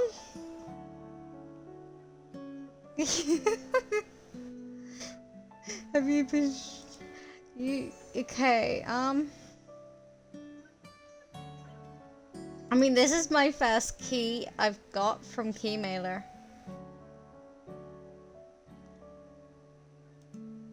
So I don't know how it works. Juliet's nowhere to be seen. I pull the door back shut behind me and inspect the room, looking for any hidden threats. I also check the food, sniffing it to make sure there's no poison or anything. Yes, definitely. There is, I can't smell it, so I dig in instead. Whoa. This is really good. Not the sex.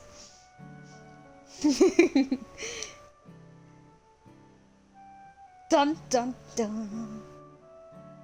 There's 3 different kinds of cheese in the sandwich, which in 2 more kinds that I knew existed. The bread is soft and buttery. When I take a bite of the apple, juice rolls down my chin. The water that I wash it down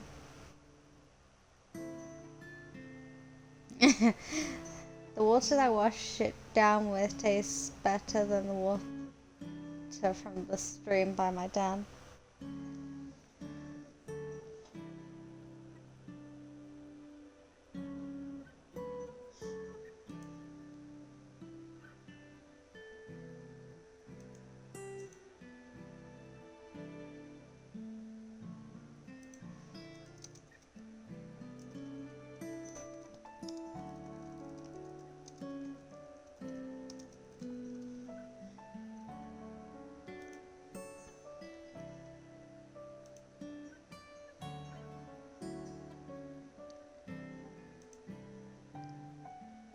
No worries, Taito.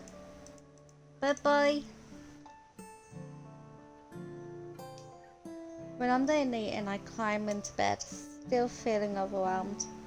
More specifically, not knowing how to feel. Part of me fears that I've made some gigantic mistake, and that I'll wake up in danger if I ever wake up at all. Trust in my instincts have kept me alive on multiple occasions of hundreds of years. Enough that I've lost count on exactly how many. Something tells me I don't have anything to fear from the woman who I can only assume is my host and the owner of this place. So with that in my mind, I pull the blankets up to my chin and adjust the luxurious pillows beneath my head. Who knows, maybe the morning will bring trouble with it.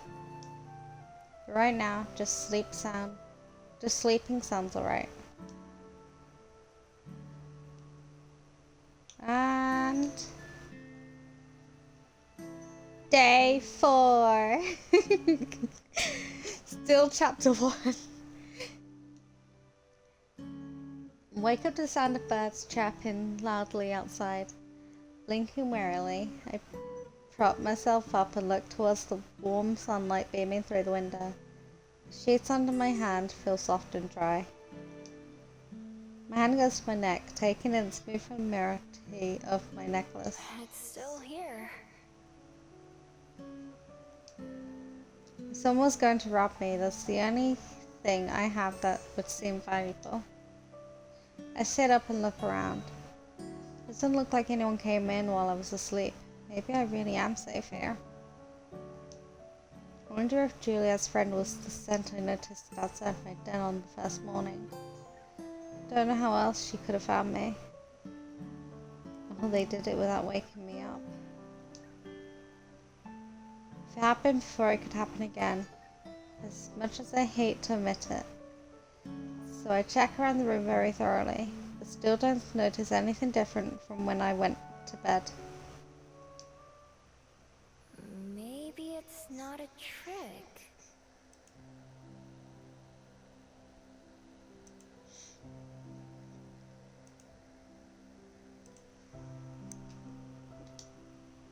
All my past experience have told me that there has to be a catch. Nothing is free. Nothing. No matter how hard I try, can't figure out what it could be. Could Juliet really have been telling the truth? It just seems so unlikely. It'll be nice if it was true. But if it wasn't, if I let myself believe, only to be wrong in the end, then would that hurt even more? Then that would hurt even more, wouldn't it? No. Better to not even take the risk.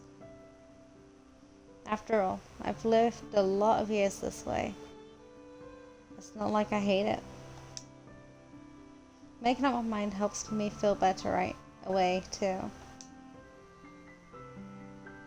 Just makes more sense. Even if I tried to stay, I don't think I've ever stopped worrying. This way, I'll know for sure that I'm in charge of my own destiny. Now that I know this room is unoccupied, I might be able to sneak back in sometime when I need a place to sleep. Place to stay, sorry. It wouldn't be too hard to climb up under the trees and then get to the window from there.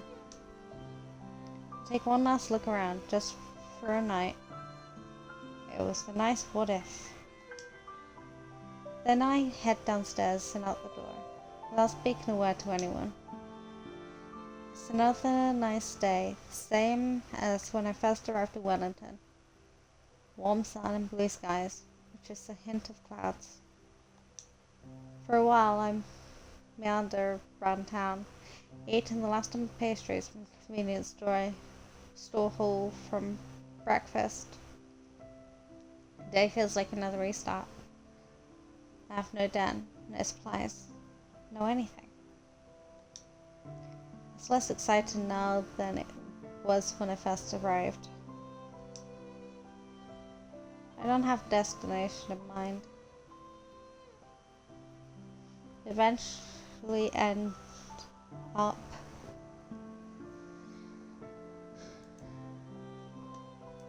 hold on.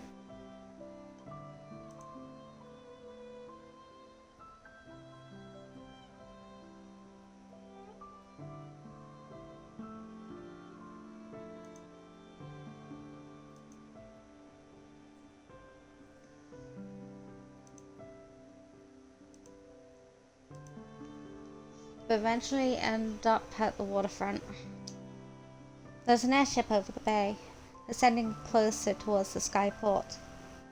A couple of kids down on the beach wave up at it, seeming excited. People arriving on that ship all have somewhere that they're planning to go when they get off, huh? They've all got people waiting to see them. What have I got? Some trash and an old scroll. So far, Wellington's given me nothing but questions. That never bothered me before. In any other cities I've been to, so why now? Guess that's another question for the pile. Push myself off the railing and head back into town. I go through the motions of scouting for somewhere to rebuild my den. My heart really isn't into it.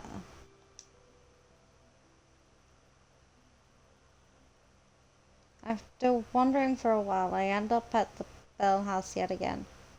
It's just a place I go when I have nowhere else to go.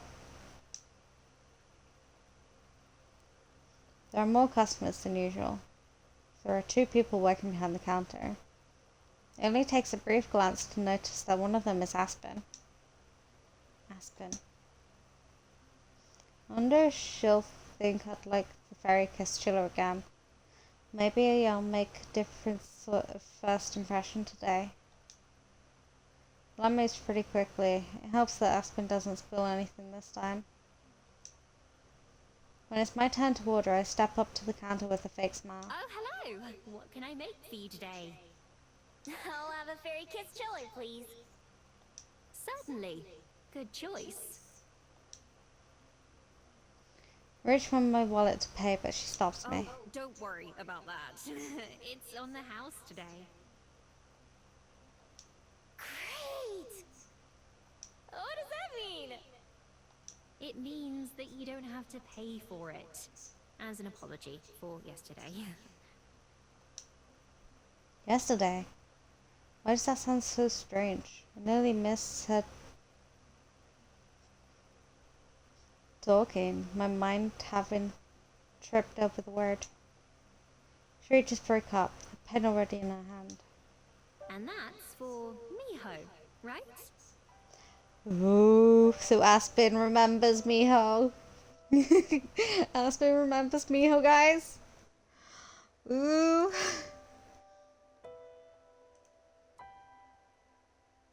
Ooh.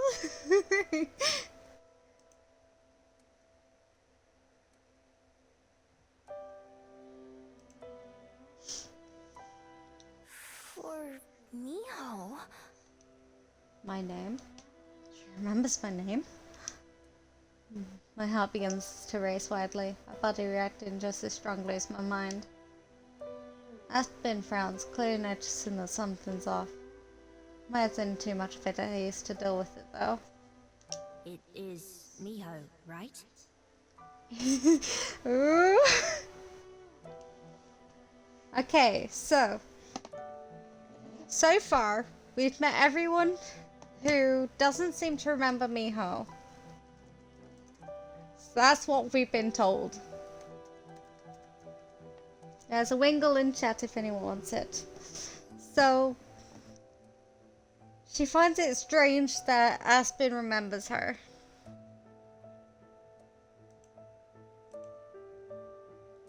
Interesting. Very interesting.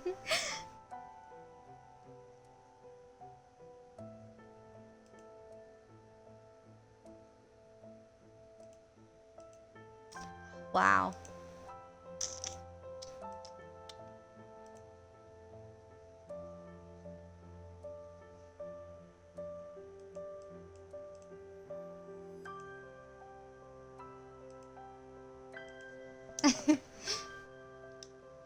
She checks the notebook on the counter, brow furrowing deeply as her fingers slowly move down the page and taps on one of the lines. What do I say? How do I explain? For the first time in my life, the first time in hundreds of years, somebody's remembered my name. It's not supposed to be like this. I'm supposed to be forgotten. Every time, without fail. It's my armor. It's my life. I take a step back. I have to run. I have to get out of here. I have to get away. But where to? I've just been running. I don't have anywhere else to go. I don't have anywhere else to run to. But I have no other choice. Without a plan or destination, I turn on my heel and bolt outside, not daring to look back. Everything is wrong. I have to go. Miho! She calls my name again as I disappear into the street. It's not the first time I've heard that as I fleed. But never like this. Never with such a confused, worried tone. Feeling sick to my stomach, I push myself to run even faster.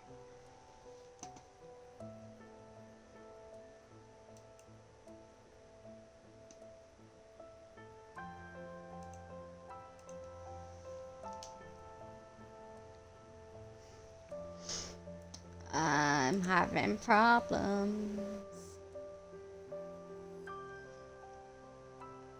There we go. I'm back. Maybe I should just leave this whole city. Get on the next airship out of here and act like it never happened. I could go somewhere or else, back to China or America or anywhere and start over again. Within days, it'd be like I never even came to Wellington. My life would go back to normal, and eventually I'm sure Aspen and Juliet would forget me. Just like they're supposed to. Ooh. Nothing would be different. Except that's not quite true. I wouldn't forget what happened here, even if everyone else did. No matter what, I'm sure I won't ever be able to get these past days out of my mind. Yeah, out of my mind. When I get to Mount Victoria, I finally stop running. Not because this place is special, because I wanted to come here. Because I don't know where else I'd go. Make my way up to the top of the mountain, just like I did on my first day. The view which I admired so much last time doesn't do much for me now. Instead, the city looks clustered and confused from up here. My chest hurts from running so long. I'm much more used to quick bursts of sprinting to get away from something or someone. Guess that's still what I'm trying to do right now.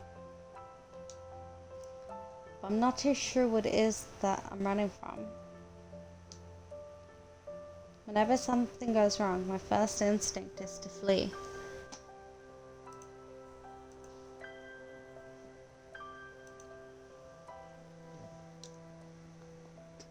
Aspen remembering me. Must be Italian. No, shush. Aspen remembering me definitely counts as something wrong.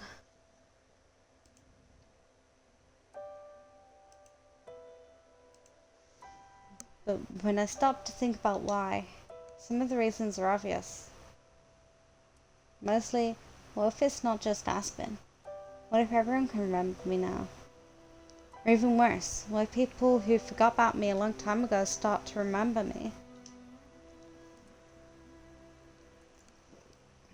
Both could get me in a lot of trouble. My days as a thief would probably be over. There are some places where I could never show my face again. The smart thing to do is to leave. I can even see a couple airships at the skyport right now. I have everything with me. I could just go. There's nothing keeping me here.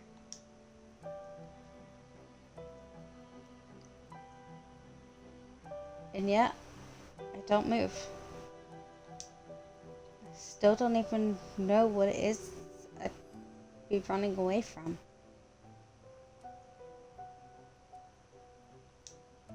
From Aspen? From Wellington? Now think about it. I have to admit that running wouldn't get me anywhere. This worry, these questions, would follow me wherever I go. No matter how far, no matter how long. So then, what do I do? The only answer I can think of is the scariest one. The one that goes against everything I've ever learned. Closing my eyes, picture the library and Juliet's offer. Picture Aspen, who I barely know, but who's already changed my life. Maybe I should stay and try to figure out more. Maybe, just maybe, being remembered might not be all bad. I clenched my fist so tightly, my knuckles turned white. The urge to turn tail and head for the skyport is so strong. It's almost like a magnet pulling me there. I resist it though. I slowly walk back down the mountain, making my way to the library. Not sure what to say when I get there. Explain everything to Juliet and hope she'll let me stay in that room again. Don't even need the room. I could rebuild my den and hide out there. Maybe in a new spot, one that Juliet doesn't know about. Not having to worry about the weather or other animals would be nice though. There's no telling if Juliet will remember me too. If not, it might be easier to pretend this is my first day visiting. Just ask if there's anywhere I could stay. Even though I'm not moving very fast, I still don't feel ready for this conversation by the time I reach the library's entrance. It's only been an hour or so since I left the Bell House, so it's not late enough for the library to be closed. The usual stream of people flows in and out of the doors. Okay, I can do this. You go, girl. I stand off to the side of the entrance, preparing myself for people pass to and fro. My heart is racing the same way it does during a tense break-in. Maybe even harder. My tail twitches back and forth. Usually I don't notice, but right now I'm super aware of everything about me, myself. Fighting off my instincts, I open the door and let myself inside. Been expecting to have to look for Juliet, but instead she's right by the entrance. What surprised me most, however, is the woman leaning against the large desk beside her, Aspen, who's now engaging in conversation with a look of deep concern on her face. There when I checked the bedroom. I wish she would have spoken to me first, at least. Oh. I barely catch the end of Juliet's sentence. She noticed me only moments after I spot her. For a second, her mouth forms a perfect bow of surprise. Juliet? What are you... Aspen turns around to follow Juliet's gaze, her eyes opening wide to the side of me. Miho!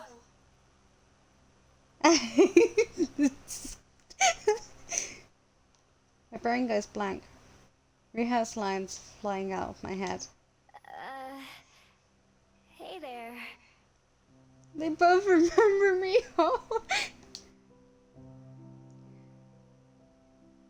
I slink over to where they're standing, hands in my pockets, unsure what I should say first. It's nice to see you again, Miho. I was hoping that you'd return.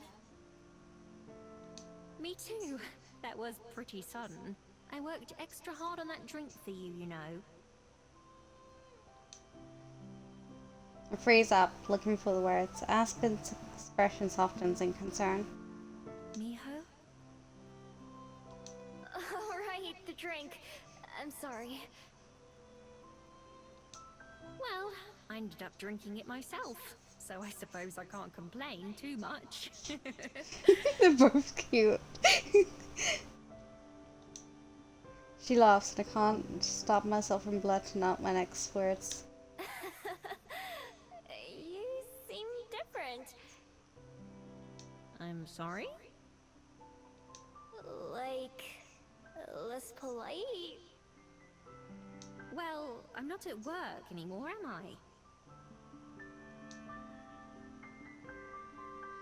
I? What am I even saying?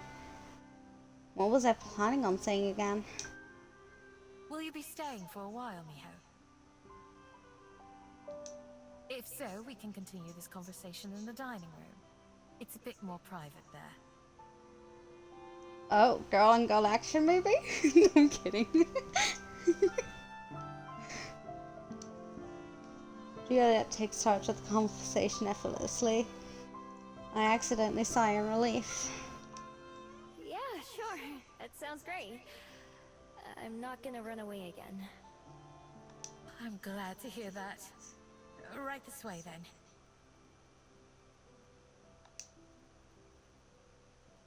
Juliet leads the way down the hallway and into one of the locked rooms. We enter a cozy little room with a table and a few chairs, as well as a fridge. The three of us sit down, although I move my chair so I'm not so close to the others. Can I get you anything to eat or drink, Miho? I shake my head. I'm hungry, but I'm way too nervous to eat. Juliet smiles in response to my answer, which came just a little too quickly to sound natural.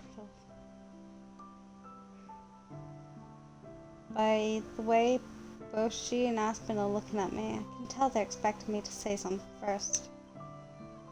None of the words that I planned are coming back to me. What do people even say in a situation like this? The temptation to run again is overwhelming. The door is just a few feet behind me. My knuckles whiten as I tightly clench my fists in my lap, pushing myself to resist the urge. I told myself I'm going to take this chance, even if it's the hardest thing I've ever done. I'm going to be honest with them.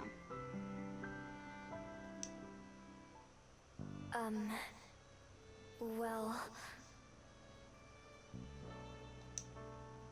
I struggle to think of what to say. Juliet waits patiently, her eyes gazing coolly in my direction more than directly at mine. Aspen soon grows restless, however, her expression clouded with concern. Sorry. I don't know how to just say things. I've only ever copied other people's, so Aspen's expression clears up in some sort of understanding. It's okay, Miho. Take your time. So I don't really know how to talk like this. You're doing just fine. Aww, they're both so supportive. That's cute. If you say so. It's a wild charger bug. Okay. Catch.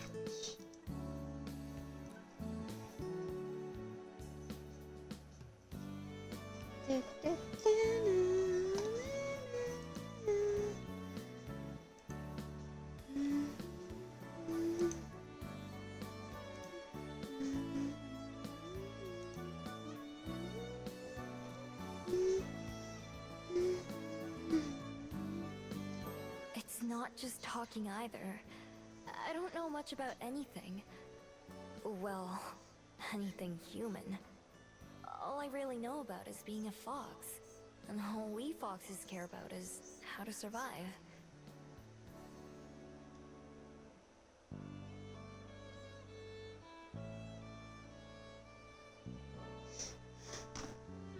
It might be hard to believe, but I'm not a normal fox either.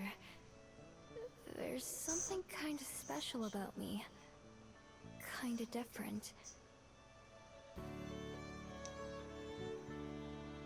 I finger the beads around my neck.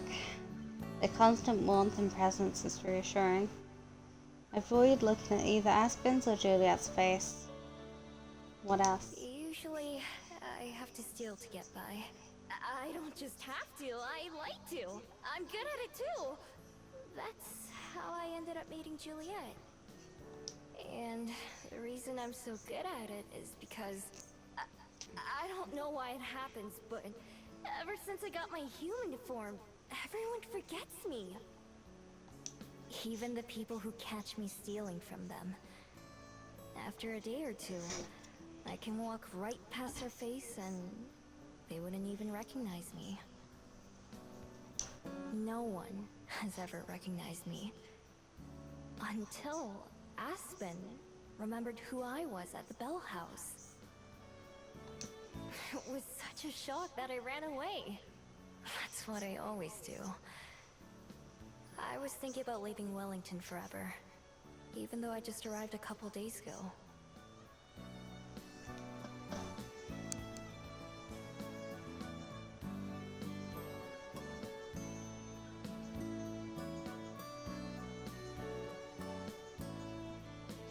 I'm still kind of tempted, but instead, I came back here.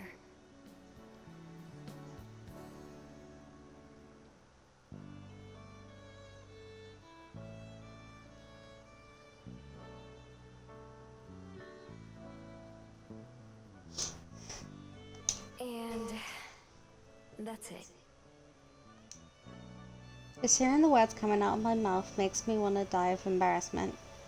It makes me uncomfortable when other people think about me. Just making sure, yeah. Day 4, chapter 1. So I'm assuming chapters are like a week or something, I don't know. And yet, putting everything out there feels surprisingly good. Feels like a weight has come off my shoulders. There's no going back now. And that's a relief in its own way. So you're saying that you've never ever had a family? Or a friend? Nope, never. And not since I stopped being a regular fox, at least. Oh. I'm so sorry to hear that. Why? Well, because that's... not to be rude, but that sounds rather lonely to me.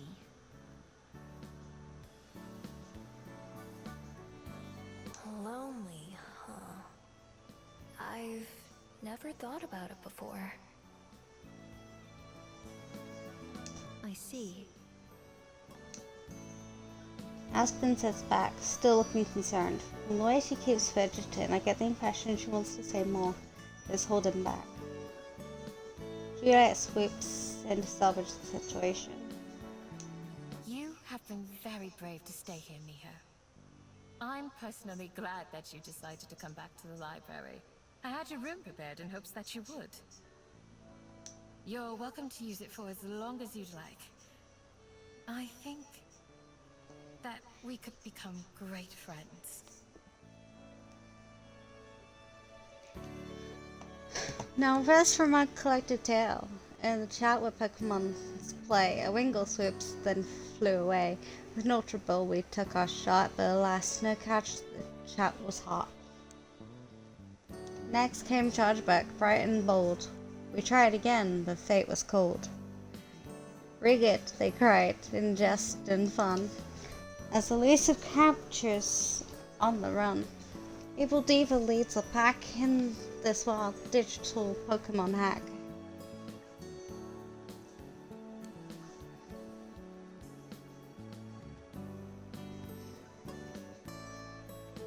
Friends.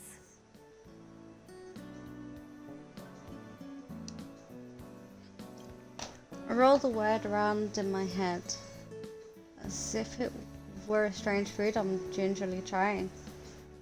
Is that a word that fits me? Is that something I could have? It's never seemed like a possibility before. None of what Juliet offered me has. Right now, it feels like I'm standing at the end of one path and beginning of another. I could turn around and go back to where I came, back to the den and the life spent alone. I know that world. I lived in it for so many years. But I can't just go back now. I can't just go back. Not now. Not when there can be something more, something new. Everything could be different if I just let it out. Look at Aspen and Juliet. I can tell what they're hoping I'd say. I think I'd like that. Cute. Big smiles take over their faces. It's adorable, come on.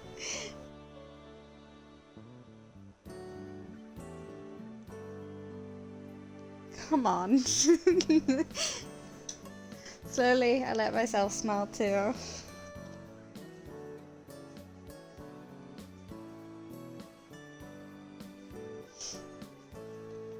Well then, Miho.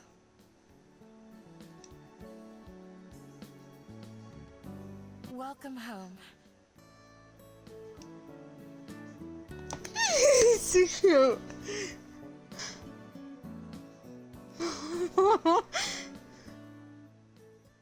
A life worth living. Chapter 2. Let me just...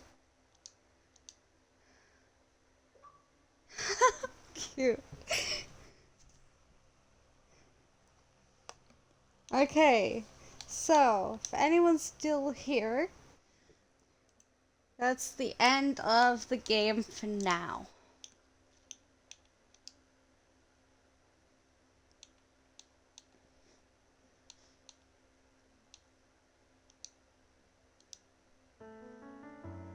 Just make How sure the far save did we is get still last there. time? Yes, okay, good, good. So, thank you for joining. If you're still here and had fun. I might be streaming tomorrow. Then this is a big might.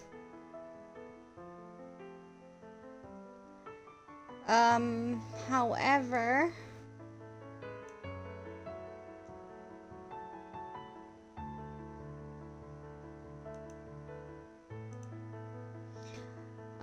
I won't be streaming the next 3 days after tomorrow, which, well, after today, I guess, since it's already new day for me. Won't be streaming on the 24th, 25th, or 26th. I will put it in the Discord server. If anyone is new here and would like to be updated, here's the Discord server. Here's the raid message.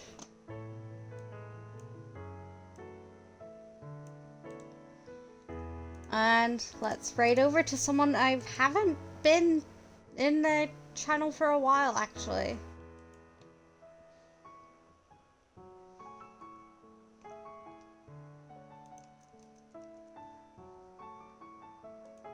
He's currently playing me side.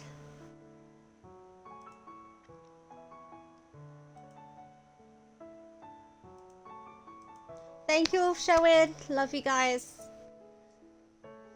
And for those who are watching the VODs or on YouTube, have a great rest of your day. I'll probably see you tomorrow. Bye bye.